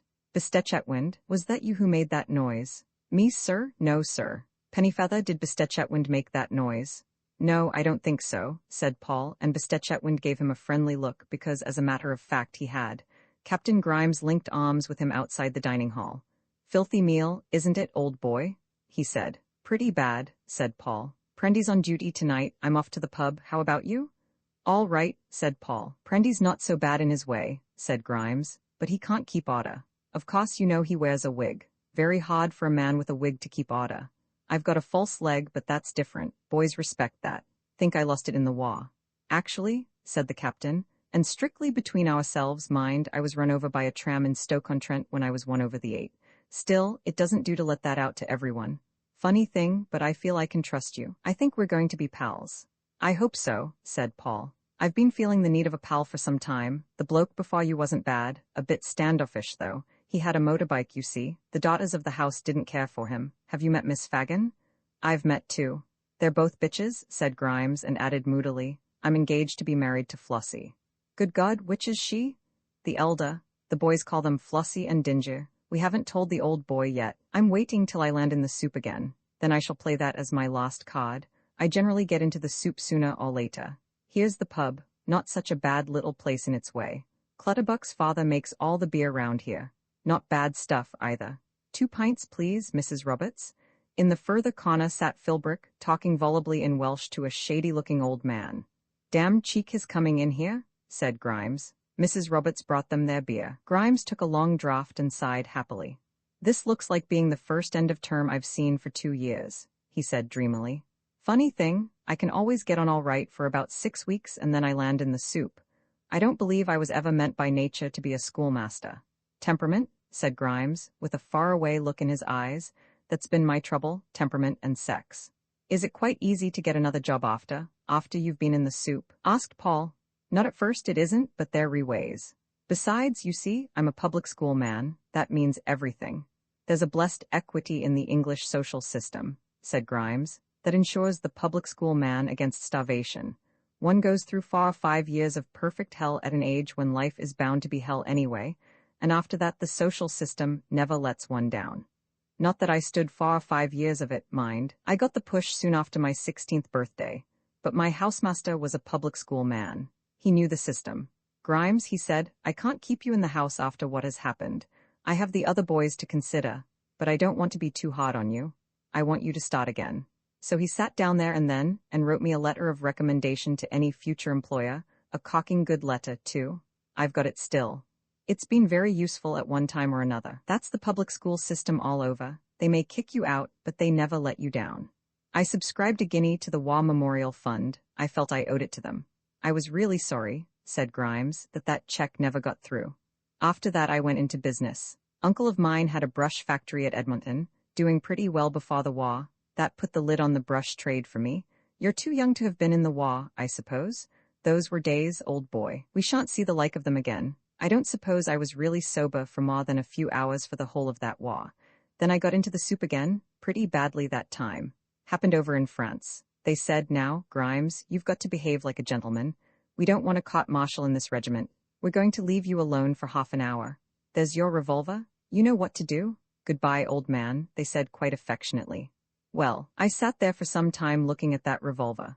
I put it up to my head twice, but each time I brought it down again. Public school men don't end like this, I said to myself. It was a long half hour, but luckily they had left a decanter of whiskey in there with me. They'd all had a few, I think. That's what made them all so solemn. There wasn't much whiskey left when they came back, and what with that and the strain of the situation, I could only laugh when they came in. Silly thing to do, but they looked so surprised, seeing me there alive and drunk. The man's a cad, said the colonel, but even then I couldn't stop laughing, so they put me under arrest and called a court-martial. I must say I felt pretty low next day. A major came over from another battalion to try my case. He came to see me first, and bless me if it wasn't a cove I'd known at school.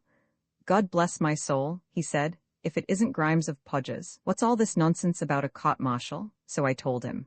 He said, pretty bad. Still it's out of the question to shoot an old Harrovian. I'll see what I can do about it.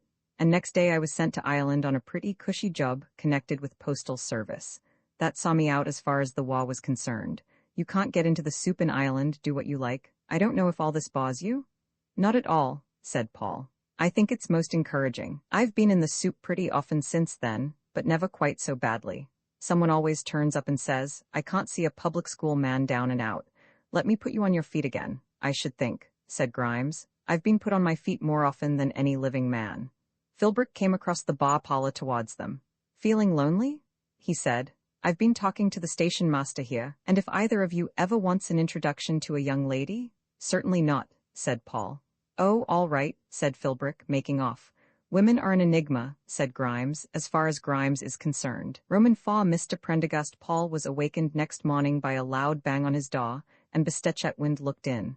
He was wearing a very expensive-looking Chavet dressing gown. Good morning, sir, he said. I thought I'd come and tell you, as you wouldn't know. There's only one bathroom for the masters. If you want to get there before Mr. Prendergast, you ought to go now. Captain Grimes doesn't wash much, he added, and then disappeared. Paul went to the bath and was rewarded some minutes later by hearing the shuffling of slippers down the passage, and the door furiously rattled. As he was dressing, Philbrick appeared. Oh, I forgot to call you. Breakfast is in 10 minutes. After breakfast, Paul went up to the common room. Mr. Prendergast was there polishing his pipes one by one with a chamois leather. He looked reproachfully at Paul.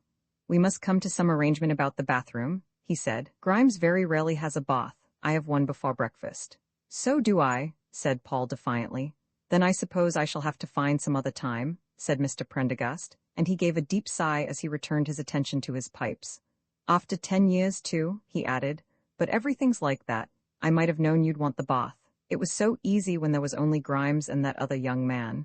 He was never down in time for breakfast. Oh dear, I can see that things are going to be very difficult. But surely we could both have one. No, that's out of the question. It's all part of the same thing. Everything has been like this since I left the ministry. Paul made no answer, and Mr. Prendergast went on breathing and rubbing. I expect you wonder how I came to be here? No, said Paul soothingly. I think it's very natural. It's not natural at all, it's most unnatural. If things had happened a little differently, I should be a rector with my own house and bathroom. I might even have been a rural dean, only? And Mr. Prendergast dropped his voice to a whisper. Only I had doubts. I don't know why I'm telling you all this. Nobody else knows. I somehow feel you'll understand. 10 years ago I was a clergyman of the Church of England. I had just been presented to a living in Worthing. It was such an attractive church, not old, but very beautifully decorated. 6 candles on the altar, reservation in the Lady Chapel, and an excellent heating apparatus which burned coke in a little shed by the sacristy door. No graveyard, just a hedge of golden privet between the church and the rectory. As soon as I moved in, my mother came to keep house for me. She bought some chintz out of her own money for the drawing-room curtains. She used to be at home once a week to the ladies of the congregation. One of them, the dentist's wife, gave me a set of the Encyclopedia Britannica for my study. It was all very pleasant until my doubts began. Were they as bad as all that? Asked Paul. They were insuperable, said Mr. Prendergast. That is why I am here now, but I expect I am boring you? No, do go on. That's to say, unless you find it painful to think about. I think about it all the time. It happened like this, quite suddenly. We had been there about 3 months, and my mother had made great friends with some people called Bundle. Rather a curious name. I think he was an insurance agent until he retired. Mrs. Bundle used very kindly to ask us in to supper on Sundays after evensong. They were pleasant, informal gatherings, and I used quite to look forward to them. I can see them now as they sat there on this particular evening. There was my mother and Mr. and Mrs. Bundle, and their son, rather a spotty boy, I remember, who used to go into Brighton College by train every day, and Mrs. Bundle's mother, a Mrs. Crump, rather deaf, but a very good churchwoman, and Mrs. Abel. That was the name of the dentist's wife who gave me the Encyclopedia Britannica, and old Major Ending, the people's warden. I had preached 2 sermons that day besides taking the children's Bible class in the afternoon, and I had rather dropped out of the conversation. They were all talking away quite happily about the preparations that were being made on the pier for the summer season, when suddenly, for no reason at all, my doubts began. He paused, and Paul felt constrained to offer some expression of sympathy. What a terrible thing, he said.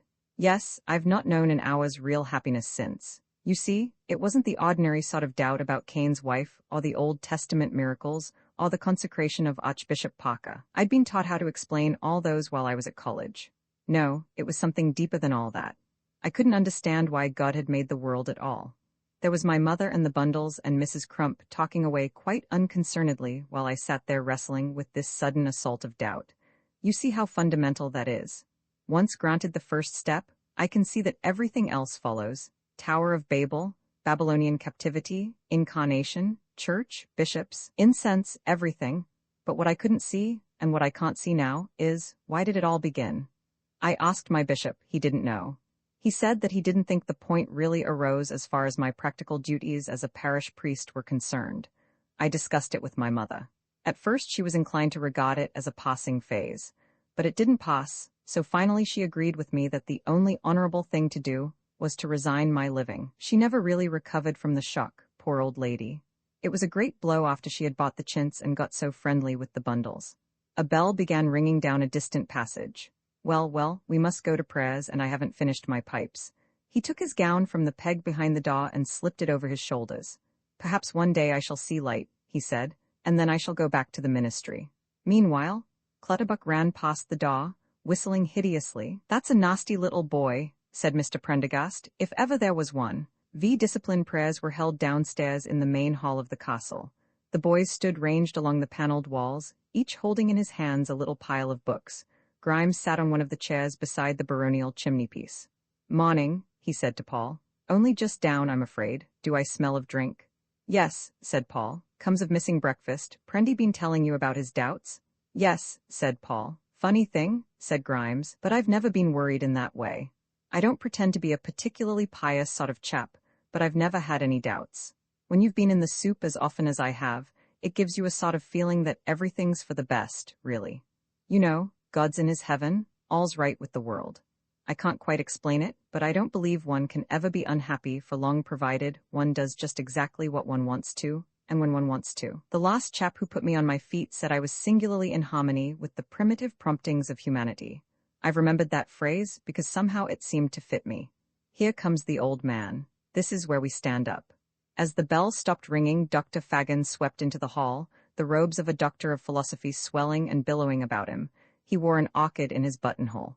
"Good morning, gentlemen," he said. "Good morning, sir," chorused the boys. The doctor advanced to the table at the end of the room, picked up a Bible, and opening it at random, read a chapter of blood-curdling military history without any evident relish. From that, he plunged into the Lord's Prayer, which the boys took up in a quiet chatter. Mr. Prendergast's voice led them in tones that testified to his ecclesiastical past. Then the doctor glanced at a sheet of notes he held in his hand. "Boys," he said, "I have some announcements to make. The Fagin Cross-Country Running Challenge Cup will not be competed for this year on account of the floods." "I expect the old boy has popped it," said Grimes in Paul's ear. "Nor will the Lenaber Essay Prize." "On account of the floods," said Grimes. "I have received my account for the telephone," proceeded Dr. Fagin, "and I find that during the past quarter there have been no less than 23 trunk calls to London, none of which was sent by me or by members of my family. I look to the prefects to stop this, unless of course they are themselves responsible, in which case I must urge them in my own interests to make use of the village post office, to which they have access. I think that is everything, isn't it, Mr. Prendergast?" "Cigars," said Mr. Prendergast in a stage whisper. "Ah, yes, cigars. Boys, I have been deeply distressed to learn that several cigar ends have been found. Where have they been found?" "Boiler room." "In the boiler room. I regard this as reprehensible.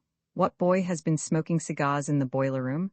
There was a prolonged silence, during which the doctor's eye traveled down the line of boys.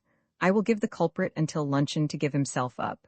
If I do not hear from him by then, the whole school will be heavily punished." "Damn," said Grimes. "I gave those cigars to Clutterbuck. I hope the little beast has the sense to keep quiet." "Go to your classes," said the doctor. The boys filed out. "I should think, by the look of them, they were exceedingly cheap cigars," added Mr. Prendergast sadly. "They were a pale yellow color." "That makes it worse," said the doctor. "To think of any boy under my charge smoking pale yellow cigars in a boiler room, it is not a gentlemanly fault." The masters went upstairs. "That's your little mob in there," said Grimes. "You let them out at 11. "But what am I to teach them?" said Paul in sudden panic. "Oh, I shouldn't try to teach them anything, not just yet anyway. Just keep them quiet." "Now that's a thing I've never learned to do," sighed Mr. Prendergast. Paul watched him amble into his classroom at the end of the passage, where a burst of applause greeted his arrival. Dumb with terror, he went into his own classroom. 10 boys sat before him, their hands folded, their eyes bright with expectation. "Good morning, sir," said the one nearest him. "Good morning," said Paul. "Good morning, sir," said the next. "Good morning," said Paul. "Good morning, sir," said the next. "Oh, shut up," said Paul. At this the boy took out a handkerchief and began to cry quietly. "Oh, sir," came a chorus of reproach, "you've hurt his feelings, he's very sensitive, it's his Welsh blood, you know, it makes people very emotional. Say good morning to him, sir, or he won't be happy all day. After all, it is a good morning, isn't it, sir?" "Silence," shouted Paul above the uproar, and for a few moments things were quieter. "Please, sir," said a small voice. Paul turned and saw a grave-looking youth holding up his hand. "Please, sir, perhaps he's been smoking cigars and doesn't feel well." "Silence," said Paul again. The 10 boys stopped talking and sat perfectly still, staring at him. He felt himself getting hot and red under their scrutiny. "I suppose the first thing I ought to do is to get your names clear. What is your name?" he asked, turning to the first boy. "Tangent, sir." "And yours?" "Tangent, sir," said the next boy. Paul's heart sank. "But you can't both be called Tangent." "No, sir, I'm Tangent, he's just trying to be funny." "I like that. Me trying to be funny? Please, sir, I'm Tangent, sir. Really I am." "If it comes to that," said Clutterbuck from the back of the room, "there is only one Tangent here, and that is me. Anyone else can jolly well go to blazes." Paul felt desperate. "Well, is there anyone who isn't Tangent?" 4 or 5 voices instantly arose. "I'm not, sir, I'm not Tangent. I wouldn't be called Tangent, not on the end of a barge pole." In a few seconds the room had become divided into 2 parties, those who were Tangent and those who were not. Blows were already being exchanged when the door opened and Grimes came in. There was a slight hush. "I thought you might want this," he said, handing Paul a walking stick. "And if you take my advice, you'll set them something to do." He went out, and Paul, firmly grasping the walking stick, faced his farm. "Listen," he said. "I don't care a damn what any of you are called, but if there's another word from anyone, I shall keep you all in this afternoon." "You can't keep me in," said Clutterbuck. "I'm going for a walk with Captain Grimes. Then I shall very nearly kill you with this stick. Meanwhile, you will all write an essay on self-indulgence. There will be a prize of £50 for the longest essay, irrespective of any possible merit." From then onwards all was silence until break. Paul, still holding the stick, gazed despondently out of the window. Now and then there rose from below the shrill voices of the servants scolding each other in Welsh. By the time the bell rang, Clutterbuck had covered 16 pages, and was awarded the £50. "Did you find those boys difficult to manage?" asked Mr. Prendergast, filling his pipe. "Not at all," said Paul. "Ah, you're lucky. I find all boys utterly intractable. I don't know why it is. Of course my wig has a lot to do with it. Have you noticed that I wear a wig?" No, of course not." "Well, the boys did as soon as they saw it. It was a great mistake my ever getting one. I thought when I left Worthing that I looked too old to get a job easily. I was only 41. It was very expensive, even though I chose the cheapest quality. Perhaps that's why it looks so like a wig. I don't know. I knew from the first that it was a mistake, but once they had seen it, it was too late to go back. They make all sorts of jokes about it. I expect they'd laugh at something else if it wasn't that." "Yes, no doubt they would. I dare say it's a good thing to localize their ridicule as far as possible. Oh dear, if it wasn't for my pipes, I don't know how I should manage to keep on. What made you come here?" "I was sent down from Scone for indecent behavior." "Oh yes, like Grimes?" "No," said Paul firmly, "not like Grimes." "Oh well, it's all much the same really, and there's the bell. Oh dear, I believe that loathsome little man's taken my gown." 2 days later Chetwynd pulled out the Vox Humana and played Pop Goes the Weasel. "Do you know, sir, you've made rather a hit with the fifth form?" He and Paul were seated in the organ loft of the village church. It was their second music lesson. "For goodness sake, leave the organ alone. How do you mean hit?" "Well, Clutterbuck was in the matron's room this morning. He'd just got a tin of pineapple chunks. Tangent said, 'Are you going to take that into hall?' And he said, 'No, I'm going to eat them in Mr. Pennyfeather's hour.' 'Oh no, you're not,' said Tangent. 'Sweets and biscuits are one thing, but pineapple chunks are going too far. It's little stinkers like you,' he said, who turned decent masters savage. 'Do you think that's so very complimentary?' 'I think it's one of the most complimentary things I ever heard said about a master,' said Chetwynd. 'Would you like me to try that hymn again?' 'No,' said Paul decisively. 'Well then, I'll tell you another thing,' said Chetwynd. 'You know that man Philbrick? Well, I think there's something odd about him. I've no doubt of it. It's not just that he's such a bad butler. The servants are always ghastly here, but I don't believe he's a butler at all. I don't quite see what else he can be.' 'Well, have you ever known a butler with a diamond type-in?' 'No, I don't think I have.' 'Well, Philbrick's got one, and a diamond ring too.' He showed them to Brolly. 'Colossal great diamonds,' Brolly says. Philbrick said he used to have bushels of diamonds and emeralds before the war, and that he used to eat off gold plate. We believe that he's a Russian prince in exile. Generally speaking, Russians are not shy about using their titles, are they? Besides, he looks very English.' 'Yes, we thought of that, but Brolly said lots of Russians came to school in England before the war. And now I am going to play the organ,' said Chetwynd. 'After all, my mother does pay 5 guineas a term extra for me to learn.' V.I. conduct sitting over the common room fire that afternoon waiting for the bell for tea, Paul found himself reflecting that on the whole, the last week had not been quite as awful as he had expected. As Chetwynd had told him, he was a distinct success with his farm. After the first day, an understanding had been established between them. It was tacitly agreed that when Paul wished to read or to write letters, he was allowed to do so undisturbed while he left them to employ the time as they thought best. When Paul took it upon him to talk to them about their lessons, they remained silent, and when he set them work to do some of it was done. It had rained steadily, so that there had been no games, no punishments, no reprisals, no exertion, and in the evenings the confessions of Grimes, any one of which would have glowed with outstanding shamelessness from the appendix to a treatise in psychoanalysis. Mr. Prendergast came in with the post. 'A letter for you, 2 for Grimes, nothing for me,' he said. 'No one ever writes to me. There was a time when I used to get 5 or 6 letters a day, not counting circulars. My mother used to file them for me to answer. one heap of charity appeals, another for personal letters, another for marriages and funerals, another for baptisms and churchings, and another for anonymous abuse.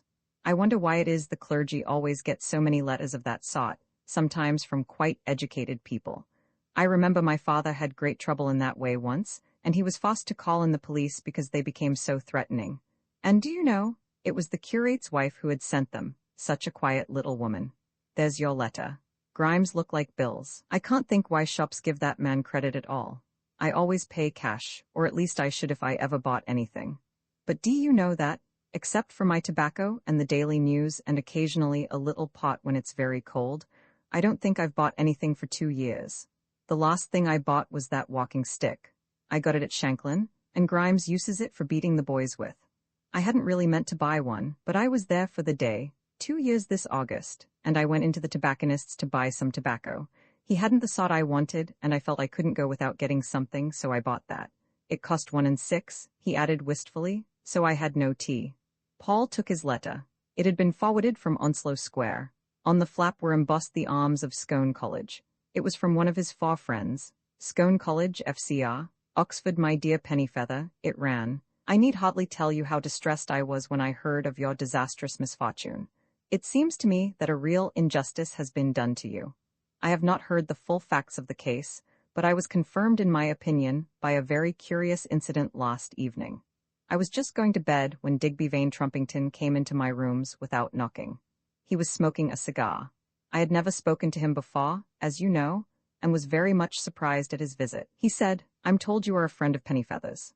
I said I was, and he said, well, I gather I've rather got him into a mess. I said, yes, and he said, well, will you apologize to him for me when you write? I said I would. Then he said, look here, I'm told he's rather poor. I thought of sending him some money, £20 for sort of damages, you know. It's all I can spare at the moment. Wouldn't it be a useful thing to do? I fairly let him have it, I can tell you, and told him just what I thought of him for making such an insulting suggestion. I asked him how he dared treat a gentleman like that just because he wasn't in his awful set. He seemed rather taken aback and said, well, all my friends spend all their time trying to get money out of me, and went off. I bicycled over to St. Magnus's at Little Betchley and took some rubbings of the brasses there. I wished you had been with me. Yours, Arthur Potts. P.S. I understand you are thinking of taking up educational work. It seems to me that the great problem of education is to train the moral perceptions, not merely to discipline the appetites. I cannot help thinking that it is in greater fastidiousness, rather than in greater self-control, that the future progress of the race lies. I shall be interested to hear what your experience has been over the matter. The chaplain does not agree with me in this. He says great sensibility usually leads to enervation of will. Let me know what you think. What do you think about that? Asked Paul, handing Mr. Prendergast the letter. Well, he said after studying it carefully, I think your friend is wrong about sensibility. It doesn't do to rely on one's own feelings, does it? Not in anything? No, I mean about the money. Good gracious, Pennyfeather, I hope you are in no doubt about that. Accept it at once, of course. It's a temptation. My dear boy, it would be a sin to refuse. £20? Why, it takes me half a term to earn that. The bell rang for tea. In the dining hall, Paul gave the letter to Grimes. Shall I take that £20? He asked. Take it? My God, I should think you would. Well, I'm not sure, said Paul. He thought about it all through afternoon school, all the time he was dressing for dinner, and all through dinner. It was a severe struggle, but his early training was victorious.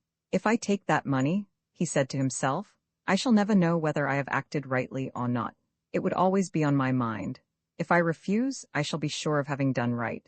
I shall look back upon my self-denial with exquisite self-approval.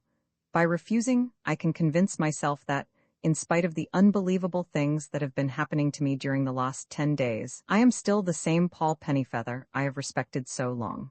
It is a test case of the durability of my ideals. He tried to explain something of what he felt to Grimes as they sat in Mrs. Roberts' bar parlor that evening. I'm afraid you'll find my attitude rather difficult to understand, he said. I suppose it's largely a matter of upbringing. There is every reason why I should take this money. Digby Vane Trumpington is exceedingly rich, and if he keeps it, it will undoubtedly be spent on betting or on some deplorable debauch. Owing to his party, I have suffered irreparable harm. My whole future is shattered, and I have directly lost £120 a year in scholarships and £250 a year allowance from my guardian. By any ordinary process of thought, the money is justly mine. But, said Paul Pennyfeather, there is my honor. For generations, the British bourgeoisie have spoken of themselves as gentlemen, and by that they have meant, among other things, a self-respecting scorn of irregular perquisites. It is the quality that distinguishes the gentleman from both the artist and the aristocrat. Now I am a gentleman. I can't help it. It's born in me. I just can't take that money. Well, I'm a gentleman too, old boy, said Grimes, and I was afraid you might feel like that, so I did my best for you and saved you from yourself. What do you mean by that? Dear old boy, don't be angry, but immediately after tea I sent off a wire to your friend Potts. Tell Trumpington send money quick and signed it Pennyfeather. I don't mind lending you the bob till it comes either. Grimes, you wretch, said Paul, but in spite of himself, he felt a great wave of satisfaction surge up within him. We must have another drink on that. Good for you, said Grimes, and it's on me this round. To the durability of ideals, said Paul as he got his pint. My word, what a mouthful, said Grimes. I can't say that. Cheerio. 2 days later came another letter from Arthur Potts. Dear Pennyfeather, I enclose Trumpington's cheque for £20. I am glad that my dealings with him are at an end. I cannot pretend to understand your attitude in this matter, but no doubt you are the best judge. Stiggins is reading a paper to the OSCU on sex repression and religious experience. Everyone expects rather a row, because you know how keen Walton is on the mystical element, which I think Stiggins is inclined to discount. Yours, Arthur Potts. There is a most interesting article in the Educational Review on the new methods that are being tried at the Innesborough High School to induce coordination of the senses. They put small objects into the children's mouths and make them draw the shapes in red chalk. Have you tried this with your boys? I must say I envy you your opportunities. Are your colleagues enlightened? This same Potts, said Grimes as he read the letter, would appear to be something of a stinker. Still, we've got the doings. How about a binge? Yes, said Paul. I think we ought to do something about one. I should like to ask Prendy too. Why, of course, it's just what Prendy needs. He's been looking awfully down in the mouth lately. Why shouldn't we all go over to the Metropole at Cumperdig for dinner one night? We shall have to wait until the old boy goes away, otherwise he'll notice that there's no one on duty. Later in the day, Paul suggested the plan to Mr. Prendergast. Really, Pennyfeather, he said, I think that's uncommonly kind of you. I hardly know what to say. Of course, I should love it. I can't remember when I dined at an hotel last. Certainly not since the Waugh. It will be a treat. My dear boy, I'm quite overcome. And much to Paul's embarrassment, a tear welled up in each of Mr. Prendergast's eyes and coursed down his cheeks. Roman 7 Philbrick that morning just before luncheon, the weather began to show signs of clearing, and by 1:30 the sun was shining. The doctor made one of his rare visits to the school dining hall. At his entry, everybody stopped eating and laid down his knife and fork. Boys, said the doctor, regarding them benignly, I have an announcement to make. Clutterbuck, will you kindly stop eating while I am addressing the school? The boys' manners need correcting. Mr. Prendergast. I look to the prefects to see to this. Boys, the chief sporting event of the year will take place in the playing fields tomorrow. I refer to the annual school sports, unfortunately postponed last year owing to the general strike. Mr. Pennyfeather, who, as you know, is himself a distinguished athlete, will be in charge of all arrangements. The preliminary heats will be run off today. All boys must compete in all events. The Countess of Circumference has kindly consented to present the prizes. Mr. Prendergast will act as referee, and Captain Grimes as timekeeper. I shall myself be present tomorrow to watch the final competitions. That is all, thank you. Mr. Pennyfeather, perhaps you will favor me with an interview when you have finished your luncheon? Good God, murmured Paul. I won the long jump at the lost spots, said Briggs, but everyone said that it was because I had spiked shoes. Do you wear spiked shoes, sir? Invariably, said Paul. Everyone said it was taking an unfair advantage. You see, we never know beforehand when there's going to be spots, so we don't have time to get ready. My mamma's coming down to see me tomorrow, said Chetwynd. Just my luck. Now I shall have to stay here all the afternoon. After luncheon, Paul went to the morning room, where he found the doctor pacing up and down in evident high excitement. Ah, come in. Pennyfeather, I am just making the arrangements for tomorrow's fete. Florence, will you get on to the Clutterbucks on the telephone and ask them to come over, and the Hope Browns? I think the Warringtons are too far away, but you might ask them, and of course the vicar and old Major side both them. The more guests the better, Florence. And Diana, you must arrange the tea. Sandwiches, foie gras sandwiches, last time, you remember, the liver sausage you bought made Lady Bunyan ill. And cakes, plenty of cakes with coloured sugar. You had better take the car into Llandudno and get them there. Philbrick, there must be champagne cup, and will you help the men putting up the marquee? And flags, Diana? There should be flags left over from last time. I made them into dusters, said Dingy. Well, we must buy more. No expense must be spared. Pennyfeather, I want you to get the results of the first heats out by 4 o'clock. Then you can telephone them to the printers, and we shall have the programs by tomorrow. Tell them that 50 will be enough. They must be decorated with the school colors and crest in gold. And there must be flowers, Diana, banks of flowers, said the doctor, with an expansive gesture. The prizes shall stand among banks of flowers. Do you think there ought to be a bouquet for Lady Circumference? No, said Dingy. Nonsense, said the doctor. Of course there must be a bouquet. It is rarely that the scholarly calm of Llanaba gives place to festival, but when it does, taste and dignity shall go unhampered. It shall be an enormous bouquet, redolent of hospitality. You ought to procure the most expensive bouquet that Wales can offer.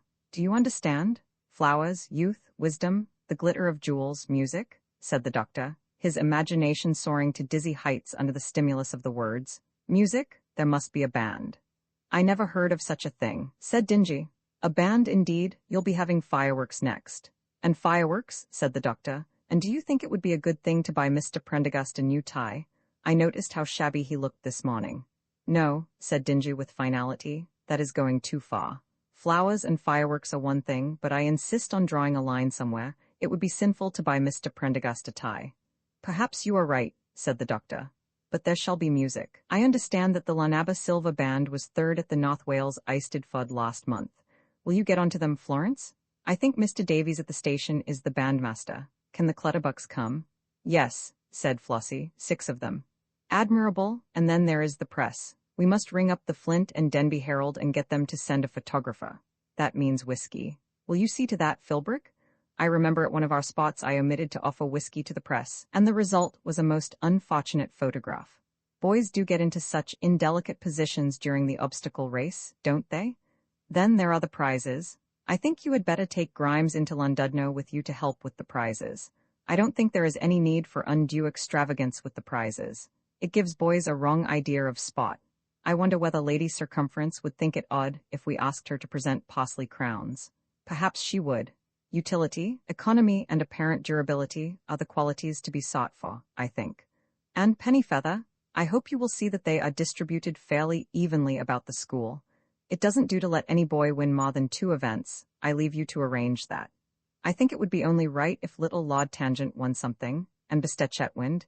Yes, his mother is coming down, too. I am afraid all this has been thrown upon your shoulders rather suddenly. I only learned this morning that Lady Circumference proposed to visit us, and as Mrs. Bastet Chetwynd was coming too, it seemed too good an opportunity to be missed. It is not often that the visits of 2 such important parents coincide. She is the Honourable Mrs. Bastet Chetwynd, you know, sister-in-law of Lord Postmaster, a very wealthy woman, South American. They always say that she poisoned her husband, but of course little Bastet Chetwynd doesn't know that. It never came into court, but there was a great deal of talk about it at the time. Perhaps you remember the case? No, said Paul. Powdered glass, said Flossie shrilly, in his coffee. Turkish coffee, said Dingy. To work, said the doctor. We have a lot to see to. It was raining again by the time that Paul and Mr. Prendergast reached the playing fields. The boys were waiting for them in bleak little groups, shivering at the unaccustomed austerity of bare knees and open necks. Clutterbuck had fallen down in the mud and was crying quietly behind a tree. How shall we divide them? Said Paul. I don't know, said Mr. Prendergast. Frankly, I deplore the whole business. Philbrick appeared in an overcoat and a bowler hat. Miss Fagin says she's very sorry, but she's burnt the hurdles and the jumping posts for firewood. She thinks she can hire some in Llandudno for tomorrow. The doctor says you must do the best you can till then. I've got to help the gardeners put up the blasted tent. I think that, if anything, spots are rather worse than concerts, said Mr. Prendergast. They at least happen indoors. Oh dear, how wet I am getting. I should have got my boots mended if I'd known this was going to happen. Please, sir, said Bastet Chetwynd, we're all getting rather cold. Can we start? Yes, I suppose so, said Paul. What do you want to do? Well, we ought to divide up into heats and then run a race. All right, get into 4 groups. This took some time. They tried to induce Mr. Prendergast to run too. The first race will be a mile. Prendy, will you look after them? I want to see if Philbrick and I can fix up anything for the jumping. But what am I to do? Said Mr. Prendergast. Just make each group run to the castle and back and take the names of the first two in each heat. It's quite simple. I'll try, he said sadly. Paul and Philbrick went into the pavilion together. Me a butler, said Philbrick, made to put up tents like a blinking Arab. Well, it's a change, said Paul. It's a change for me to be a butler, said Philbrick. I wasn't made to be anyone's servant. No, I suppose not. I expect you wonder how it is that I come to be here, said Philbrick. No, said Paul firmly. Nothing of the kind. I don't in the least want to know anything about you, do you hear? I'll tell you, said Philbrick. It was like this. I don't want to hear your loathsome confessions, can't you understand? It isn't a loathsome confession, said Philbrick. It's a story of love. I think it is without exception the most beautiful story I know. I dare say you may have heard of Sir Solomon Philbrick? No, said Paul. What, never heard of old Solly Philbrick? No, why? Because that's me, and I can tell you this. It's a pretty well-known name across the river. You've only to say Solly Philbrick, of the Lamb and Flag, anywhere south of Waterloo Bridge to see what fame is. Try it. I will one day. Mind you, when I say Sir Solomon Philbrick, that's only a bit of fun, see? That's what the boys call me. Plain Mr. Solomon Philbrick I am, really, just like you are him. With a jerk of the thumb towards the playing fields, from which Mr. Prendergast's voice could be heard crying weakly. Oh, do get into line, you beastly boys. But Sir Solomon's what they call me, out of respect, see? When I say, are you ready? Go, I want you to go, Mr. Prendergast could be heard saying. Are you ready? Go, oh, why don't you go? And his voice became drowned in shrill cries of protest. Mind you, went on Philbrick, I haven't always been in the position that I am now. I was brought up rough. Damned rough. Ever heard speak of Chick Philbrick? No, I'm afraid not. No, I suppose he was before your time. Useful little boxer, though. Not first class on account of his drinking so much and being shot in the arm. Still, he used to earn £5 a night at the Lambeth Stadium. Always popular with the boys, he was, even when he was so full he couldn't hardly fight. He was my dad, a good-hearted sort of fellow but rough, as I was telling you. He used to knock my poor mother about something awful. Got jugged for it twice, but he took it out of her when he got out. There aren't many left like him nowadays, what with education and whiskey the price it is. Chick was all for getting me on in the spotting world, and before I left school, I was earning a few shillings a week holding the sponge at the stadium on Saturday nights. It was there I met Toby Crutwell. Perhaps you ain't never heard of him, neither? No, I am terribly afraid I haven't. I'm not very well up in spotting characters. Spotting? What, Toby Crutwell a spotting character? You make me laugh. Toby Crutwell, said Philbrick with renewed emphasis. What brought off the Bulla Diamond robbery of 1912, and the Amalgamated Steel Trust robbery of 1910, and the Isle of Wight burglaries in 1914? He wasn't no spotting character, Toby wasn't. Spotting character. Do you know what he done to Alf Larrigan, what tried to put it over on one of his girls? I'll tell you. Toby had a doctor in tow at the time, name of Peterfield, lives in Holly Street with a swell lot of patients. Well, Toby knew a thing about him. He'd done in one of Toby's girls what went to him because she was going to have a kid. Well, Toby knew that, so he had to do what Toby told him, see? Toby didn't kill Alf, that wasn't his way. Toby never killed no one except a lot of blinking Turks the time they gave him the VC. But he got hold of him and took him to Dr. Peterfield, and Philbrick's voice sank to a whisper. Second heat, get ready. Now, if you don't go when I say go, I shall disqualify you all. Do you hear? Are you ready? Go? He hadn't no use for girls after that. Ha ha ha, spotting character's good. Well, me and Toby worked together for 5 years. I was with him in the Steel Trust and the Bulla Diamonds, and we cleared a nice little profit. Toby took 75%, him being the older man, but even with that, I did pretty well. Just before the war we split.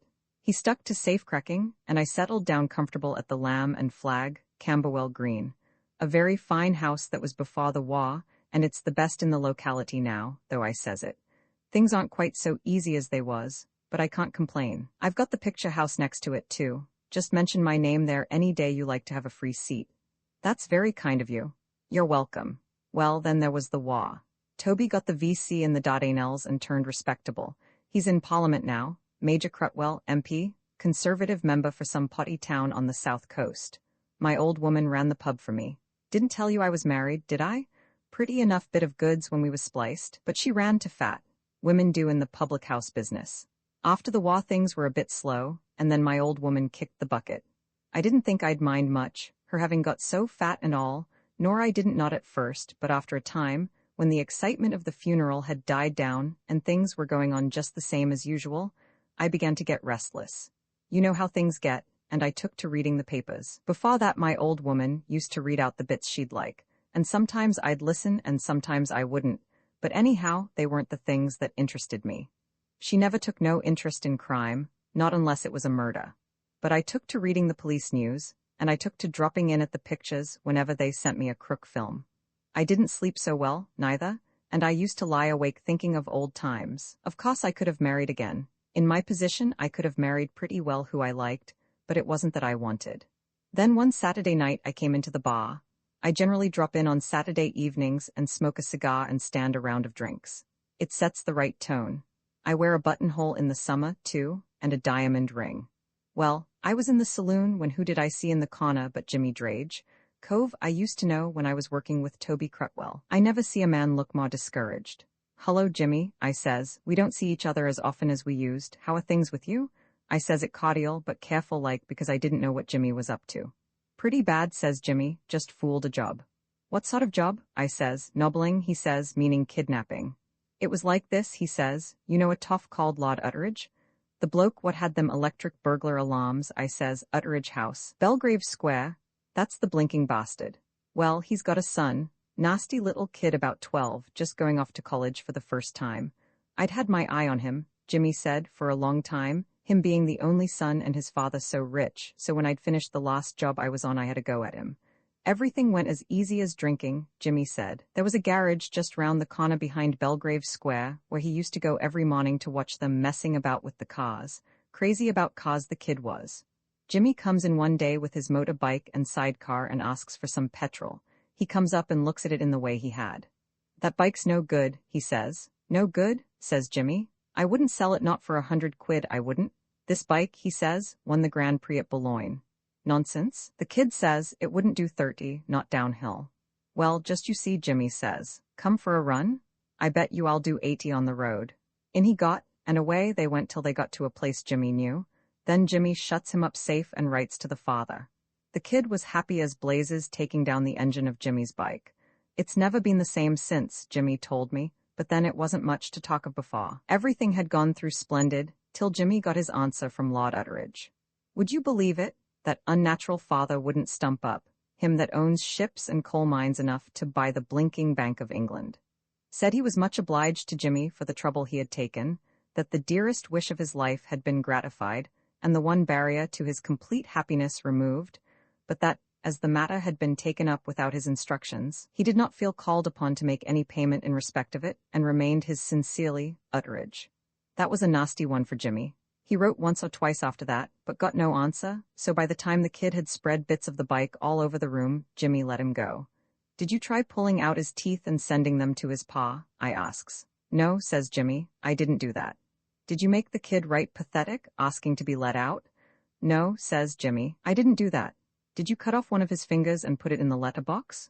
"No," he says. "Well, man alive," I says, "you don't deserve to succeed, you just don't know your job." "Oh, cut that out," he says, "it's easy to talk. You've been out of the business 10 years. You don't know what things are like nowadays." Well, that rather set me thinking. As I say, I'd been getting restless doing nothing but just pottering round the pub all day. "Look here," I says, "I bet you I can bring off a job like that any day with any kid you like to mention." "Done," says Jimmy. So he opens a newspaper. "The first toff we find what's got a only son," he says. "Right," says I. Well, about the first thing we found was a picture of Lady Circumference with her only son, Lord Tangent, at Warwick races. "There's your man," says Jimmy, "and that's what brought me here." "But good gracious," said Paul, "why have you told me this monstrous story? I shall certainly inform the police. I never heard of such a thing." "That's all right," said Philbrick. "The job's off. Jimmy's won his bet. All this was before I met Dina C. Dina? Miss Diana, Diener I calls her after a song I heard. The moment I saw that girl I knew the game was up. My heart just stood still. There's a song about that too, that girl," said Philbrick, "could bring a man up from the depths of hell itself." "You feel as strongly as that about her?" "I'd go through fire and water for that girl. She's not happy here. I don't think her dad treats her proper." "Sometimes," said Philbrick, "I think she's only marrying me to get away from here." "Good heavens, are you going to get married?" "We fixed it up last Thursday. We've been going together for some time. It's bad for a girl being shut away like that, never seeing a man. She was in a state she'd have gone with anybody until I come along, just housekeeping day in, day out. The only pleasure she ever got was cutting down the bills and dismissing the servants. Most of them leave before their month is up anyway, they are that hungry. She's got a head on her shoulders, she has. Real businesswoman, just what I need at the Lamb. Then she heard me on the phone one day giving instructions to our manager at the picture theater. That made her think a bit. A prince in disguise, as you might say. It was she who actually suggested our getting married. I shouldn't have had the face to, not while I was butler. What I'd meant to do was to hire a car one day and come down with my diamond ring and buttonhole and pop the question, but there wasn't any need for that. Love's a wonderful thing. Philbrick stopped speaking and was evidently deeply moved by his recital. The door of the pavilion opened and Mr. Prendergast came in. "Well," asked Paul, "how are the spots going?" "Not very well," said Mr. Prendergast. "In fact, they've gone. All over? Yes, you see, none of the boys came back from the first race. They just disappeared behind the trees at the top of the drive. I expect they've gone to change. I don't blame them, I'm sure. It's terribly cold. Still, it was discouraging launching heat after heat and none coming back. Like sending troops into battle, you know? The best thing for us to do is to go back and change too." "Yes, I suppose so. Oh, what a day." Grimes was in the common room. "Just back from the gay metropolis of Llandudno," he said.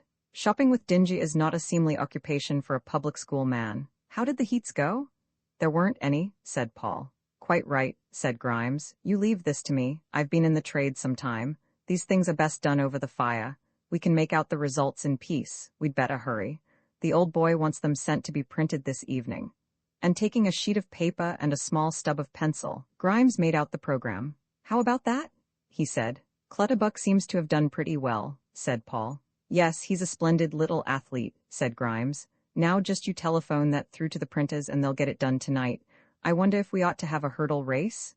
"No," said Mr. Prendergast. Roman ate the spots happily enough. It did not rain next day, and after morning school, everybody dressed up to the nines. Dr. Fagin appeared in a pale grey morning coat and sponge-bag trousers, looking more than ever June Premier. There was a spring in his step, and a pronounced sprightliness of bearing that Paul had not observed before.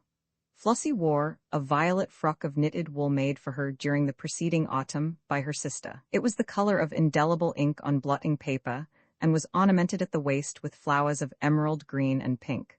Her hat, also homemade, was the outcome of many winter evenings of ungrudged labor. All the trimmings of all her previous hats had gone to its adornment. Dingy wore a little steel brooch made in the shape of a bulldog. Grimes wore a stiff evening collar of celluloid. "Had to do something to celebrate the occasion," he said, "so I put on a choker. Phew, though, it's tight. Have you seen my fiancé's latest creation? A Scot ain't in it. Let's get down to Mrs. Roberts for a quick one before the happy throng rolls up." "I wish I could, but I've got to go round the ground with the doctor." "Righto, old boy, see you later." Here comes Prendy in his coat of many colors. Mr. Prendergast wore a blazer of faded stripes which smelt strongly of camphor. "I think Dr. Fagin encourages a certain amount of display on these occasions," he said. "I used to keep wicket for my college, you know, but I was too short-sighted to be much good. Still, I am entitled to the blazer," he said with a note of defiance in his voice, "and it is more appropriate to a spotting occasion than a stiff collar." "Good old Prendy," said Grimes. "Nothing like a change of clothes to bring out latent pep. I felt like that my first week in khaki. Well, so long. Me for Mrs. Roberts. Why don't you come too, Prendy?" "Do you know," said Mr. Prendergast, "I think I will."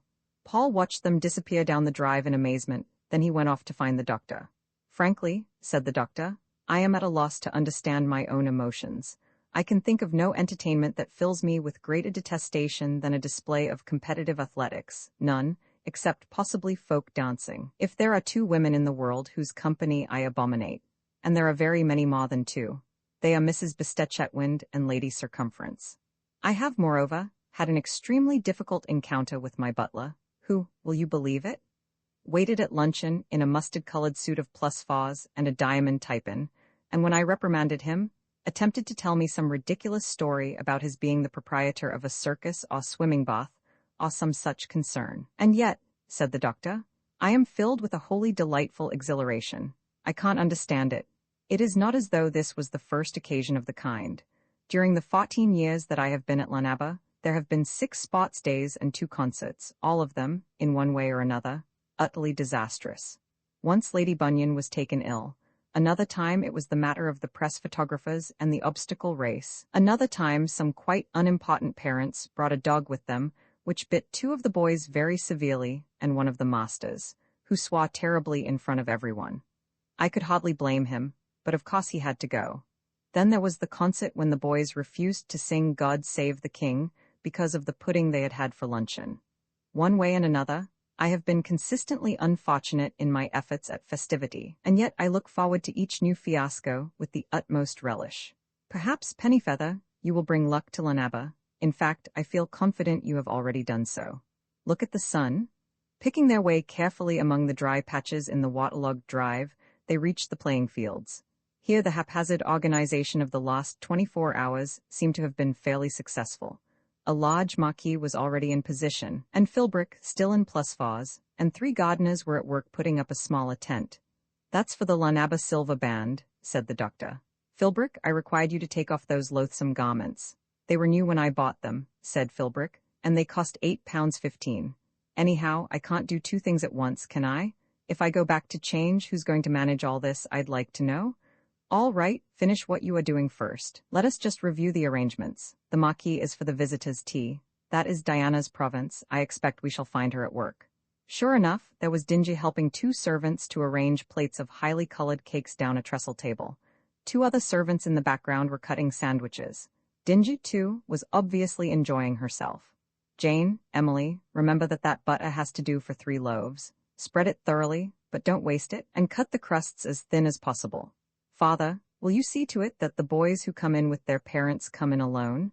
You remember last time how Briggs brought in 4 boys with him, and they ate all the jam sandwiches before Colonel Loda had had any.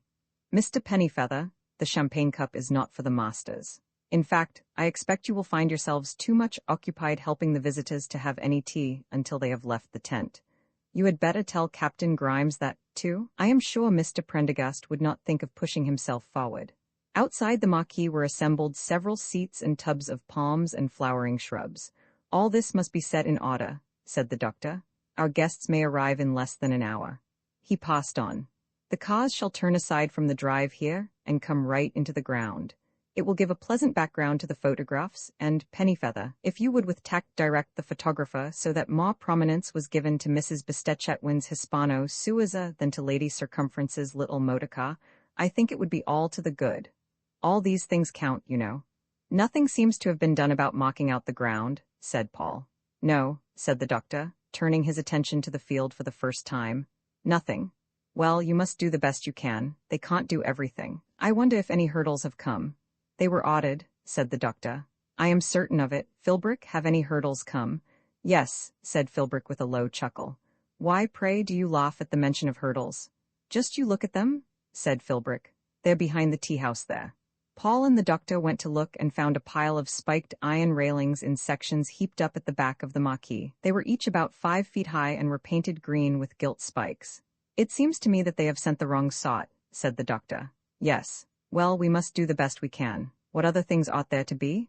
"Weight, hammer, javelin, long jump pit, high jump posts, low hurdles, eggs, spoons, and greasy pole," said Philbrick. "Previously competed for," said the doctor imperturbably. "What else?" "Somewhere to run," suggested Paul. "Why, God bless my soul, they've got the whole park. How did you manage yesterday for the heats?" "We judged the distance by eye." "Then that is what we shall have to do today. Really, my dear Pennyfeather, it is quite unlike you to fabricate difficulties in this way. I am afraid you are getting unnerved. Let them go on racing until it is time for tea, and remember," he added sagely, "the longer the race, the more time it takes. I leave the details to you. I am concerned with style. I wish, for instance, we had a starting pistol." "Would this be any use?" said Philbrick, producing an enormous service revolver. "Only take care it's loaded." "The very thing," said the doctor. "Only fire into the ground, mind. We must do everything we can to avoid an accident. Do you always carry that about with you?" "Only when I'm wearing my diamonds," said Philbrick. "Well, I hope that is not often. Good gracious! Who are these extraordinary-looking people?" 10 men of revolting appearance were approaching from the drive. They were low of brow, crafty of eye, and crooked of limb.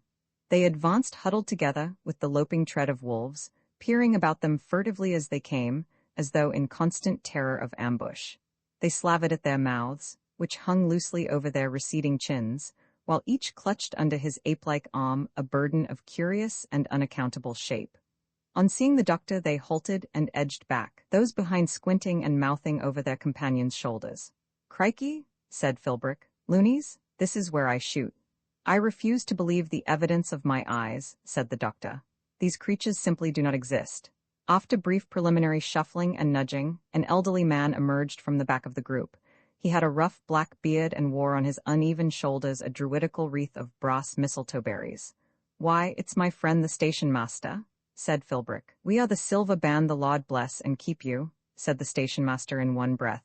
"The band that no one could beat whatever but two indeed in the Eisted Fud that for all North Wales was look you." "I see," said the doctor. "I see, that's splendid. Well, will you please go into your tent, the little tent over there? To march about you would not like us?" suggested the station master. "We have a fine yellow flag look you that embroidered for us was in silks." "No, no." Into the tent. The station master went back to consult with his fellow musicians. There was a baying and growling and yapping as of the jungle at moonrise, and presently he came forward again with an obsequious, sidelong shuffle. £3 you pay us, would you said indeed to at the spots play. Yes, yes, that's right, £3, into the tent. Nothing whatever we can play without the money first, said the station master firmly. How would it be, said Philbrick, if I gave him a clout on the ear? No, no, I beg you to do nothing of the kind. You have not lived in Wales as long as I have. He took a note-case from his pocket, the sight of which seemed to galvanize the musicians into life. They crowded round, twitching and chattering. The doctor took out £3 notes and gave them to the station master. There you are, Davies, he said. Now take your men into the tent. They are on no account to emerge until after tea. Do you understand? The band slunk away, and Paul and the doctor turned back towards the castle. The Welsh character is an interesting study, said Dr. Fagin. I have often considered writing a little monograph on the subject, but I was afraid it might make me unpopular in the village. The ignorant speak of them as Celts, which is of course wholly erroneous. They are of pure Iberian stock, the aboriginal inhabitants of Europe, who survive only in Portugal and the Basque district. Celts readily intermarry with their neighbors and absorb them.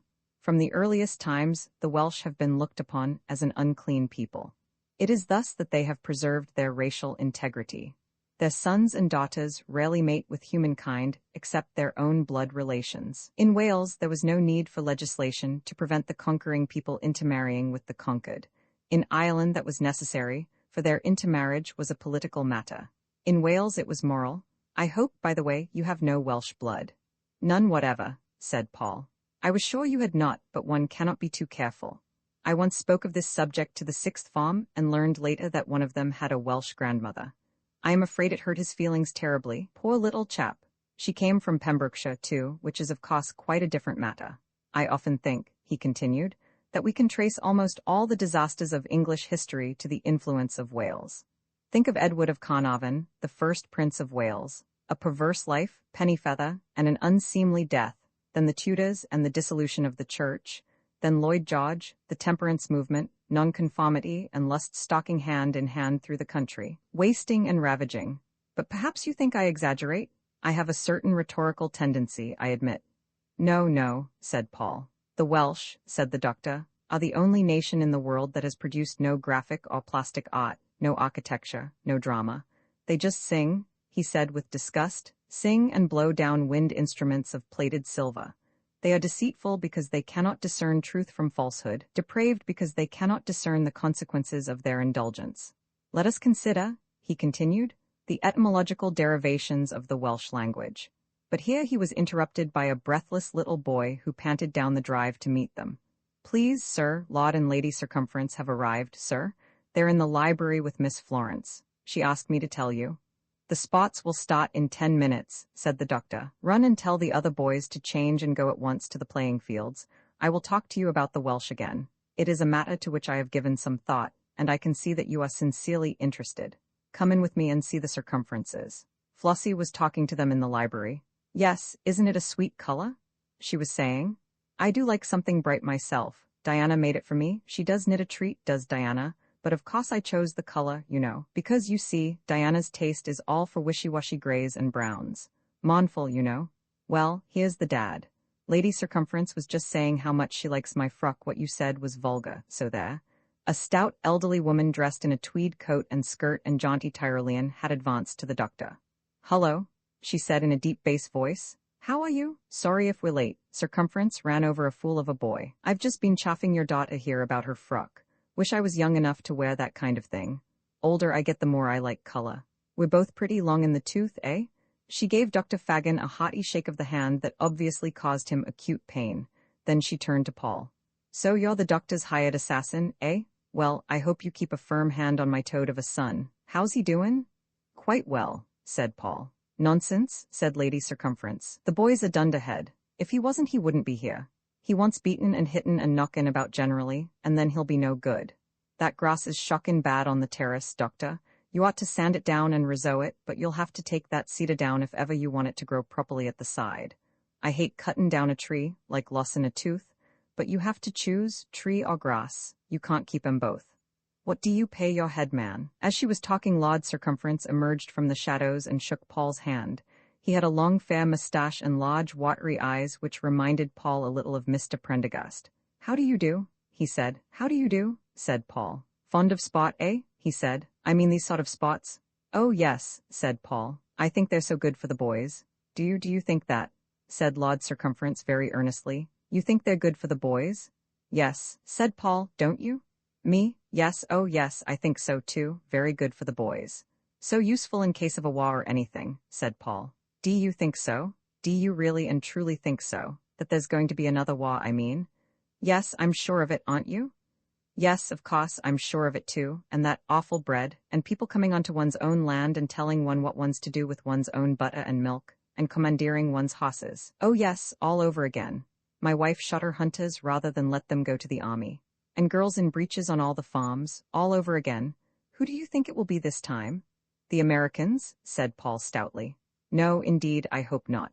We had German prisoners on 2 of the farms, that wasn't so bad, but if they start putting Americans on my land, I'll just refuse to stand it. My daughter brought an American down to luncheon the other day, and, do you know, dig it and dung it," said Lady Circumference. "Only it's got to be dug deep, mind. Now how did your calceolarias do last year?" "I really have no idea," said the doctor. "Flossie, how did our calceolarias do?" "Lovely," said Flossie. "I don't believe a word of it," said Lady Circumference. "Nobody's calceolarias did well last year." "Shall we adjourn to the playing fields?" said the doctor. "I expect they are all waiting for us." Talking cheerfully, the party crossed the hall and went down the steps. "Your drive's awful wet," said Lady Circumference. "I expect there's a blocked pipe somewhere. Sure it ain't sewage?" "I was never any use at short distances," Lord Circumference was saying. "I was always a slow starter, but I was once 18th in the cricket rugby. We didn't take sports so seriously at the varsity when I was up. Everybody rode." "What college were you at?" "Scone." "Scone, were you? Ever come across a young nephew of my wife's called Alastair Digbyvane Trumpington?" "I just met him," said Paul. "That's very interesting. Greta, Mr. Pennifoot knows Alastair." "Does he? Well, that boy's doing no good for himself. Got fined £20 the other day, his mother told me, seemed proud of it. If my brother had been alive, he'd have licked all that out of the young cub. It takes a man to bring up a man." "Yes," said Lord Circumference meekly. "Who else do you know at Oxford? Do you know Freddie Frenchwise?" "No." "Or Tom Obblethwaite or that youngest Castleton boy?" "No, I'm afraid not. I had a great friend called Potts." "Potts?" said Lady Circumference and left it at that. All the school and several local visitors were assembled in the field. Grimes stood by himself, looking depressed. Mr. Prendergast, flushed and unusually vivacious, was talking to the vicar. As the headmaster's party came into sight, the Lanaba Silva band struck up Men of Harlech. "Shocking noise," commented Lady Circumference graciously. The head prefect came forward and presented her with a program, beribboned and embossed in gold. Another prefect set a chair for her. She sat down with the doctor next to her and Lord Circumference on the other side of him. "Pennyfeather," cried the doctor above the band. "Start them racing." Filbert gave Paul a megaphone. "I found this in the pavilion," he said. "I thought it might be useful." "Who's that extraordinary man?" asked Lady Circumference. "He is the boxing coach and swimming professional," said the doctor. "A finely developed figure, don't you think?" "First race," said Paul through the megaphone, "under 16, quart a mile." He read out Grimes's list of starters. "What's Tangent doing in this race?" said Lady Circumference. "The boy can't run an inch." The Silva band stopped playing. "The course," said Paul, "starts from the pavilion, goes round that clump of elms.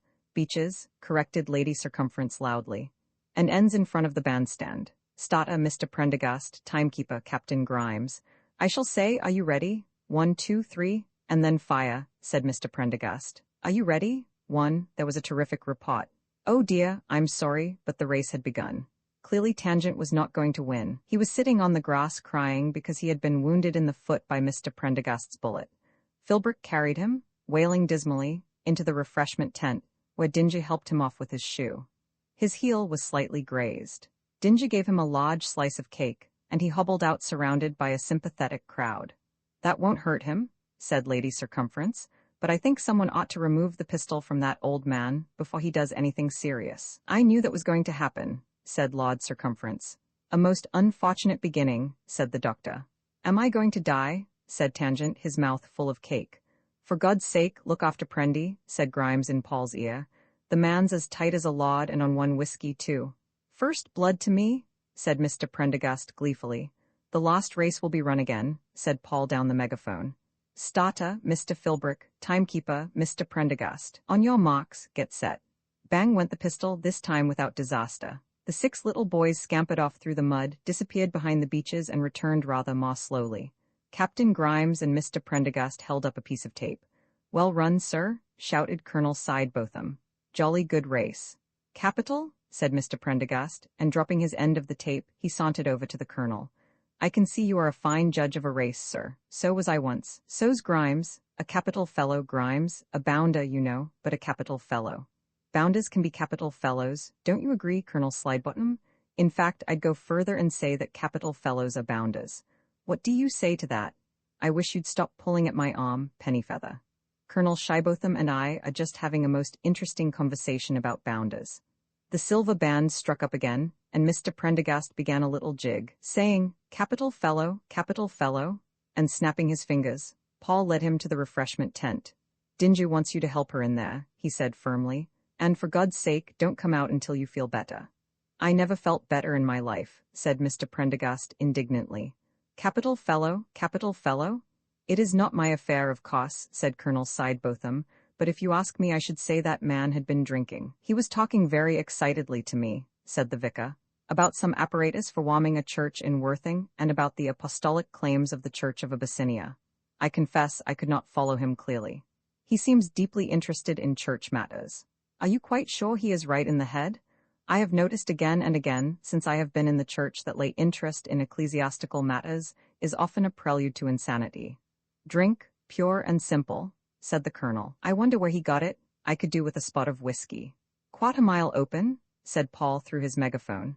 Presently the Clutterbucks arrived. Both the parents were stout. They brought with them 2 small children, a governess and an elder son.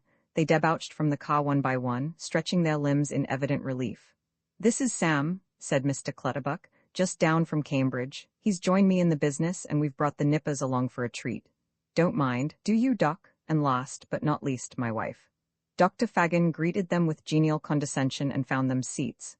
I am afraid you have missed all the jumping events, he said, but I have a list of the results here. You will see that Percy has done extremely well. Didn't know the little beggar had it in him. See that, Martha? Percy's won the high jump and the long jump and the hurdles. How's your young hopeful been doing, Lady Circumference? My boy has been injured in the foot, said Lady Circumference coldly.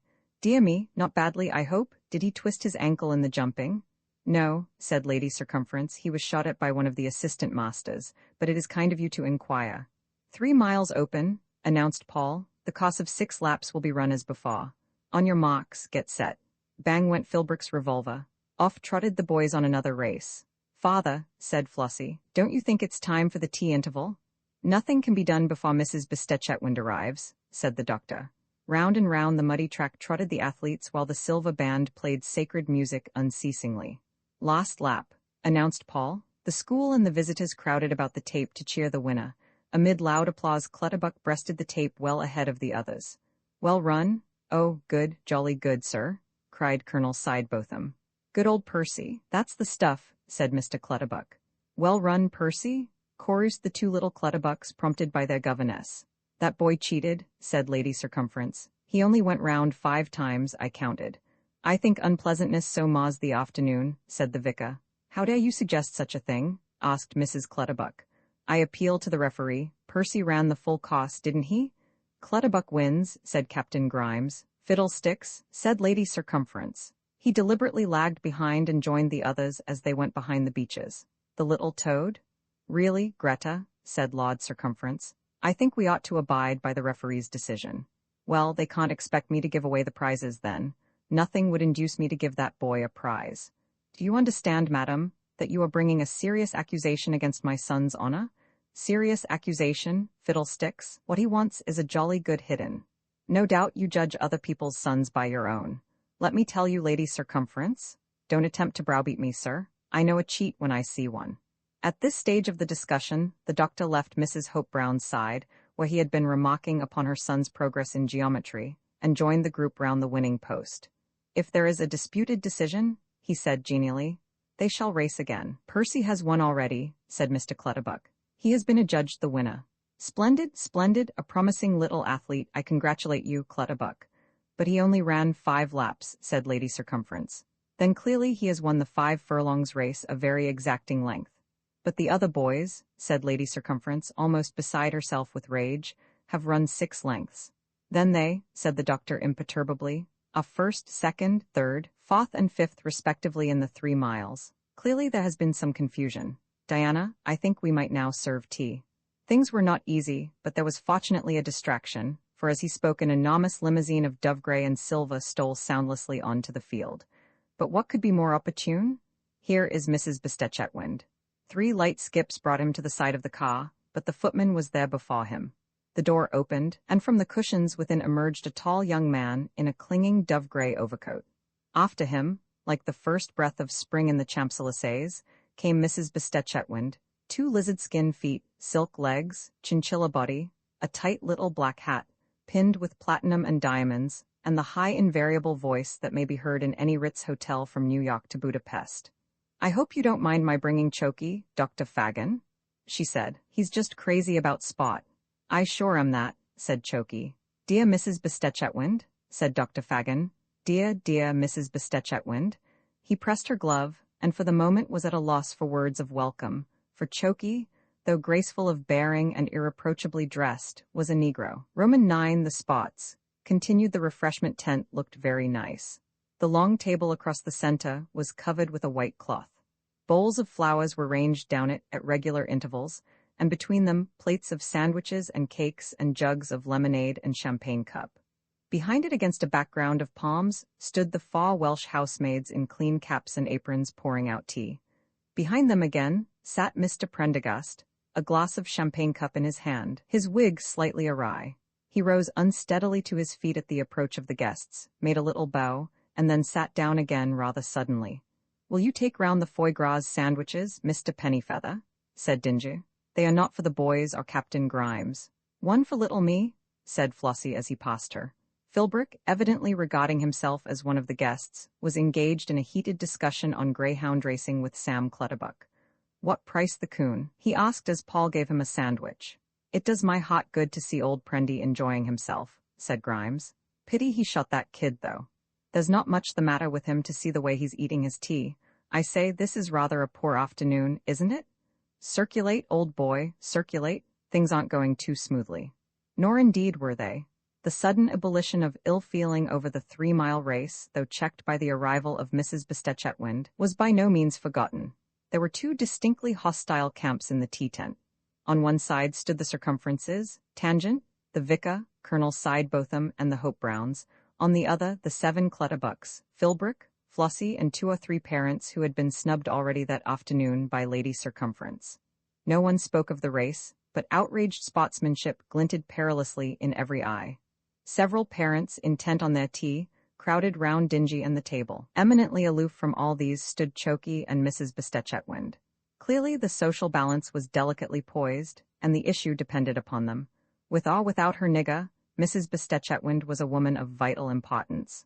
Why, Dr. Fagin, she was saying, it is too disappointing that we've missed the spots. We had just the slowest journey, stopping all the time to see the churches. You can't move Chokey once he's seen an old church. He's just crazy about culture, aren't you, darling? I sure am that, said Chokey. Are you interested in music? Said the doctor tactfully. Well, just you hear that baby, said Choky. Am I interested in music? I should say I am. He plays just too divinely, said Mrs. Bestetchetwind. Has he heard my new records, would you say? No, darling, I don't expect he has. Well, just you hear them, sir, and then you'll know. Am I interested in music? Now, darling, don't get discouraged. I'll take you over and introduce you to Lady Circumference. It's his inferiority complex, the angel. He's just crazy to meet the aristocracy, aren't you, my sweet?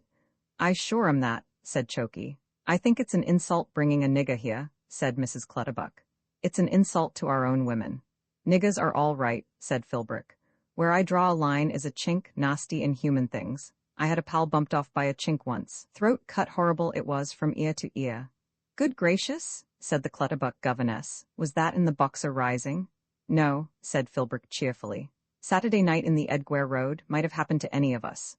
What did the gentleman say? Asked the children. Never you mind, my dears, run and have some more of the green cake. They ran off obediently, but the little boy was later heard whispering to his sister as she knelt at prayers, cut horrible from ear to ear, so that until quite late in her life Miss Clutterbuck would feel a little faint when she saw a bus that was going to the Edgware Road. I've got a friend lives in Savannah, said Sam, and he's told me a thing or two about niggers. Of course it's hardly a thing to talk about before the ladies, but to put it bluntly, they have uncontrollable passions. See what I mean? What a terrible thing, said Grimes. You can't blame 'em, mind, it's just their nature. Animal, you know. Still, what I do say is, since they're like that, the less we see of them the better. Quite, said Mr. Clutterbuck. I had such a curious conversation just now. Lord Circumference was saying to Paul, with your bandmaster over there. He asked me whether I should like to meet his sister-in-law, and when I said yes, I should be delighted to, he said that it would cost £1 nominally, but that he'd let me have special terms. What can he have meant, Mr. Pennifoot? 'Pon my soul, Colonel Sidebotham was saying to the vicar, I don't like the look of that nigger. I saw enough of Fuzzy Wuzzy in the Sudan, devilish good enemy and devilish bad friend. I'm going across to talk to Mrs. Clutterbuck. Between ourselves, I think Lady C. went a bit far. I didn't see the race myself, but there are limits. Rain ain't doin' the turnip crop any good, Lady Circumference was saying. No, indeed, said Mrs. Bestetchetwind. Are you in England for long? Why, I live in England, of course, said Lady Circumference. My dear, how divine, but don't you find it just too expensive? This was one of Lady Circumference's favorite topics, but somehow she did not feel disposed to enlarge on it to Mrs. Bestetchetwind with the same gusto as when she was talking to Mrs. Sidebotham and the vicar's wife. She never felt quite at ease with people richer than herself. Well, we all feel the wind a bit since the Waugh, she said briefly. How's Bobby Pastmaster? Dotty, said Mrs. Bestetchetwind. Terribly dotty, and he and Choky don't get on. You'll like Choky. He's just crazy about England, too. We've been round all the cathedrals, and now we're going to start on the country houses. We were thinking of running over to see you at Castle Tangent one afternoon. That would be delightful, but I'm afraid we are in London at present. Which did you like best of the cathedrals, Mr. Choky? Choky's not really his name, you know. The angels called Mr. Sebastian Comondly. Well, said Mr. Comondly, they were all fine, just fine. When I saw the cathedrals my heart just rose up and sang within me. I sure am crazy about culture. You folk think because we're colored we don't care about nothing but jazz. Why, I'd give all the jazz in the world for just one little stone from one of your cathedrals. It's quite true, he would. Well, that's most interesting, Mr. Comondly. I used to live just outside Salisbury when I was a girl, but little as I like jazz, I never felt quite as strongly as that about it. Salisbury is full of historical interest, Lady Circumference, but in my opinion York is the more refined. Oh, you angel, said Mrs. Bestetchetwind. I could eat you up every bit. And is this your first visit to an English school? Asked the doctor. I should say not. Will you tell the doctor the schools I've seen? He's been to them all, even the quite new ones. In fact, he liked the new ones best. They were more spacious. Have you ever seen Oxford? Yes, in fact, I was educated there. Were you now? I've seen Oxford and Cambridge and Eton and Harrow. That's me all over. That's what I like. See, I appreciate art. There's plenty colored people come over here and don't see nothing but a few night clubs. I read Shakespeare, said Choky, Hamlet, Macbeth, King Lear. Ever read them? Yes, said the doctor. As a matter of fact, I have. My race, said Choky, is essentially an artistic race. We have the child's love of song and color and the child's natural good taste. All you white folks despise the poor colored man. No, no, said the doctor. Let him say his piece, the darling, said Mrs. Bestetchetwind. Isn't he divine? You folks all think the colored man hasn't got a soul. Anything's good enough for the poor colored man. Beat him, put him in chains, load him with burdens. Here Paul observed a responsive glitter in Lady Circumference's eye. But all the time that poor colored man has a soul same as you have. Don't he breathe the same as you? Don't he eat and drink? Don't he love Shakespeare and cathedrals and the paintings of the old masters same as you? Isn't he just asking for your love and help to raise him from the servitude into which your forefathers plunged him? Oh, say, white folks, why don't you stretch out a helping hand to the poor colored man? That's as good as you are, if you'll only let him be. My sweet, said Mrs. Bestetchetwind, you mustn't get discouraged, they're all friends here. Is that so? Said Choky. Should I sing them a song? No, don't do that, darling, have some tea. I had a friend in Paris, said the Clutterbuck governess, whose sister knew a girl who married one of the black soldiers during the war, and you wouldn't believe what he did to her. Joan and Peter, run and see if Daddy wants some more tea. He tied her up with a razor strop and left her on the stone floor for the night without food or covering. And then it was over a year before she could get a divorce.